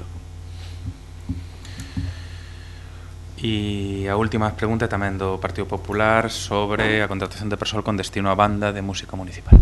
Sí, moitas gracias, señor alcalde. A Banda Municipal de Música de Santiago, fundada en 1849, é unha das máis antigas de Galicia. O Concello fíxose cargo dela en 1876, cumprindo, pois, neste ano precisamente os 140 anos do patrocinio municipal. Na actualidade, creo que, sin dúbida, é un dos activos culturais máis importantes da nosa cidade, moi apreciada pola veciñanza, que goza dos seus concertos que ao longo do ano ofrece en distintos escenarios e lugares do Concello, e tamén en barrios e parroquias que visita ao longo do ano unha actividade itinerante que foi potenciada precisamente no pasado mandato municipal. Aproveito para recomendar aos compañeiros de corporación, incluso ao alcalde, que asistan aos concertos da banda, porque creo que valen a pena. O labor divulgativo da banda combínase con concertos didácticos para escolares, intercambios e participación en actos festivos, culturais e tamén protocolarios, nos que axuda a potenciar o carácter e a vocación cultural da nosa cidade. Ese intenso e meritorio labor precisa dun constante apoio e atención por parte do Concello, tanto no aspecto económico como na dotación de persoal para continuar co grao de excelencia que ven mostrando a banda nos últimos anos, especialmente desde a incorporación do novo director. A Banda Municipal mantén unha constante reivindicación por recuperar ao seu cadro de persoal limitado a 35 efectivos e de forma moi especial determinados postos considerados como imprescindibles para garantir a súa calidade interpretativa. É o caso do posto do oboe, de trompa e de fagot que ata o pasado mes de xaneiro viñan sendo cubertos mediante persoal interino, pero que dende entón permanecen vacantes tal e como teñen advertido membros da propia banda e representantes sindicais. Esa carencia causa un gran prexuicio para manter a calidade artística da banda creemos que o mantenimento da situación é prexudicial para que as súas interpretacións teñan unha mínima calidade. Por iso facemos a seguinte pregunta: cal é o motivo polo que non se están a cubrir os postos vacantes no cadro persoal da banda como se viña facendo ata ese momento, e que medidas ten previsto adoptar o Goberno Municipal para recuperar coa maior brevidade os 3 postos de oboe, de trompa e de fagot que, según os propios membros da banda, son imprescindibles no cadro de persoal para que manteña a súa calidade. Moitas grazas e máis nada. Grazas a usted, Agustín. Branca. Bueno, penso que para abordar o tema das vacantes debemos entendernos nun contexto moito máis amplio, non, que a da situación do servizo, da súa idade de xubilación, da situación da tasa de reposición que implica unha complexa reestruturación da banda municipal que dende o Goberno de Compostela Aberta tratamos ca máxima dignidade en relación ca especialización que require un traballo artístico. O Goberno traballa dende fai moito tempo co director artístico da banda, ca Comisión de Cultura da banda, en atopar novas alternativas en comunicación cos espazos formativos da cidade como a Escola de Altos Estudos Musicais e o Conservatorio Superior de Música, que continuamente integran propostas e programas especiais dentro do que é a programación da banda municipal de música. Nós o que pensamos é que, bueno, primeiro hai vacantes que non son imprescindibles, como a do fagot, que nos máis de 140 anos da banda só cubriuse durante uns meses, xa fai anos. Asimilamos que sí que hai necesidades que temos que atender, e para iso buscamos un resultado dun proceso de fondo. Pensamos que é necesario atopar un un espazo entre o que é a profesionalización e a formación superior na cidade, apoiándonos no currículo da Escola de Altos Estudos Musicais, que ten unha asignatura que é relacionada cas prácticas en banda e orquesta. Para iso pensamos que sería moi acaído traballar nunha convocatoria aberta para desenvolver prácticas na banda municipal. Niso estamos traballando nun espazo que conecte o nivel formativo superior dos espazos da cidade ca nosa banda municipal, como xa está sucedendo, por exemplo, neste mes de febreiro en multitude de concertos, sobre todo os dos domingos que traballan co Conservatorio Superior de Música da cidade. En esa liña na que traballamos, efectivamente, para dar dun salto da situación da que estamos agora cara a unha convocatoria aberta de prácticas na banda, efectivamente atenderemos a cubrir esas interinidades ata que teñamos unha alternativa activa. Pero, bueno, non consideramos, por exemplo, que o fagot sexa imprescindible, porque durante a historia da banda só estivo cuberto durante uns meses, entón non é correcto que sexa imprescindible. Rematamos así o período de preguntas, pasaríamos ao último tramo do pleno. Dígame usted, porque non a teño aquí. A do Centro Sociocultural do Romaño, non? Non a presentaríades por escrito? E non por oral? Da igual. Non hai problema. Vamos a esperar lugar pola apertura, non pasa nada por un ano ou un mes.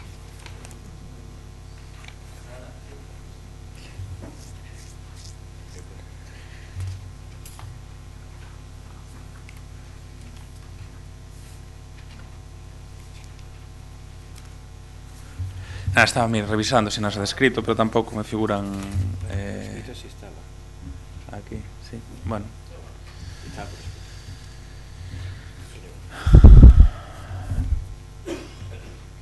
Pasaríamos logo ás mocións dos grupos municipais. Enténdense, como ven sendo habitual nos plenos,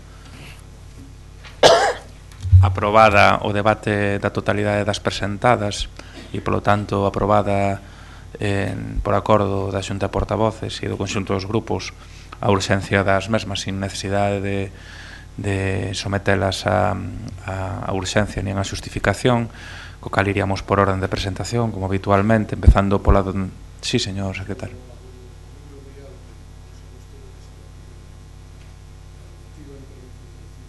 Sí, esa vai ser a primeira. A moción que presentou o BNG en representación da plataforma de migrantes retornados e que conta cunha emenda do Partido Popular que teñen que clarificar se aceptan ou non. E se pasan a facer defensa, Rubén. Sí, moitas gracias, señor alcalde. Pois vou proceder a facer defensa telegráfica, porque o motivo de presentar esta moción fundamentalmente era poder garantir a intervención dunha asociación residente en Santiago e cunha problemática que temos abordado en diferentes ocasións neste pleno, en concreto en setembro do ano 2013 e en decembro do ano 2014, non? Entón, nese sentido, creo que a problemática dos emigrantes retornados está perfectamente exposta. Eu creo que o fundamental radica que son persoas que non son defraudadores, sino que son persoas que foron a buscar o pan a outros países porque aquí non tiñan esas posibilidades e que non actuaron por mala fe ou con ánimo de defraudar o fisco español, sino que actuaron por desinformación ou por mal asesoramento, en moitos casos, por parte da propia administración, incluído o Ministerio de Facenda, non? E nese sentido, pois un pouco o motivo da moción iba en referencia a solidarizarse con este colectivo e en buscar vías de solución ao seu problema concreto, non? Con respecto á emenda do Partido Popular non temos problema tampouco en aceptarla desde a perspectiva que a mesma que se plantexou no Parlamento de Galiza e que permitiu un acordo unánime de todos os grupos políticos ao respecto, non? Moitas gracias, Rubén. Don Paco Reyes, a súa quenda. Gracias, señor alcalde. O Grupo Municipal do PSG da PSOE vai votar a favor da moción presentada polo Bloque Nacionalista Galego, entre outras cosas porque a aplicación da Lei 26/2014 de 27 de novembro que modifica a Lei 35/2006 do imposto da renta das persoas físicas conteñe un claro recoñecemento implícito da que a Axencia Tributaria estaba realizando unha interpretación, cando menos moi extensiva, das disposicións legais, posto que a lei na súa disposición adicional única establece un período de regularización que na práctica implica devolución das sancións inxustas, recargos e intereses que se impuseron nos últimos anos. De todas maneiras, dito plazo de 6 meses para regularizar as pensións que tributaban no estranxeiro ten sido manifestamente insuficiente para satisfacer unha regularización correspondente a 4 anos fiscais. Galicia é unha terra de migrantes, son moitos os afectados e afectadas con poucos recursos, de idade avanzada e con pouco coñecemento da legislación española polo tempo que levan fora. Por lo tanto, ademais, se teñen detectado deficiencias da aplicación desta nova lei, das que destacan a non homologación de pensións de incapacidade recoñecidas no estranxeiro, desinformación e conseguinte desasistencia dun colectivo numeroso e que, polas súas características, ten que gozar dunha maior proxección legal. Estamos, polo tanto, diante dunha gran falta de planificación e execución do proceso de regularización que ten causado auténtica desprotección dun colectivo en situación de debilidade e que, polo tanto, ten que ser corrixido. O noso voto a favor desta moción. Grazas, Paco, Agustín. Maite, a súa quenda. Vale, vamos a ver. Todos creo que entendemos que houve un problema moi gordo de desinformación ou mala información, incluso en algún caso, co tema das pensións percibidas no estranxeiro. O que non podemos obviar é que sí que é certo que todos debemos contribuir ao pago do IRPF, o sea, independentemente de onde proceda a renda. Un imposto que además ten dos principios básicos, igualdade e progresividade. Igualdade, todos os contribuintes somos iguales, e progresividade, depende do nivel de renta, pagaremos máis ou menos. Claro, cal é o tema da tributación das pensións no estranxeiro?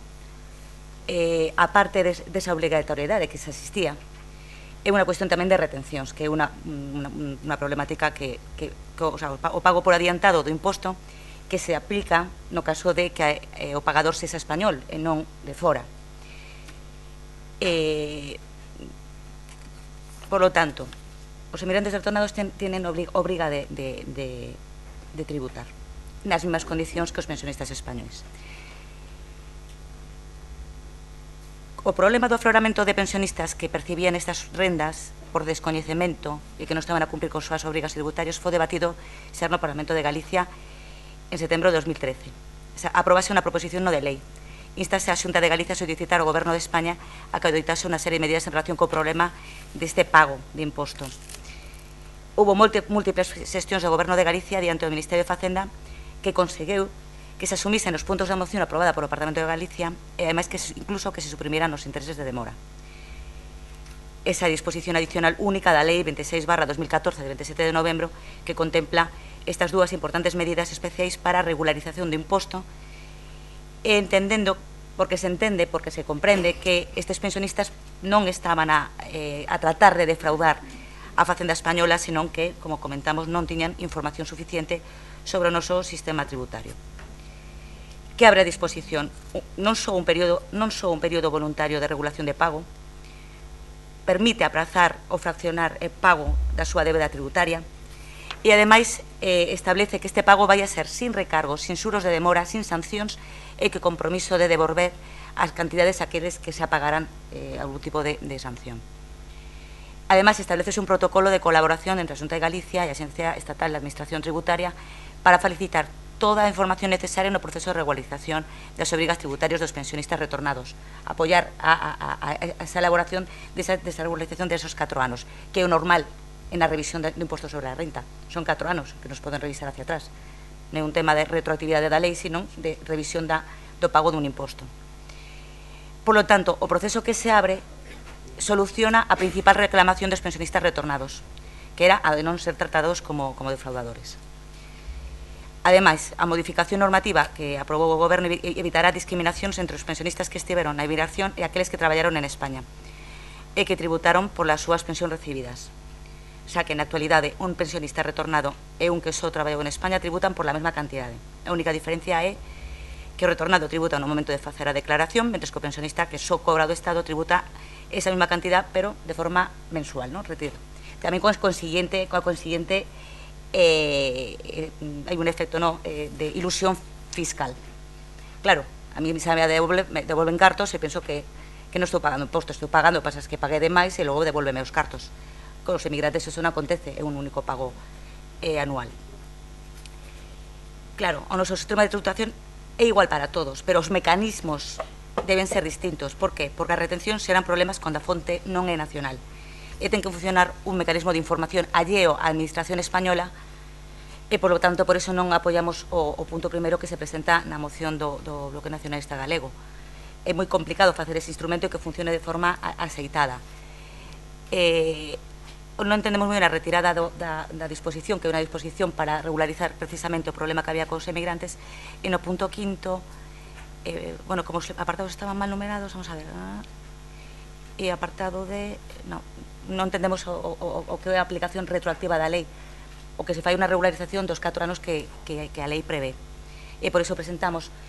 Despois, con respecto aos outros 2 puntos, que é un pouco o tema que non estaba resolto, que era do convenio con Alemania, o tema das invalideces, concordamos, é moi parecido, pero sí que quita, por exemplo, o tema de que sea de oficio, porque tamén é complexo, además non todos os casos son iguais, e habería que analizarlos de forma individual, vendo se concordan coa lei, non? Por iso, penso que o que se aprobou o Parlamento de Galicia, non? Que son estes 2 puntos que se aprobou por unanimidade, penso que pode axudar a este problema concreto que non estaba resolto coa lei anterior, coa resolución anterior. Nese caso apoiaríamos a moción, entendendo que a emenda é de sustitución. Grazas, Maite. Rubén, sí que non clarificaches se aceptades a emenda, vale, de acordo. Concha. Bueno, boa tarde a todos e a todas. Decir que o Grupo Municipal de Compostela Aberta tamén vai a votar a favor desta moción, porque coincidimos ca exposición de motivos que presentou Manuel Domínguez Rial aquí e que recolle o texto da moción, no que refire á emigración galega pasada e presente e ás consecuencias demográficas, sociais e económicas que tivo e ten para Galiza. Consideramos que as pensións son un dereito das persoas que viviron e traballaron toda unha vida, aquí ou fora, desafortunadamente, e que chegan á súa xubilación co dereito de disfrutar de tempo e de recursos económicos suficientes e gañados co esforzo e rendemento do seu traballo. Obviamente, apoiamos a igualdade de trato das persoas que reciben pensións de estados estranxeiros coas persoas que reciben pensións e xubilacións no noso país e no noso estado. Por iso, concordamos cos acordos que se presentan en esta moción, en as enmendas, para regularizar a situación deste colectivo e que non sean percibidos e tratados por a Facenda como defraudadores. máis nada. Moitas grazas, Concha. Non sei se queredes engadir algo, Rubén. Alguén máis quere engadir algo? Entón, entendemos que por unanimidade, señor secretario. Pasaríamos logo a segunda moción. Hai hoxe tamén en Xunta de Portavoces a segunda sería unha moción do BNG tamén sobre a Carta Europea das Linguas Regionais e Minorizadas, tendo en conta que hai unha moción tamén sobre esa temática idéntica do Partido Socialista e do Compostela Aberta. O que se acordou é presentar conxuntamente a moción, co cal si pode comezar Rubén ou Dona Goretti. Vale, de acordo, como se presenta conxuntamente, vou ser moi rápida logo. Estábamos aquí no anterior pleno cando se coñecía este informe de avaliación do cumprimento da Carta Europea das Linguas Regionais e Minoritarias, que está aprobada e referendada polo Estado español, que está referendada no seu grau máis alto de cumprimento. É dicir, que o Estado español podería dicir que cumpría en menos medida esa norma, mas referendou xustamente a súa posición de cumprimento máximo para protexer as linguas chamadas regionais minorizadas. O que se fai nesta avaliación é botar unha ollada ao que se está cumprindo fundamentalmente en relación co ensino e o que iso está significando de abandono da lingua propia, da lingua galega, de falta polo menos de impulso institucional para conseguir que haxa máis poboación, fundamentalmente dos tramos máis novos de idade, que poida usar o galego. Non se trata de falar de coñecemento, senón de uso. Para posibilitar ese uso, unha das maneiras fundamentais é que se poida utilizar o galego en calquera materia escolar, que se poida dar máis, ter unha liña máis ampla de ensino infantil en galego en todas as vilas e en todas as cidades, e, por tanto, para dar cumprimento a isto, o que di a moción é ese compromiso reiterado deste Concello coa Carta e a exixencia a Xunta de Galiza de que para poder xustamente nesta mesma liña ir derrogar o decreto de plurilingüismo e, mentres tanto, polo menos modificar o actual, impedindo, neste caso, ainda que sexa de unha maneira redundante, prohibindo a prohibición, eliminando a prohibición de impartir en galego determinadas materias. Grazas, Goretti, Paco. Grazas, señor alcalde. Eu voume limitar, para non alongar moito, pois algunhas recomendacións que fai precisamente o cuarto informe sobre o cumplimento en España da Carta Europea das Linguas Regionais ou Minoritarias do Consello de Europa. Vou ler textualmente, non é original, non estou lendo directamente. O Comité de Expertos insta as autoridades a garantir unha oferta de ensinanza en galego.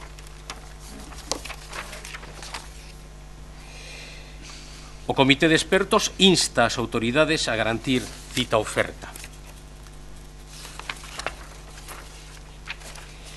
O Comité de Expertos recomenda enmendar o marco legal en Galicia con vistas a aclarar que as autoridades penais civis e administrativas nas comunidades autónomas realizarán os procedementos das linguas cooficiais a petición solicitude de parte e a tomar as necesarias medidas legais e prácticas para asegurar que unha proporción suficiente do persoal judicial destinado ás comunidades autónomas afectadas pola aplicación do artigo 9 da Carta tengan coñecemento laboral das linguas pertinentes. O Comité de Expertos urxe as autoridades españolas a tomar as medidas necesarias para aumentar a porcentaxe de persoal judicial en Galicia a todos os niveis e en particular entre os xuíces e procuradores capaces de utilizar o galego como lengua de traballo nos tribunais.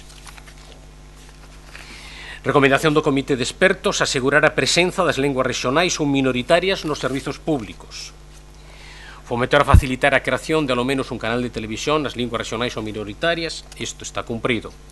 Fomentar ou facilitar a creación e o mantemento de ao menos un órgano de prensa nas linguas regionais ou minoritarias. O Comité de Expertos amosa para Galicia estar preocupado pola evolución negativa respecto a este compromiso e pide ás autoridades que aporten información no próximo informe periódico. Por lo tanto, eu penso que é claramente a caída a moción que presenta o Bloque Nacionalista Galego diante das recomendacións que o Comité de Expertos fai no seu cuarto informe sobre o cumprimento en España da Carta Europea das Linguas Regionais. Moitas grazas. Grazas, Paco Reyes. Agustín. Dona María. Ascoquenda. Boa tarde. Quixera, en primeiro lugar, referirme ao decreto 79/2010 para o plurilingüismo, a súa legalidade, por canto o que se pretende nas mocións é a súa modificación e derogación ao entender que incumple o establecido na Carta Europea das Linguas Regionais e Minoritarias en materia de ensino. En relación a isto, xa se manifestou o Tribunal Supremo, que é o máximo intérprete da legalidade do Estado, na sentenza ditada fai menos dun ano, en marzo de 2015, que desestima o recurso de casación interposto pola Real Academia Galega no relativo precisamente á nulidade pretendida dese decreto. En efecto, compre facer unha breve referencia ao establecido na Carta Europea en relación ás obrigas dos estados asinantes en materia de ensino, concretamente. No seu artigo 8, tras salvagardar o ensino nas linguas oficiais do Estado, impón aos estados que ratificaron a adopción de medidas de fomento do emprego das linguas, chamadas ali regionais ou minoritarias, asegurando unha parte substancial do ensino nas mesmas ou medidas de efecto equivalente, xa que logo formúlanse as obrigas nun sentido moi amplo, deixando a concreción aos estados. A referida sentenza di, entre outros, que as exixencias programáticas da Carta en canto á promoción e defensa do galego son claramente respetadas polo decreto. Engade que a atenta lectura do decreto non permite en modo algún identificar en que aspectos existe unha vulneración ou un descoñecemento das previsións da Carta. Por outra banda, e tamén dende un punto de vista normativo, compre lembrar que o Comité de Expertos, que ten encomendado o seguimento do cumprimento, emite un informe. Un informe é unha opinión. Da opinión derivanse recomendacións. E as recomendacións non son vinculantes. O que fan é suxerir unha liña de actuación. Pero non obrigan, non impoñen obrigas legais a quen as dirixen. Xa que logo, a modificación ou derogación do decreto para nós decae polo motivo de incumprimento que se invoca. Pero está ben, dende un punto de vista político, pódese non estar de acordo, pode non gustar, pódese discutir, efectivamente. O decreto é dun goberno do PP. Tamén foi un goberno do PP o que suscribiu a Carta Europea das Linguas no seu nivel máximo de compromiso. Foi un goberno do PP o que aprobou o Plan de Normalización Lingüística e foi o goberno do señor Albor o que aprobou a Lei de Normalización Lingüística. É un momento incómodo este. Pódese seguir empregando o galego, que forma parte do noso ADN, alo menos do meu, como arma arroxadiza para ver que partido é máis dono da lingua do povo. A quen votaría o galego? O galego que é de dereitas ou é de esquerdas? E facer del un constante casus belli político. Fraco favor lle estamos facendo. Fraco favor nos estamos facendo, verdade? Se hai un problema co galego, o mellor o hai, non é no sistema educativo, está aí fora, está na sociedade. E aí todas as accións que sirvan para reforzar o emprego do idioma, o seu coñecemento, o seu uso son poucas. O problema é como. E dígolles que hoxe, agardo que só sexa hoxe, non son optimista. Miren, as políticas de escaparate non son efectivas. Os compañeiros do BNG trouxeron ao pleno pasado unha moción na que co gallo do aniversario do nacemento de Rosalía o 24 de febreiro solicitaban que literalmente, que se aproveitase a reivindicación da data para estendela a un mes de febreiro de firme e inequívoco compromiso co idioma, desenvolvendo os seguintes actos. E leo: emprender e apoiar, que cousa máis pequena para a miña vista, emprender e apoiar a realización de actividades de promoción da obra da nosa escritora que impliquen a veciñanza do noso concello ao longo do mes de febreiro. Entre esas actividades, xulgamos de interese promover, cando menos, as seguintes: pendurar nos balcóns das casas e das institucións bandeiras galegas, pancartas con versos de Rosalía debuxados, procurar espazos para realizar grafitis e murais, realizar lecturas públicas da obra rosaliana en lugares destacados do concello, en que o alumnado dos centros escolares e persoas destacadas pola súa actividade cultural teñan o papel protagonista.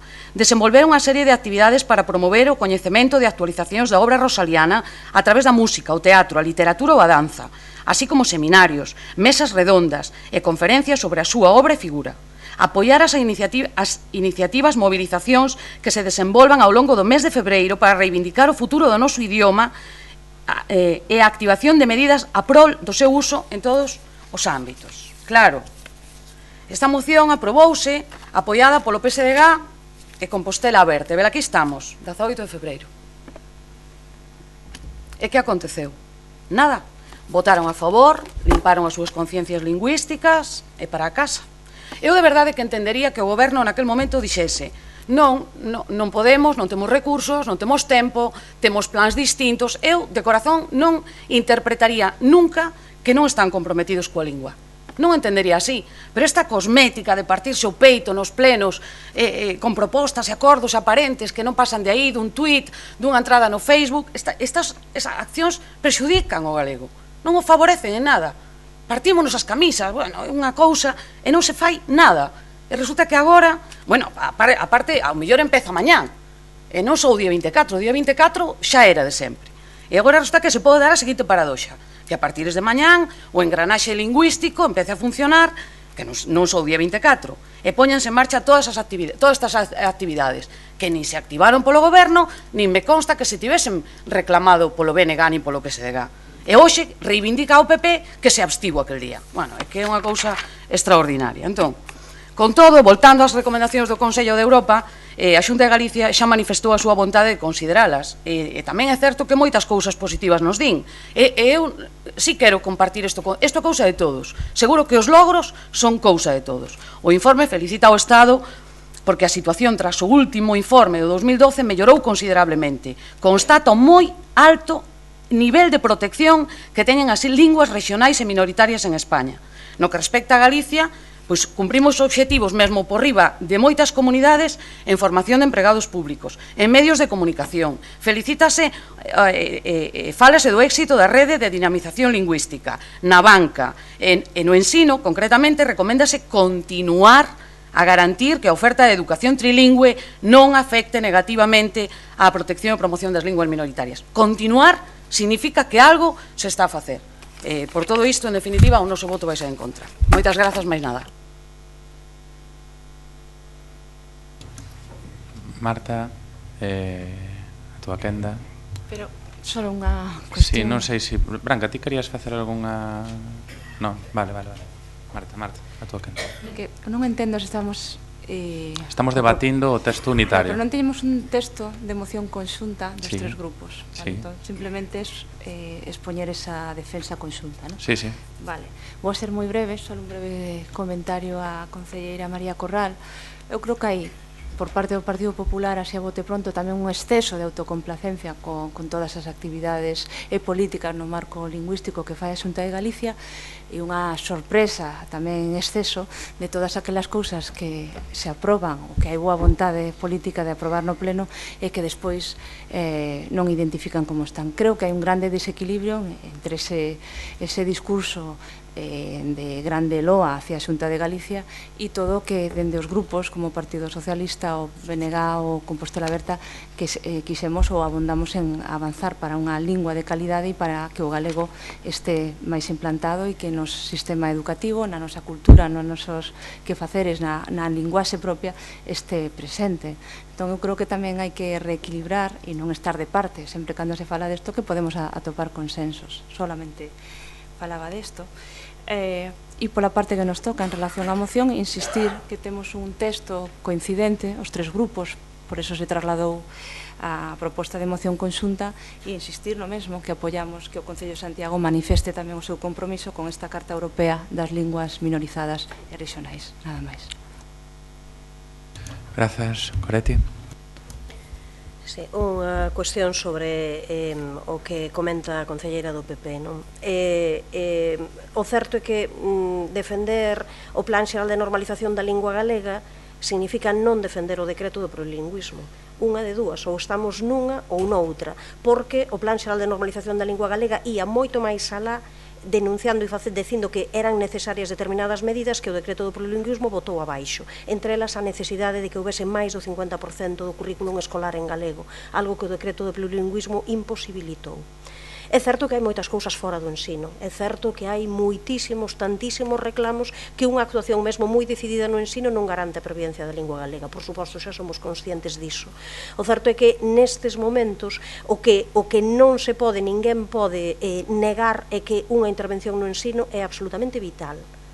Iso é o mínimo, porque é necesario ese coñecemento. Entón, eu o que non entendo é que mal fai continuar nese consenso que era o Plan Xeral de Normalización da Lingua Galega, ou nalgo que sexa similar, dá igual, non é unha cuestión de nomes nin do que sexa, senón algo que faga posible que se poidan dar moitísimas máis horas de docencia en galego, e que lle pregunten, por favor, nestes momentos calquera persoa, a todo o persoal que traballa nos institutos, nos centros de primaria, a todos os docentes de todas as etapas educativas, se a posta en marcha do decreto do plurilingüismo non significou unha reducción importantísima do uso do galego nas aulas. Iso é unha constatación absolutamente evidente.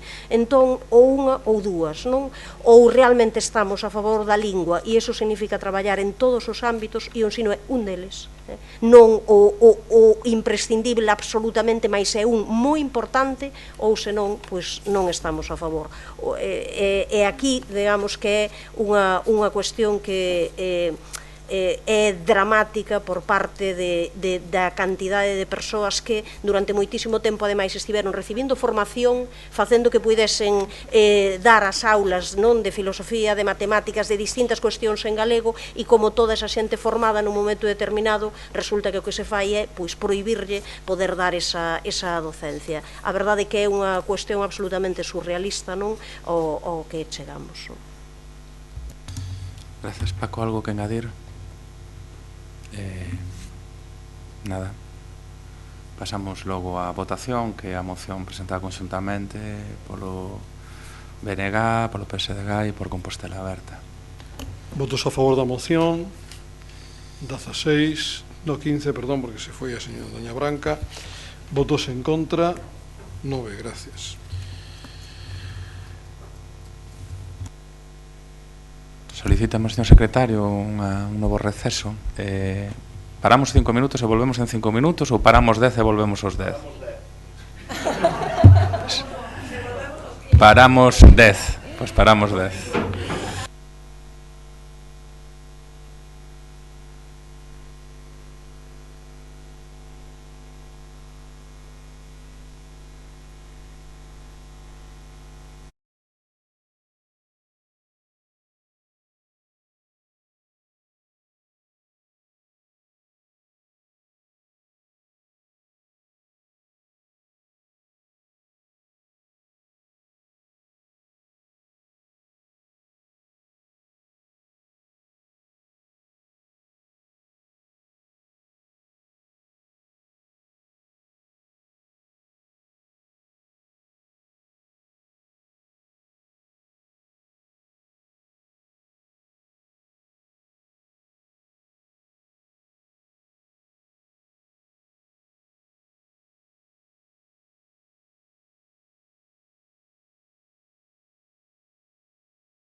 Bueno, imos a ir comezando.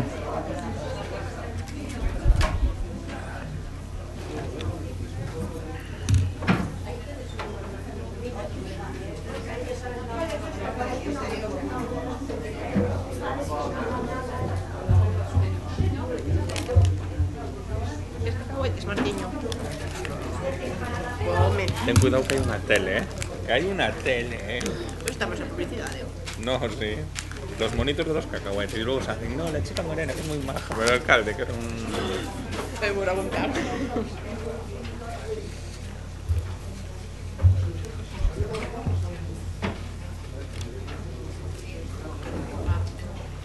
Imos a ir retomando. Retomaríamos logo ca moción presentada polo BNG relativo ás reivindicacións do 8 de marzo para reclamar un plan galego de emprego femenino. Dona Goretti, a súa quenda.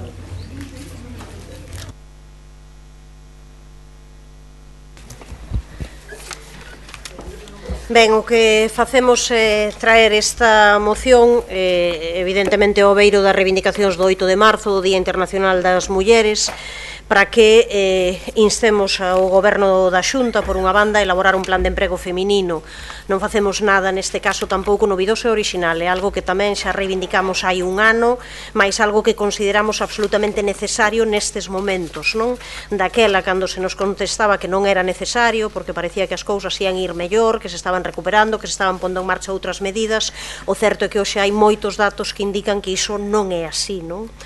Simplemente para darmonos unha idea de como están as cuestións, pois no noso país, no mes de xaneiro, das 236.447 persoas no paro, pois 126.315 son mulleres, non? 110.132 son homes.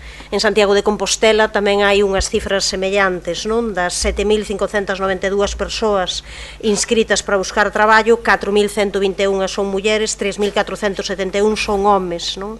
Xustamente arredor da data do 8 de marzo, pois en que sempre se fan públicos numerosos estudos por parte de sindicatos, por parte de asociacións feministas, por parte de partidos políticos, pois comezamos a escoitar o que xa sabemos que é unha realidade, non? Que esa fenda salarial se está agravando, que os homes pois sí que teñen posibilidade de acceder a 2 de cada 3 novos empregos, mentres a calidade do traballo feminino cada vez máis se está deteriorando. Por tanto, entendemos que é unha obriga dos concellos, para alén de faceren, pois de recolleren iso na súa planificación, non? Como sei que está, non? Neste caso, pois esta idea de incluir a perspectiva de xénero e a perspectiva de intentar conseguir que haxa persoas novas tamén que poidan sair das listas do desemprego, pero é pensamos que é unha obriga e unha responsabilidade conseguir presionar a institución, non, que ten as competencias, a institución que é directamente responsable, neste caso a Xunta, para que poña en marcha políticas que combatan xustamente esta desigualdade laboral das mulleres, non? Por outra parte, solicitamos tamén nesta moción elaborar un plan de corresponsabilidade para facilitar a conciliación da vida persoal e familiar, e queremos que contribúa a que o Concello de Santiago apoie públicamente e chame tamén a participación de toda a veciñanza, de veciños e de veciñas, de mulleres e homes nos actos que distintas organizacións e colectivos feministas pois con certeza van convocar para esta data ou datas próximas, non? Existen moitísimas evidencias de que realmente non se está cumprindo a igualdade de oportunidades, e neste caso unha igualdade absolutamente necesaria, que é a igualdade no mundo laboral. Toda esta situación de precariedade laboral, de situación de vulnerabilidade das mulleres, de fenda salarial, pensamos que son absolutamente necesario combater que as mulleres sexamos pois iso, as primeiras nestas listaxes, as primeiras nas listaxes tamén de pobreza, e que necesitamos, por tanto, facer posible tamén que dentro da conciliación do mundo de todo o que significan as tarefas, non, do privado, non, entre aspas, pois que sexan compartidas, non?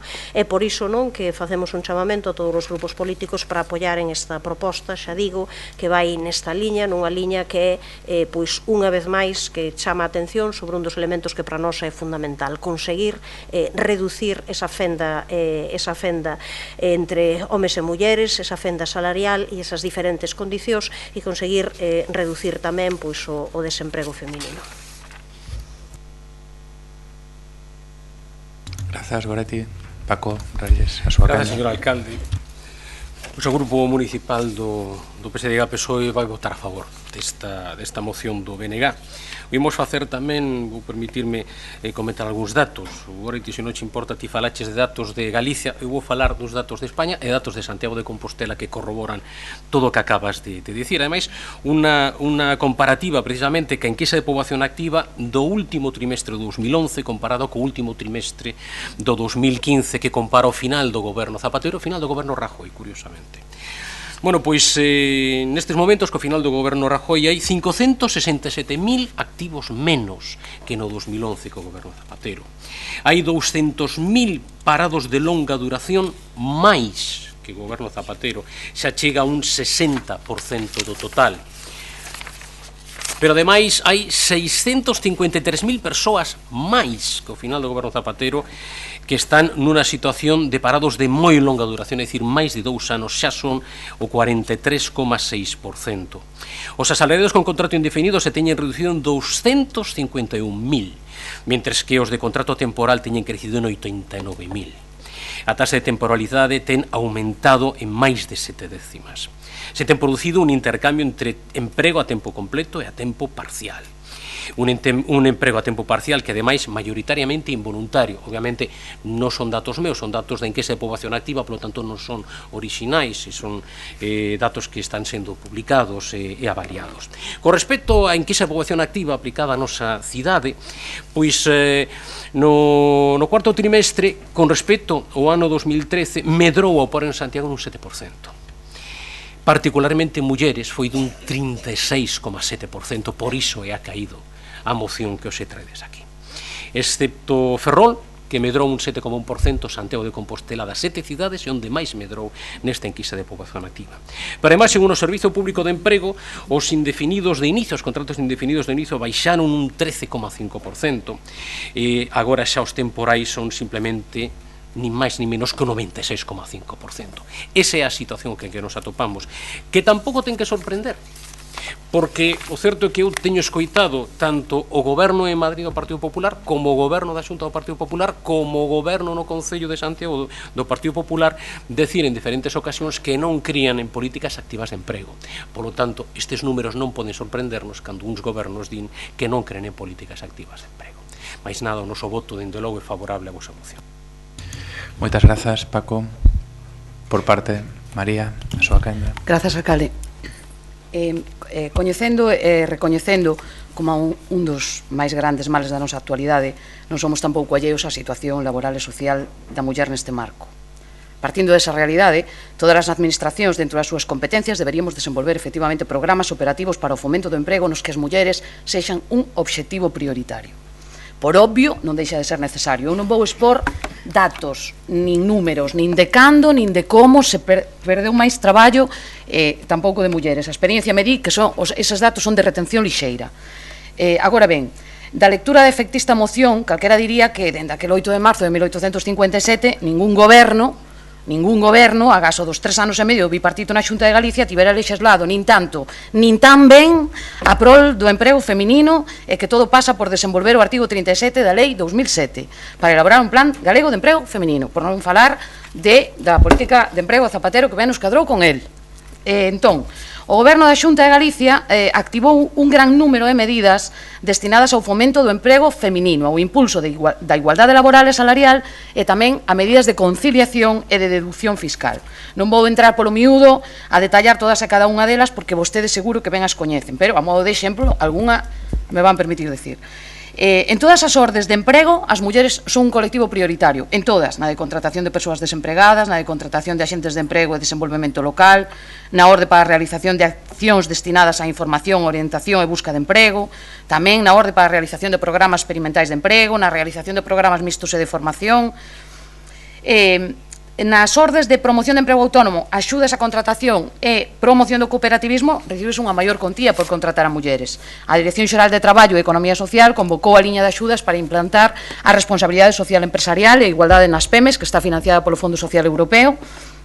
Esta liña beneficiou o pasado ano a máis de 20 pequenas e medianas empresas galegas.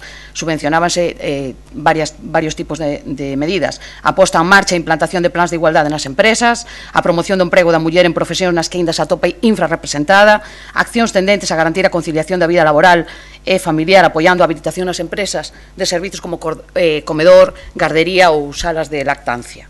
Dentro do ano 2010 levase a cabo o programa executiva, cuxo principal obxectivo é o impulso das capacidades directivas e de liderado das traballadoras galegas, rompendo ou tratando de rachar co teito de cristal que impide o desenvolvemento das posibilidades das mulleres do eido laboral, etc. A isto hai que sumar tamén, por certo, que son de aplicación as medidas do Goberno Central en materia de emprego e seguridade social, e tamén seguro as do Concello, o sea que nada non se fai. Non quero aburrir, porque son medidas que todos coñecen, seguro, porque moito me temo que por moito que diga, sobre todo coa hora, as políticas do PP en materia de emprego feminino ou en calquera outra cousa están prexulgadas, moito antes de ser aplicadas, eu creo que moito antes mesmo de ser pensadas ou concebidas, xa que logo, sen prexuicio, como dixen ao principio da intervención, de que opinamos que as políticas de emprego deben estar presididas, sin dúbida, por un espírito de especial protección á muller na procura de conseguir a igualdade real, o noso voto vai ser contrario ao contido concreto desta moción e no sentido no que se expresa con máximo respeto á compañeira Goretti. Máis nada, moitas grazas. Marta Lois.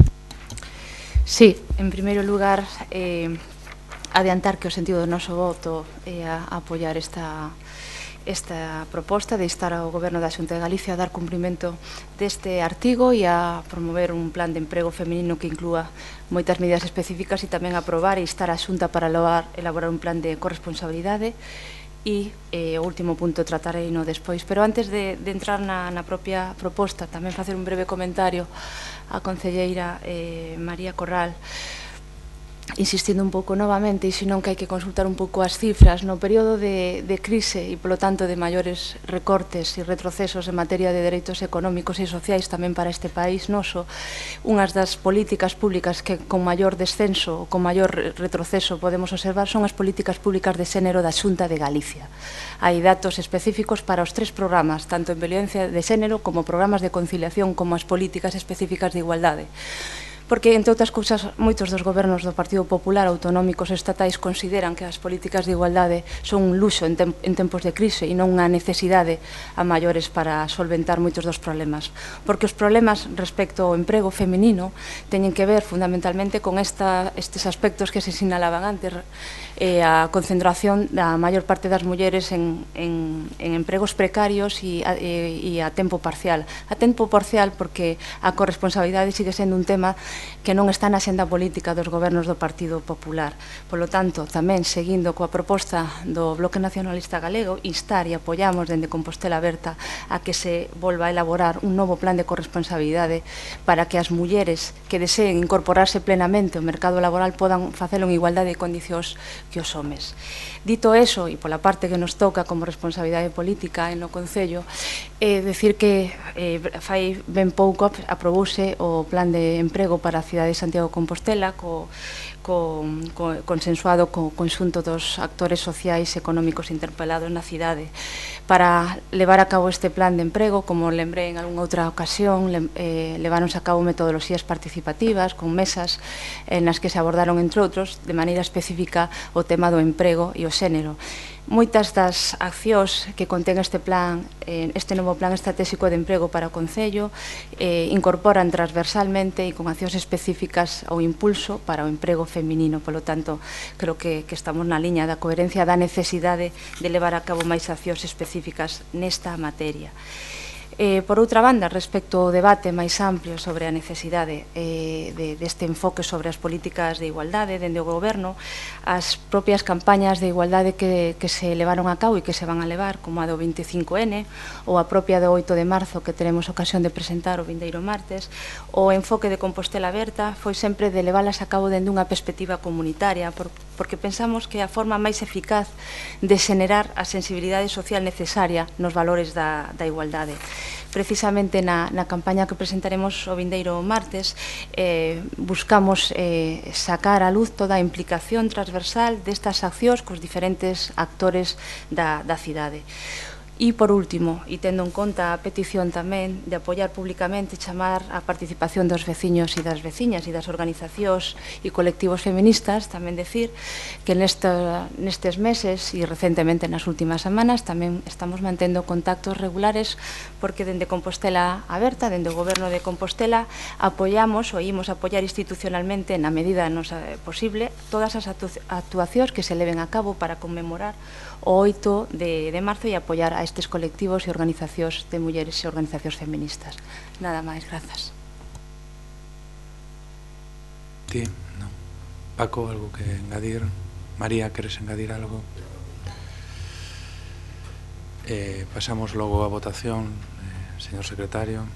Votos a favor da moción. Gracias. No. Bueno, 15. Votos en contra. Gracias, 9.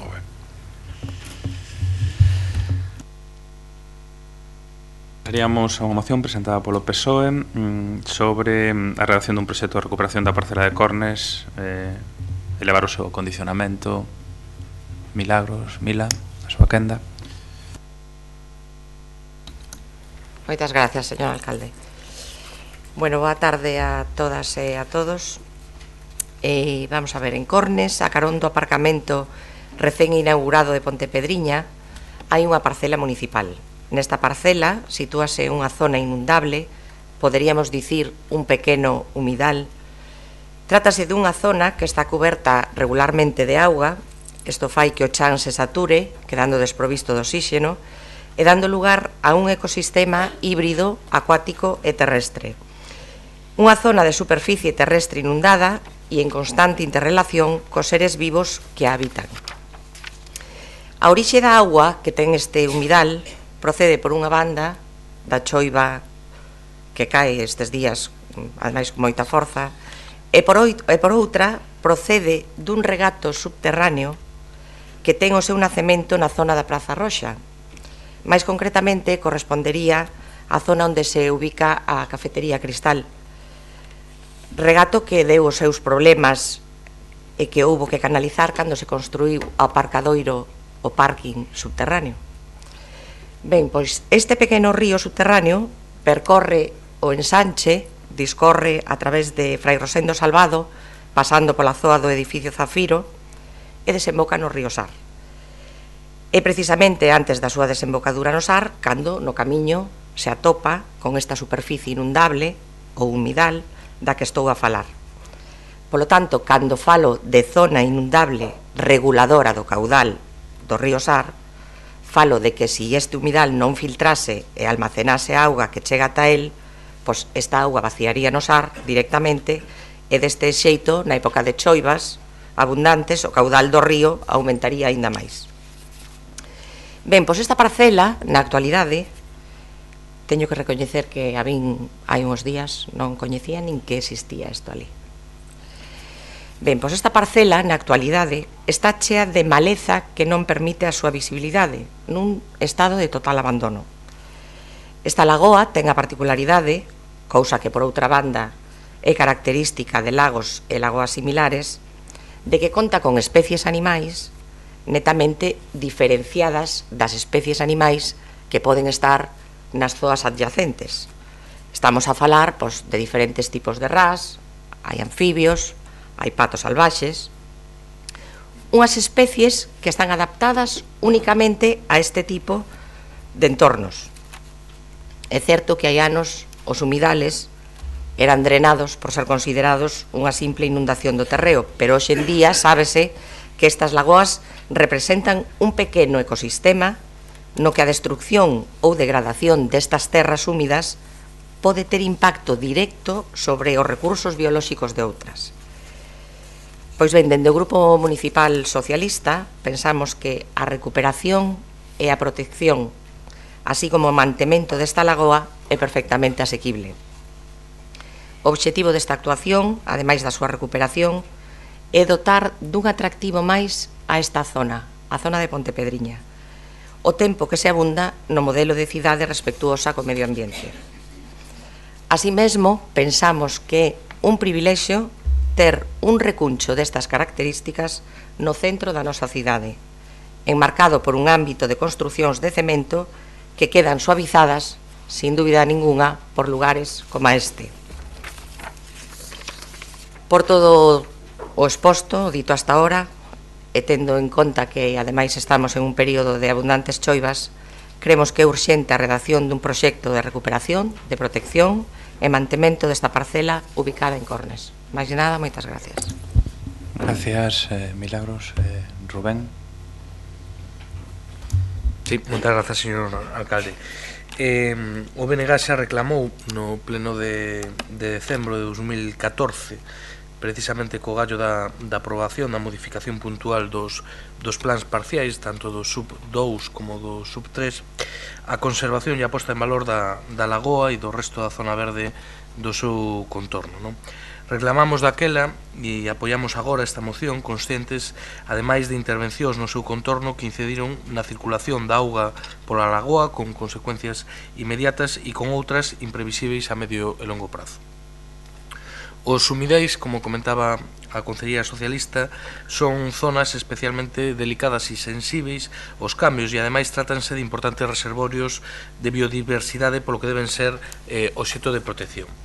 No caso concreto do humidal de Cornes, serve de repouso, de alimento e de cría a diferentes especies de aves como a galiñola ou o parrulo real, e na década pasada tenense identificado diferentes especies de anfibios, algunhas da lista de especies ameazadas, non? Por lo tanto, desde o noso punto de vista, calquera intervención que se propoña debe ir precedida de estudos sobre a estrutura e a dinámica da lagoa para garantir, en primeiro termo, a súa conservación e a súa sustentabilidade, que sin dúbida pode ser compatível co seu gozo por parte da veciñanza, tal como propoñen na moción do Grupo Socialista. A legislación vixente relativa á protección de augas obrigaría ou permitiría o establecemento dunha zona periférica de protección para amortecer os impactos que se pudieran producir. É un luxo, desde o noso punto de vista, poder aproveitar unha lagoa nun espazo urbano, e as solucións poden ser variadas sin desbotar a provisión dun miradoiro elevado e medidas de protección como a restricción do acceso ao resto do público, non? O certo é que a lagoa chegou ata os nosos días, dando, por tanto, singularidade á zona verde que ocupa entre os espazos construídos, e desde o BNG entendemos que a súa preservación debe ir sempre ligada tamén á posta en valor do resto das zonas verdes do entorno, que actualmente están nun estado de bastante abandono e que han de configurar toda unha continuidade natural co propio Parque Eugenio Grande. Por eso, imos votar favorablemente. Moitas grazas, Rubén. Teresa, a súa quenda. Buenas tardes outra vez. Ya manifestamos en su día que era necesario recuperar la laguna de Cornes y que debe realizarse a la mayor brevedad posible. En esta zona, en el entorno del viaducto de ferrocarril, debido a la parada de las construcciones de viviendas, quedó un estado de total abandono en medio de espacios urbanizados y frente al parque. La reciente habilitación por parte de la Xunta del espacio bajo el viaducto como aparcamiento disuasorio ha supuesto una oportunidad, no solo por la función que realiza en respuesta a una necesidad real, sino también porque contribuye a esa urbanización de ese espacio degradado y que no tendría otro posible uso. Así lo entendimos en su momento y por eso realizamos las gestiones con la Xunta y Adif para que este aparcamiento fuese una realidad. Entendemos que lo más complicado ya está hecho y que ahora lo que queda es la recuperación de las parcelas municipales correspondientes a zonas verdes que son abundantes en esa zona y también a la dotación deportiva que queda en el extremo de la parcela. No se trata, yo creo que de una actuación de envergadura, se trata inicialmente de limpiar la maleza e incorporar la zona verde al contrato de mantenimiento de espacios públicos. Además, sería interesante que desde la sección de Medio Ambiente estudiaran la calidad de las aguas, porque, como bien ha dicho Milagros, las aguas de esa laguna cruzan el ensanche y no sería de extrañar que pudieran recibir algún vertido inadecuado. También otra cosa que hay que preguntarse es si es necesario mantener ese vallado de protección que tiene ahora o bien retirarlo e incorporar algún tipo de señalización. Igualmente consideramos necesario que las parcelas urbanizables, sea de quien sea su propietario, se mantengan en un estado correcto. Algunas son municipales y otras son privadas. Es decir, libres de malezas, pero también libres de residuos o de vehículos que aparcan irregularmente, porque al aparcar utilizan las aceras que están construidas, que no están diseñadas para soportar ese tránsito de vehículos y están deteriorándolo gravemente. Entendemos que los propietarios de las parcelas deben habilitar las medidas necesarias para que no se produzca esta situación y el Concello debe vigilar para que esto se cumpla. Nuestro voto, por tanto, es favorable a la moción. Moi ben, moitas gracias. Xan, a túa quenda. Non teño moito que discutir a moción, efectivamente un espazo de interese que xa temos incluído nunha relación de humedais a recuperar e estudar do termo municipal. Evidentemente son espazos tremendamente delicados que cumpre estudalos moi completamente antes de intervir. O feito de que a finca este sin coidar, bueno, non hai previsións orzamentarias a toda agora para actuar sobre as fincas municipais, non só esas, sin moitas que hai na contorna municipal.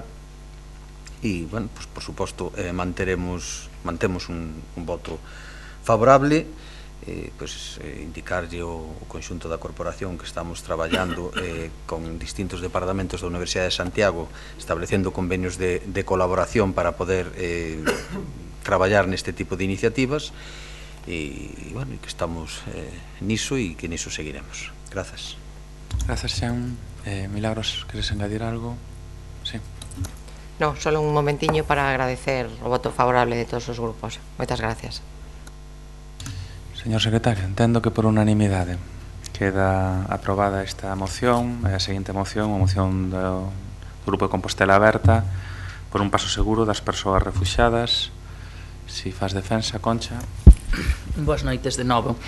Bueno, milleiros de persoas chegan cada día ás fronteiras europeas fuxindo da guerra, da opresión e da tortura, tamén da pobreza, a persecución e outras múltiples violacións dos dereitos humanos. Estamos, sin dúbida, diante da crise humanitaria máis grave desde a Segunda Guerra Mundial. Nembargantes, Europa está pechando as súas fronteiras e intentando trasladalas a países limítrofes como Turquía, Xordania ou Líbano, que están absolutamente desbordados e fora das convencións europeas sobre fronteiras e tratamento de persoas desprazadas. As persoas que camiñan ou navegan cara a Europa non van a deterse, por altos que sexan os muros que se construan ou por duras que sexan as condicións nas fronteiras. Viaxan cara a unha vida mellor e máis segura, ou sinxelamente, para sobrevivir e salvar a súa vida e a dos seus fillos e as súas fillas. Malia os chamamentos da sociedade civil organizada e solidaria para ampliar as vías legais de entrada e acceso ao dereito de asilo, moitos Estados membros da Unión Europea están pechando fronteiras e reducindo as vías legais dispoñibles de acceso. As políticas de non recepción non son unha solución realista nin sostible para xestionar a gravidade e extensión desta crise humanitaria global. Consideramos que depende de todos e todas nós exixir un paso seguro, legal e manexable para as persoas que escapan e se desprazan para sobrevivir, e non podemos deixalas en mans de contrabandistas e mafias. Por iso é que no pleno do 7 de setembro aprobamos unha declaración institucional desta corporación na que mostrábamos a disposición a colaborar de forma activa na solución desta grave crise humanitaria. É tamén por iso que hoxe propoñemos a este pleno sumarse á convocatoria da Marcha Europea polos Dereitos das Persoas Desprazadas, Pasaxe Segura Xa, convocada por diversos foros cívicos e entidades sociais e ao que xa se teñen sumado outras corporacións municipais como a Coruña, Oleiros ou Xátiva, por citar algunhas. E solicitar do Goberno do Estado e da Unión Europea que o paso tanto de fronteiras marítimas como terrestres sexa autorizado ás persoas solicitantes de asilo que chegan á Unión Europea ou xa están nela, poñendo en marcha con urxencia todas as formas de acceso legal e seguro que permitan ás persoas desprazadas chegar a Europa e ser acollidas de forma digna e acorde ás convencións de dereitos humanos e de asilo e refuxio.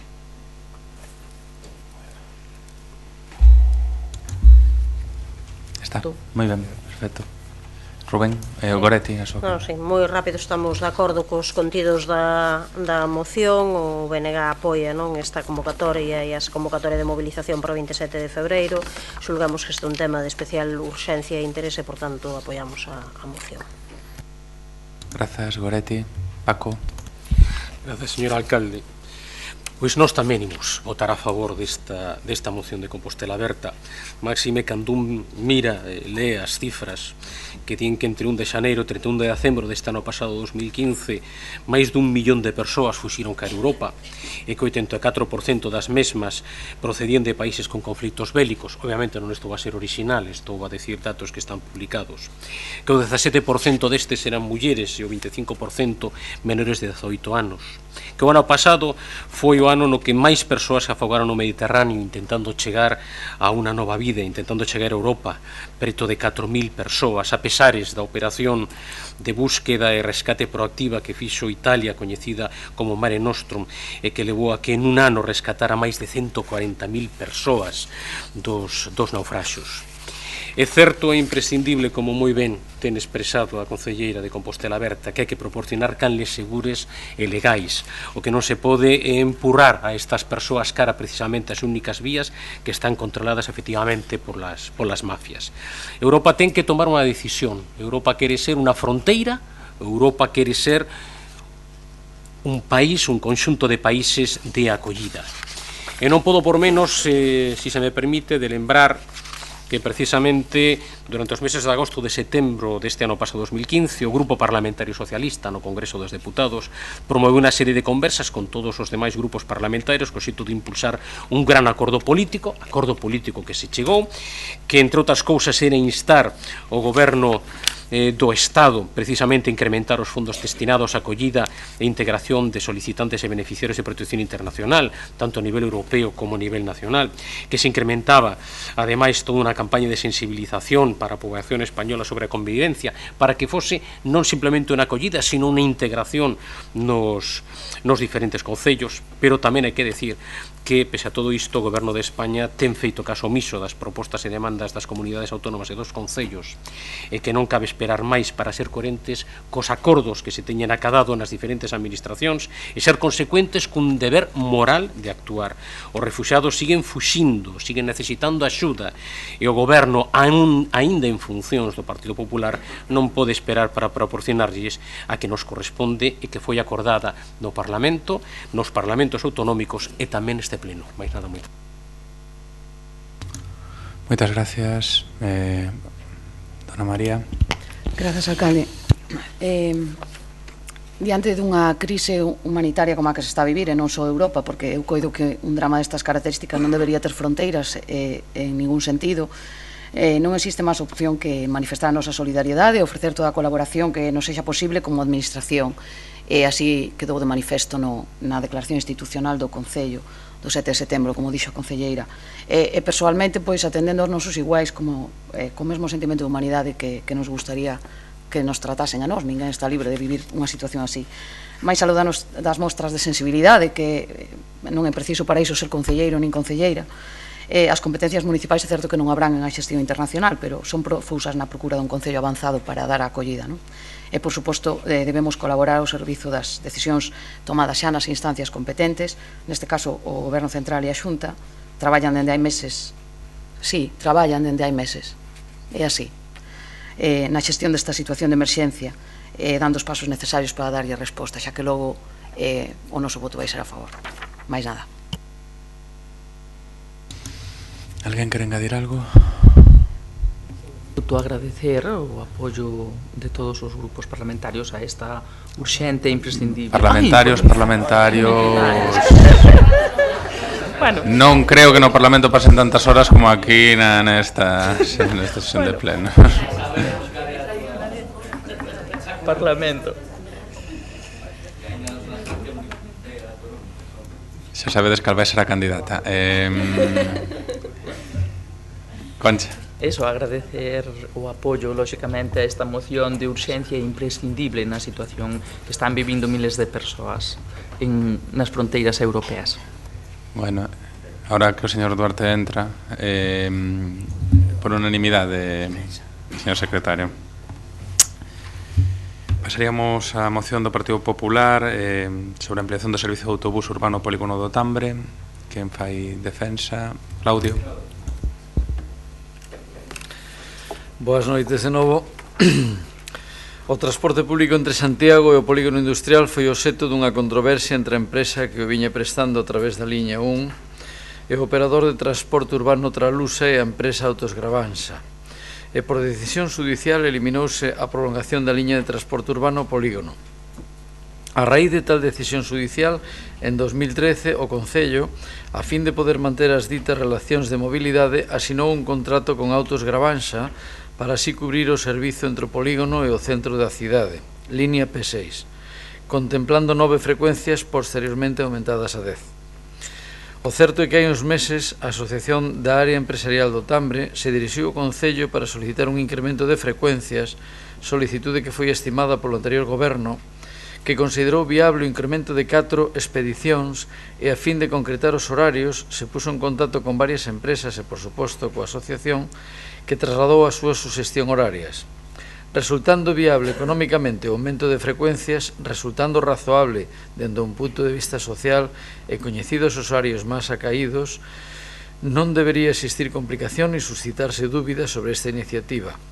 É por iso que o Grupo Municipal Popular presenta a consideración do Pleno e insta o correspondente órgano do Goberno do Concello a completar os trámites iniciados polo anterior Goberno a fin de aumentar, cando menos en 4, as frecuencias do servicio de transporte colectivo entre o centro da cidade e o polígono do Tambre, consonte as suxestións trasladadas polos empresarios desta área. Moitas gracias. Moitas gracias, Claudio. Rubén, a túa quenda. Certamente, non? Tal como acaba de comentar o señor Claudio, e tal como recolle a moción do Partido Popular, a partir de setembro de 2013 reducíanse notablemente as frecuencias de transporte urbano que prestaba o servicio o polígono do Tambre e arredores, non? Con todo eso o que conlevaba, non? Tanto a veciñanza das parroquias colindantes como para os propios traballadores e traballadoras desta área industrial, non? Eso xerou non poucas dificultades para os usuarios do polígono e levou para ello que non houbera non poucas protestas, incluso tamén as portas deste Concello, e que o BNG trouxera de xeito reiterado esta problemática tamén aquí ao Pleno Municipal. En calquera caso, benvido sexa que se volva a traer.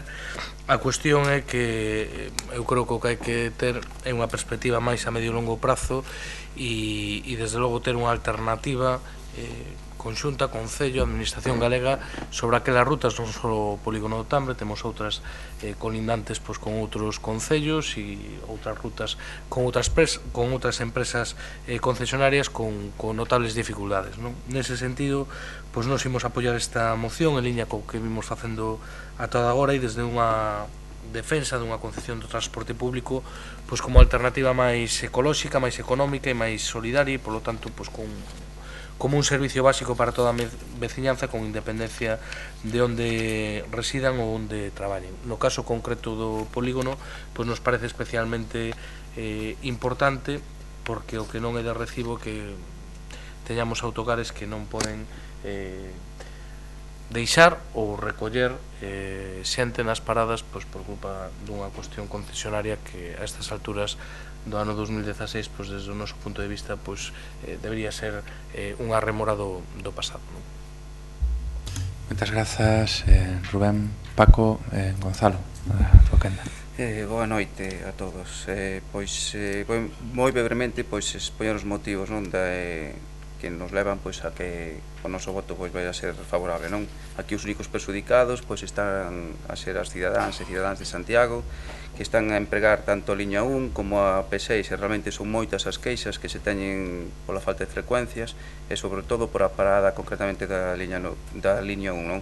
Eles son realmente alleos a problemática e a controversia que poida haber entre os donos das distintas liñas. O que si unha realidade que unhas das liñas máis empregadas, a súa derradeira parada a teña no tanatorio de Boixaca, o cal lle provoca pois uns trastornos importantes para terse que desplazar o polígono.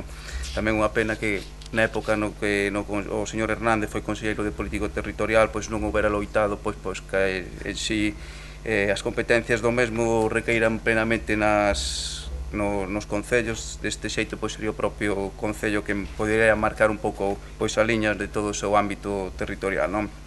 Iso sí, consideramos por parte do noso grupo que mentras non se faga ese novo plan de mobilidade, non se faga un novo estudo das liñas, mentras non saibamos o que vai acontecer contra Luxa, imaginamos en sí que como nos ten acostumado este goberno toca prorrogar, pois se chegue máis pronto que tarde pois un acordo cas distintas empresas para que se poidan aumentar estas frecuencias e así pois deste xeito pois se vexan en si beneficiados os traballadores e se poida dar pois ese servicio de calidade e sobre todo máis importante pois un aforro na súa economía para poder desplazarse ao seu posto de traballo. Por iso o noso voto vai ser favorable. Jorge Duarte. Bueno, pois o noso voto vai ser tamén favorable porque realmente desde que asumín a Concellaría de Mobilidade temos un problema que está aí latente, que foi as sentencias judiciais que recoñeceron que hai 4 empresas ao marxen da concesionaria que interfiren os seus trasectos por concesión histórica anterior co concesionario. Isto fai que algunhas liñas, como en concreto esta da liña do polígono, na actualidade funcione recollendo só viaxeiros no polígono e despois sin poder abrir e seguir recollendo viaxeiros no resto do camiño porque interfire co concesionario Tralusa. Esta situación anormal que impide que nun mesmo autobús se siga manteña o servicio e siga recollendo viaxeiros ao longo de todo o tempo, fixo que durante todo este tempo estuvéramos negociando ca concesionaria da liña Autobuses Garavansa, tanto no aumento destas frecuencias como tamén na millora da liña concesional que ten, que aborda todo o rural norte de Santiago, desde Barciela, Nemenzo, Marantes, Busto, porque a concesionaria e a nosa intención era aumentar estas liñas do polígono e simultaneamente tamén aumentar as frecuencias no rural. O que realmente pretendíamos era acabar co proceso de abrir portas para recoller xente no polígono e despois ter que funcionar únicamente sin poder seguir recollendo como unha liña únicamente de destino, de orixen no polígono e sin poder recoller xente. Todas estas conversas na actualidade e polo medio unha nova demanda judicial, a conflictividade entre o concesionario Tralusa e Garavansa sigue vixente e a pesar deso daremos cumprimento. Eu creo que é unha demanda xusta e necesaria por parte de todos os usuarios do transporte público que é mellorar as conexións desde o polígono de Tambre. Por lo tanto, unhas negociacións que parece que deberían ser sincelas alongáronse tanto pola necesidade de mellorar outras concesións desta mesma empresa como por unha nova demanda interposta por Garavansa pola interferencia que hai entre as liñas de transporte urbano de Tralusa a que remata precisamente no cementerio como por esta liña. A pesar de todo, entendemos que aínda que ao plantexamento dese goberno municipal de facer un rediseño de todas as liñas na cal teremos que ser conscientes de que hai 4 concesionarios que xa teñen uns dereitos, entendemos que temporalmente e hasta que se faga a nova renovación das liñas si poderemos acceder a esas 4 novas frecuencias ao polígono do Tambre. Claudio, algo que engadir? Queres hacer son?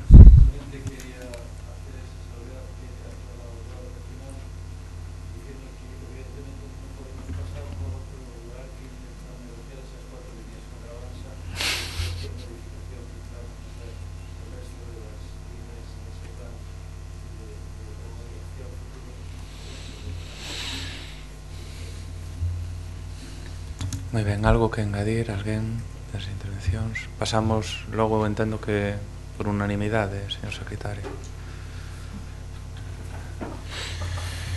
Pasaríamos a unha moción do Partido Popular sobre a posta en marcha da nave 5 da Praza de Abastos. Quen fai defensa? Eu. Moitas gracias, alcalde. Boas noites. No mes de marzo de 2015 fai casi un ano, inaugurábase unha bella demanda deste Concello como era a millora e remodelación da Praza de Abastos. Unas instalacións que xestionan cun modelo cooperativo alrededor de 70 comerciantes que teñen aquí os seus negocios e onde acoden tamén pequenos produtores e produtoras para ofrecer de forma directa e puntual os seus produtos de proximidade. O proxecto de millora foi o resultado da coordinación entre o Goberno do Estado, a Xunta de Galicia, a través da Consellería de Economía e o propio Concello de Santiago. Unas obras que significaron un investimento importante, 5,2 millóns de euros, e que tiveron como unha das súas novidades o acondicionamento dunha das naves existentes, a chamada nave 5, para destinala a usos gastronómicos, tratando de potenciar a actividade do conxunto da Praza de Abastos. Dende a súa apertura, a nave 5 comenzou a converterse nun lugar de referencia para a cultura gastronómica, para a proxección turística, en definitiva, como un complemento que reforza e que tamén se beneficia da capacidade de convocatoria e o atractivo deste mercado. A nave 5, convertida en escaparate de produtos galegos e de calidade, acolleu o pasado ano dentro do Festival Compostela Gastronómica un espazo gastro non que máis de 20 restaurantes composteláns ofreceron unha demostración do seu labor. Resulta evidente que é preciso regular e normalizar canto antes o funcionamento deste espazo. Houbo unha idea inicial de converterla nun lugar de promoción dos produtos galegos de calidade con varios locais gastronómicos e unha posterior iniciativa da Asociación de Hostelería para xestionalos, pero ningún deles acadou o consenso nin a concreción necesaria para pechar un modelo definitivo. Por parte do anterior Goberno municipal, dende o remate das obras, iniciáronse os traballos para a elaboración dos pregos que permitiran a licitación da concesión dos locais e fíxose, no tramo final do mandato, unha oferta de consenso para tratar de combinar os intereses das persoas que traballan na praza cos intereses turísticos e cos xerais da cidade. De toda esa información foi informado o novo Goberno, non estaba, obviamente, esa información en ningún caixón como escoité de algún responsable deste Concello nos pasados días. O actual Goberno non ten adiantado nada nesta situación, a única novidade foi a organización na nave 5 do mercado de Nadal, cuestionado por boa parte da cidadanía e que o propio Goberno recoñeceu que non tivo o resultado agardado. O alcalde ten falado de conversas e do remate dos pregos de licitación dos locais, pero o certo é que nada se sabe en concreto. A indeterminación e a ausencia de noticias ofreceu recentemente un novo motivo para a preocupación ao retirar as mesas existentes no corredor central sin ofrecer ninguna explicación pública sobre o motivo desta retirada nin a súa relación con unha decisión concreta adoptada sobre esa nave que continúa a ser, alo menos para este grupo municipal, unha incógnita. A propia cooperativa, que representa as persoas que traballan na praza, cualificou a decisión desta retirada de unilateral, o que non significa que non foran informados, pero unilateral, é dicir, foron informados de que se retirarían, pero non das razóns. Dende o Grupo Municipal Popular, logo de ter pulsado a opinión da cooperativa que xestiona a Praza de Abastos e tamén das conversas que tivemos no seu día coa Asociación de Hostelería, seguimos considerando que é preciso definir canto antes un modelo de xestión para esta nave. Un modelo consensuado que trate de integrar as distintas sensibilidades, promova a venda de produtos de proximidade e a posibilidade de seu inmediato consumo con criterios de calidade e de innovación. Un modelo que converta este lugar nun eficaz complemento para potenciar e valorar o conxunto das instalacións dun mercado tradicional que siga a ser, ademais, un importante centro económico e social e, por certo, que, como temos repetido moitas veces, é o segundo enclave máis visitado da nosa cidade. En consecuencia, para avanzar na definición do modelo, para clarexar o destino final e para poñer en valor en servizo canto antes a remodelación da nave 5, o Grupo Municipal proponlle ao máximo órgano de representación do Concello a adopción do seguinte acordo, que se inste ao correspondente órgano do Goberno a que realice un proceso de audiencia e consulta pública, especialmente coa cooperativa que xestiona a praza e coa Asociación de Hostelería, das condicións do concurso para a concesión dos postos libres existentes na nave 5 da Praza de Abastos, introducindo nos pregos elementos que permitan valorar a oferta nos locais de produtos de proximidade con criterios de calidade e innovación, así como a posibilidade do seu consumo inmediato nas propias instalacións. Logo de realizado o citado proceso de consulta, que proceda a tramitación dentro do primeiro semestre do ano actual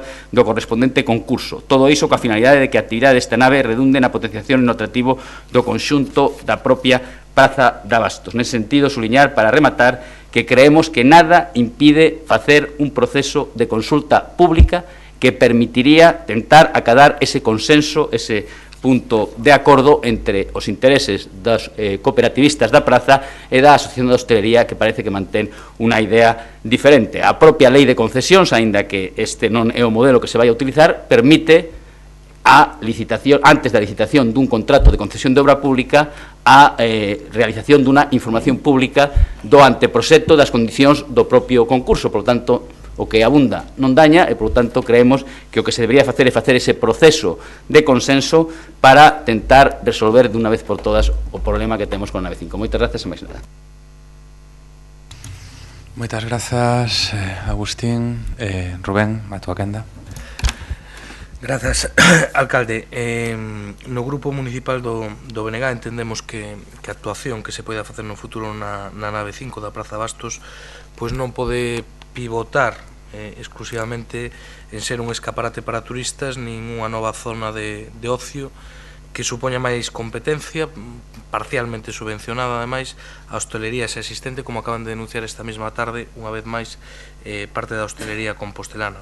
Desde esa premisa, o proxecto que se nos presentou no seu día a todos os grupos municipais con representación nesta corporación durante o anterior mandato por parte da Asociación de Hostelería de Compostela, pois parecíanos o noso grupo, desde logo, moito máis acaído que o actual. Nese sentido, BNG, polo que aposte por non desvirtuar o sentido da Praza de Abastos e ofertar produto fresco de proximidade á veciñanza e o conxunto da restauración de Compostela.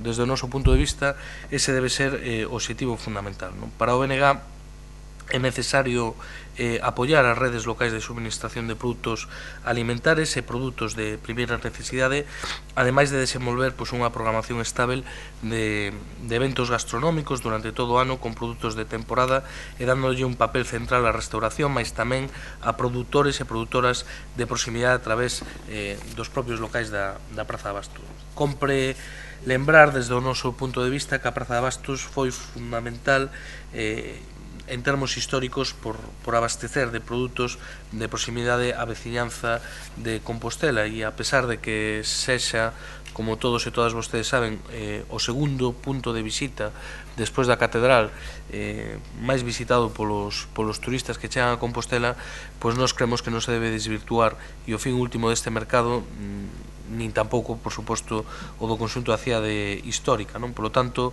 nós o que imos seguir pulando é por usos que sexan compatíveis e que non desvirtúen o objetivo fundamental da Praza de Abastos. No seu día houve un intento por montar ali un supermercado que se chamaba un supermercado en seco, que tivera produtos complementarios os que se podían ofertar na Praza de Abastos e que non entraran en competencia directa co peixe, ca verdura, ca carne en fresco. Eso non foi viable por diferentes razóns.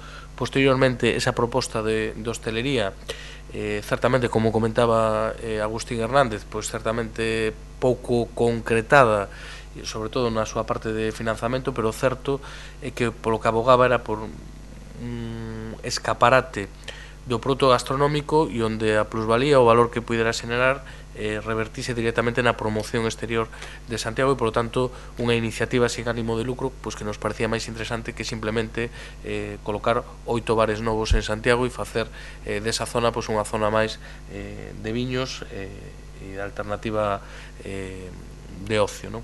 E nese sentido, pois, nos ímonos a abster neste punto. Moitas grazas, Agustín. Paco, a súa quenda. Gracias, señor alcalde. Bueno, é certo que o Grupo Municipal Socialista con respecto a esta moción temos algúns problemas de apreciación, particularmente no que fai referencia ao primeiro punto. O primeiro punto, cando din que se realiza un proceso de audiencia e consulta pública, a verdade é que pouco concreto. Que tipo de consulta pública? De seguro que non se está a falar dunha consulta cidadá baseada no artigo 71 da Lei de Bases de Réxime Local, que requeriría solicitar o permiso ao Goberno do Estado. O digo, entre outras cousas, porque foi rexeitada esa proposta cando nos a fixemos para facer unha consulta cidadá con respecto intermodal. Non creo que agora queran adoptar esta proposta para a nave 5 da Praza de Abastos. Por lo tanto, habería que establecer con máis concreción cal é ese tipo de consulta pública. Curiosamente, sí que concretan moito a quen se lle debería consultar públicamente. Non o pechan exclusivamente, pero sí especialmente a cooperativa que xestiona a Praza e a Asociación de Hostalería. É evidente que é imprescindible un espazo de consenso para a nave 5, particularmente ca cooperativa que xestiona a Praza e ca Asociación de Hostalería, pero pode haber outras axentes económicos e sociais na cidade que podan ter algo que decir e que poda ser interesante. Por iso hai que velo. E tamén tamén son moi concretos no que se lles vai a consultar e as condicións do concurso para a concesión dos postos libres existentes, o que representa un modelo tradicional, pero existen outros modelos que non soamente sexa precisamente a concesión dos postos libres, se pode xestionar, como ben dixo antes o BNG, a nave 5,1 todo. Por exemplo, nós tamén apostábamos, e así o dixemos públicamente, por unha proposta de xestión por parte da Asociación de Hostalería, que o que ten que facer é dinamizar a praza, poñer en valor e promocionar o produto de proximidade que se vende na praza. Nós non temos nada claro que esa concesión de postos libres existentes que solamente pode dar lugar ou ben un incremento de competencia cos praceiros ou ben un incremento de competencia ca hostelería, pois verdadeiramente acade o obxectivo que é precisamente poñer máis en valor o conxunto da nosa praza de abastos. Por lo tanto, diante diso, nos imos absternos diante desta moción, porque, insisto, vemos en algunhas cuestións falta de concreción e en outras cuestións demasiada generalidade. Moitas gracias. Marta Solvenda. Sí, vale, pois vou a tratar de contestar a todas as preguntas e consideracións que foron expresadas polo Grupo Popular, e vou a dividir un pouco a intervención na primeira parte para tratar de sintetizar cal é ese modelo e cal é a liña que Compostela Aberta que levaba no seu programa electoral e ten pensado para o mercado de abastos e para a nave 5 en este caso. Despois, en segundo lugar, falarei de cales son as razóns por as que desestimamos outros modelos que foron valorados anteriormente como o modelo do Partido Popular, e en último termo vou a referirme tamén ás consideracións de cales son os actores económicos e sociais relevantes para xenerar un proceso de consenso e tamén rendir conta sobre os contactos que se estableceron e as conversacións durante todos estes meses coa propia cooperativa da Praza de Abastos. Bueno, en primeiro lugar, reiterar, pero eu creo que tamén estes días atrás e en outras intervencións públicas así o fixemos, Compostela Aberta concibe a Praza de Abastos como que é unha praza de abastos que funciona moi ben, que é unha praza excelente, a que acuden moitas mulleres e homes diariamente a comprar produto de calidade e produto fresco e produto de proximidade.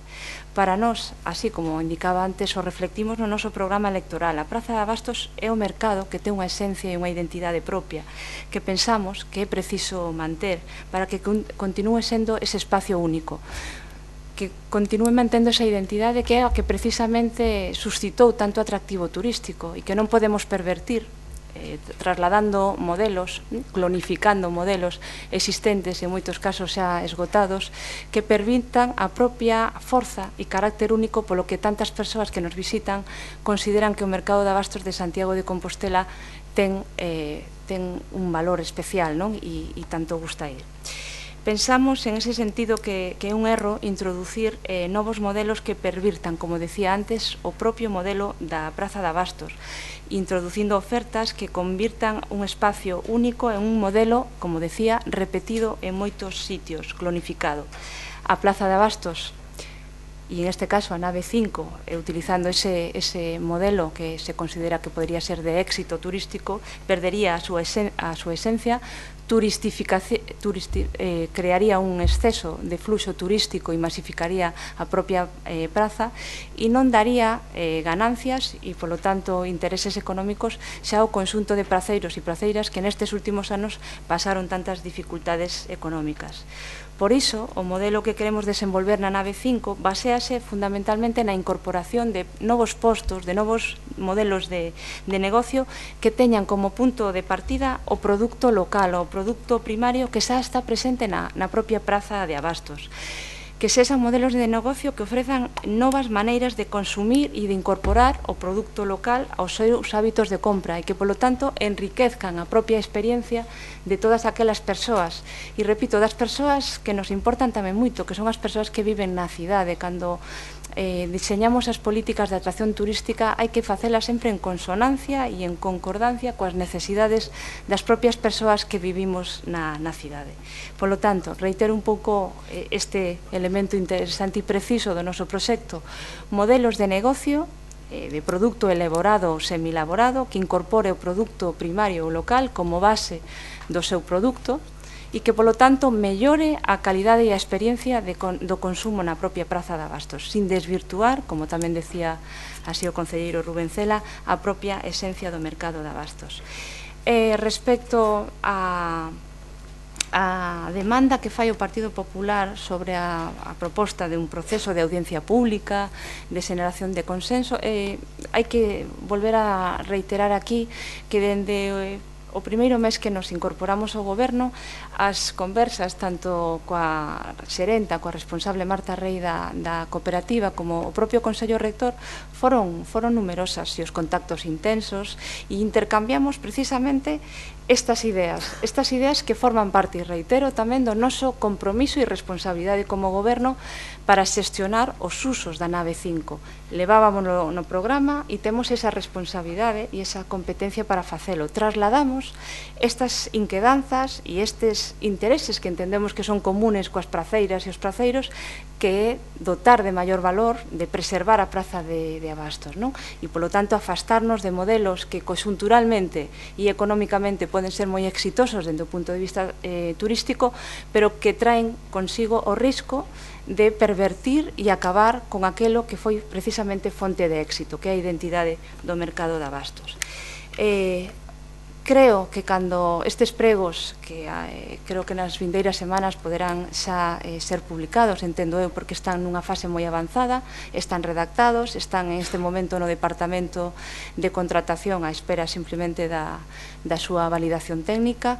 Creo que a propia cooperativa e os propios praceiros e praceiras, que neste momento entendo tamén de maneira comprensiva a preocupación, entendo que eses pregos recollen parte das preocupacións e das achegas que a propia xerencia nos trasladou durante estes contactos. Mais alá deso, a retirada da mesa, e tamén isto é preciso aclararlo aquí, a retirada da mesa central na nave 5 é algo que leva e está falado dende o inicio dos nosos contactos. Non se fixo antes porque establecimos un compromiso coa propia xerencia e coa propia cooperativa para que durante a realización do mercado de Nadal, que foi unha actividade que dende o Grupo de Goberno de Compostela Aberta nos tivera gustado que funcionara un pouquiño mellor, non é que funcionara mal polas mañás, pero sí que non funcionou ben polas tarde, hai que recoñecelo. Tamén foi ben acollido no seu momento para a propia xerencia que creamos verdadeiras sinerxias para dinamizar ese espacio. A mesa estaba dende o primeiro momento como un proxecto de retirada para mudar o modelo, e acordamos con ela que permanecería durante a celebración do mercado de Nadal. E literalmente, e en presencia do propio equipo técnico responsable desta área, indicámoslle que ao final desa celebración do mercado de Nadal retiraríamos a mesa porque estábamos iniciando todo ese proceso que necesitamos que se visibilice con un modelo alternativo.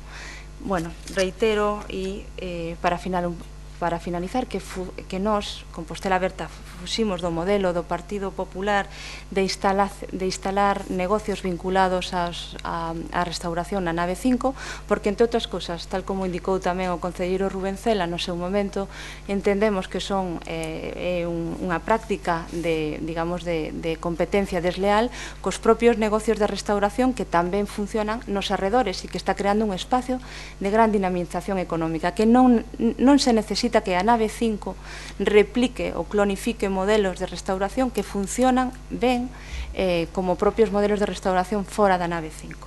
Bueno, creo que con estas consideracións contestamos a moitas das apreciacións ou preocupacións que o Grupo Popular plantexou nesta moción. Grazas.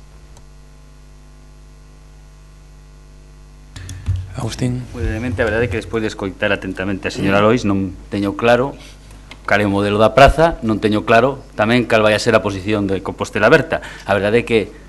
Perdón? Bueno, gustaríame, pero é que non teño claro nada, porque a verdade é que, sinceramente, non sei a diferenza entre o modelo do Partido Popular e facer produtos elaborados ou semielaborados utilizando os propios produtos da praza.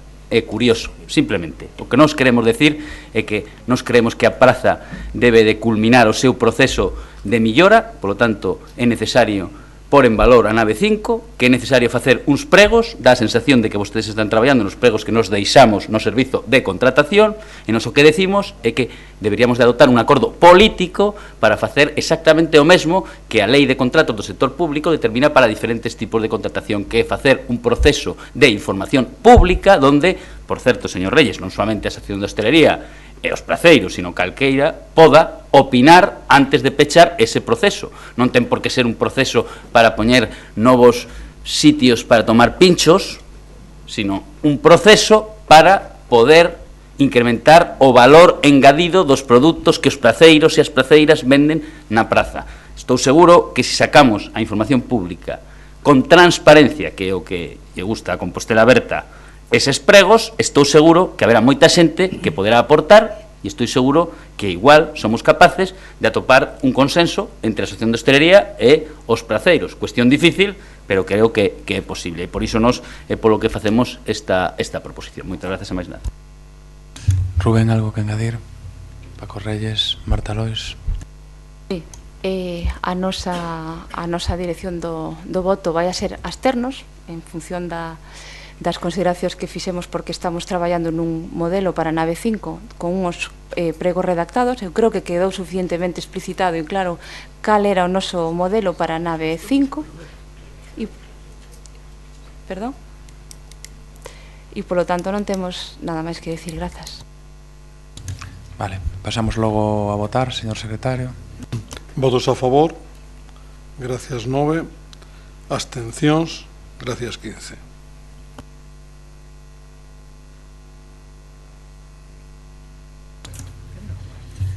Pasamos á moción número 10 do Partido Popular sobre o aparcadoiro de borda de Pontepedriña.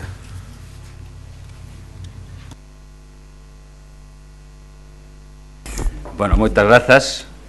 A verdade é que estamos satisfeitos de que se aprobara a nosa proposición anterior, sinceramente. Pero, bueno, imos falar dun longo proceso que é froito dun traballo do goberno anterior, ese goberno que parece que é o goberno que non fixo nada, e que non fai nada na Xunta. Pois este proceso arranca na Xunta de Galicia, un conselleiro, digo polo señor Muiños, chamado Agustín Hernández, fixo algo por esta cidade, e logo despois un alcalde chamado Agustín Hernández. Tramitación urbanística, achega de terreos municipais procedentes da execución do planeamento, xestión ante Adif, propietario da maior parte dos terreos para cesión gratuita dos terreos necesarios, 4.200 metros cadrados, inicio das expropiacións, concesión da perceptiva licenza, obras financiadas íntegramente pola Xunta de Galicia, rematadas o 17 de decembro de 2014, 200 prazas, 800.000 euros. No proxecto foi incluído milloras tamén froito da aportación do concelleiro Duarte ao respecto da forma de aparcar os vehículos para mellorar a súa distribución. As obras acabaron, como dixe, nos primeiros días de dicembro, aínda que o aparcamento non sería aberto ao público ata o día 20 de xaneiro. O aparcadeiro de borde de Pontepedriña foi concibido como un elemento disuasorio. Trátase, como é evidente, de ofrecer unha bolsa de aparcamento cómoda e accesible, unha bolsa de aparcamento que é evidente, os que vivimos nesa zona temos claro que ten moitísimo uso e que se dirixe ao centro, ás persoas que pois desplázanse ao centro da cidade e sobre todo en Sanche, tanto para traballar como para facer xestións. Cando se estaban a executar as obras no pasado mes de setembro, nunha visita coa conselleira, o actual alcalde afirmou que o goberno local estaba a estudar o modelo de xestión deste aparcamento, que debe implicar algún tipo de rotación para que os vehículos non poidan permanecer ocupando as mesmas plazas durante semanas. O alcalde adiantou daquela, hai case 5 meses, que esa xestión se lle encomendaría á empresa municipal Tusa e que no caso de optar polo pagamento tería unas tarifas que non irían máis alá do simbólico.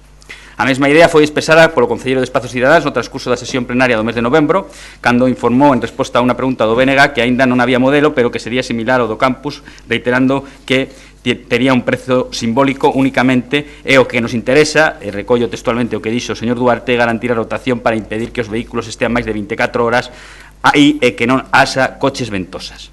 Dende a apertura do aparcadoiro estáse a facer patente o que era previsible, que existen moitas plazas que se manteñen ocupadas de un día para outro, que os terreos dos arredores, moitos deles e nas mínimas condicións, son constantemente invadidos por centros de automóviles, que a única rotación que se produce ali é que protagonizan as sufridas persoas que pretenden pois aparcar e que dan voltas e voltas porque non atopan unha praza libre. A tardanza na aplicación das medidas de control e de xestión do aparcadoiro vense a sumar tamén a falla de supervisión e control das condicións das instalacións.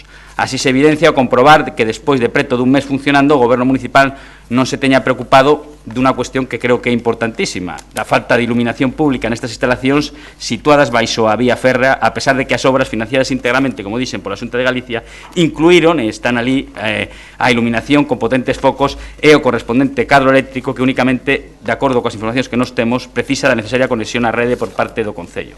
A falta de iluminación dificulta o acceso nocturno das persoas, creemos que tamén a seguridade das mesmas e comporta, como dixen, unha sensación de inseguridade. Nunha zona pois que a verdade non ten moitas edificacións e creemos que é importante tamén mellorar a sinalización horizontal e vertical nese ámbito. Por iso presentamos esta proposta que o que pretende instar ao correspondente órgano de goberno a que a maior brevidade posible instale un sistema de control que permita evitar a estancia permanente de vehículos no aparcadoiro disuasorio de Ponte Pedriña, que mellore a sinalización vertical e horizontal nese ámbito e que proceda a activar de inmediato os elementos de iluminación ya instalados no recinto para unha maior comodidade e, sobre todo, seguridade dos usuarios. Adiántome a que poida decir o señor Duarte, supoño que dirá que está facendo esas enquisas que tiña que facer para comprobar o grao de permanencia dos vehículos. Podo entender que as enquisas se poidan prolongar a lo menos un par de meses máis, pero pediría sinceramente que procuraran acalar esa iluminación canto antes para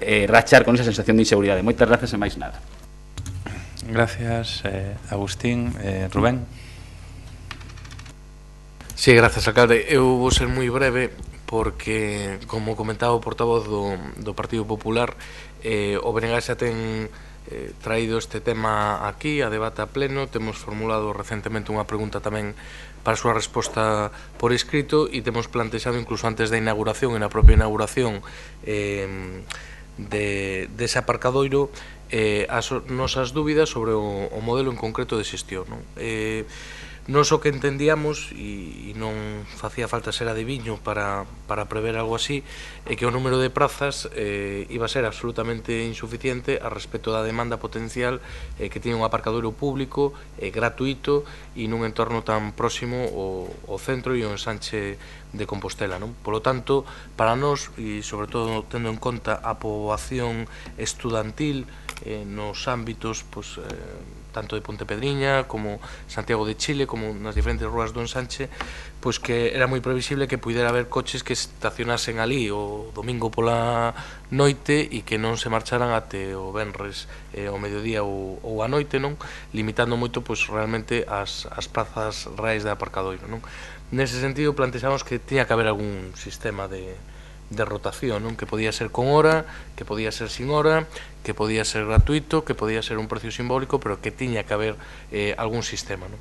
Nese sentido, eu creo que incluso no día de onte, que tivemos a oportunidade de comprobar algúns sistemas como que están utilizando en Pontevedra, que se pode garantir pois un sistema de rotación sin que eso teña que repercutir nos bolsillos dos veciños e das veciñas e que sexa mínimamente aceptable, non? Por lo tanto, nós estamos de acordo ca proposta do Partido Popular e tamén no que ten que ver ca iluminación, non? Ali se dá unha casuística tamén especial porque parte do aparcadoiro está debaixo do viaducto e, polo tanto, pois a claridade todavía é menor e, polo tanto, pois fai falta especialmente pois mellorar algunhas das carencias que ten en materia de iluminación, non? E, por último, dicir algo que se apuntamos ao principio deste pleno, non? Para min, neste momento, fundamental é como completar o servicio que dá actualmente ese aparcadoiro, non? Como comentaba tamén o portavoz do Partido Popular, só hai que darse unha volta calquera mañá polas inmediacións e veremos como pois hai leira parkings a todos os lados, non? Si se conseguira pois o que estamos falando da parcela do Adif, si se conseguira pois outro tipo de actuacións nalgúna das parcelas colindantes, pois se podría ampliar dun xeito sustancial pois a capacidade real que ten ese aparcadoiro hoxe. Moitas grazas, Rubén. Gonzalo. O que estamos a estar aquí queda realmente patente, pois son varias cousas, non? Por un lado, pois a incapacidade, porque a día de hoxe pois está a funcionar un aparcamento disuasorio, máis menos desde o 20 de xaneiro, despois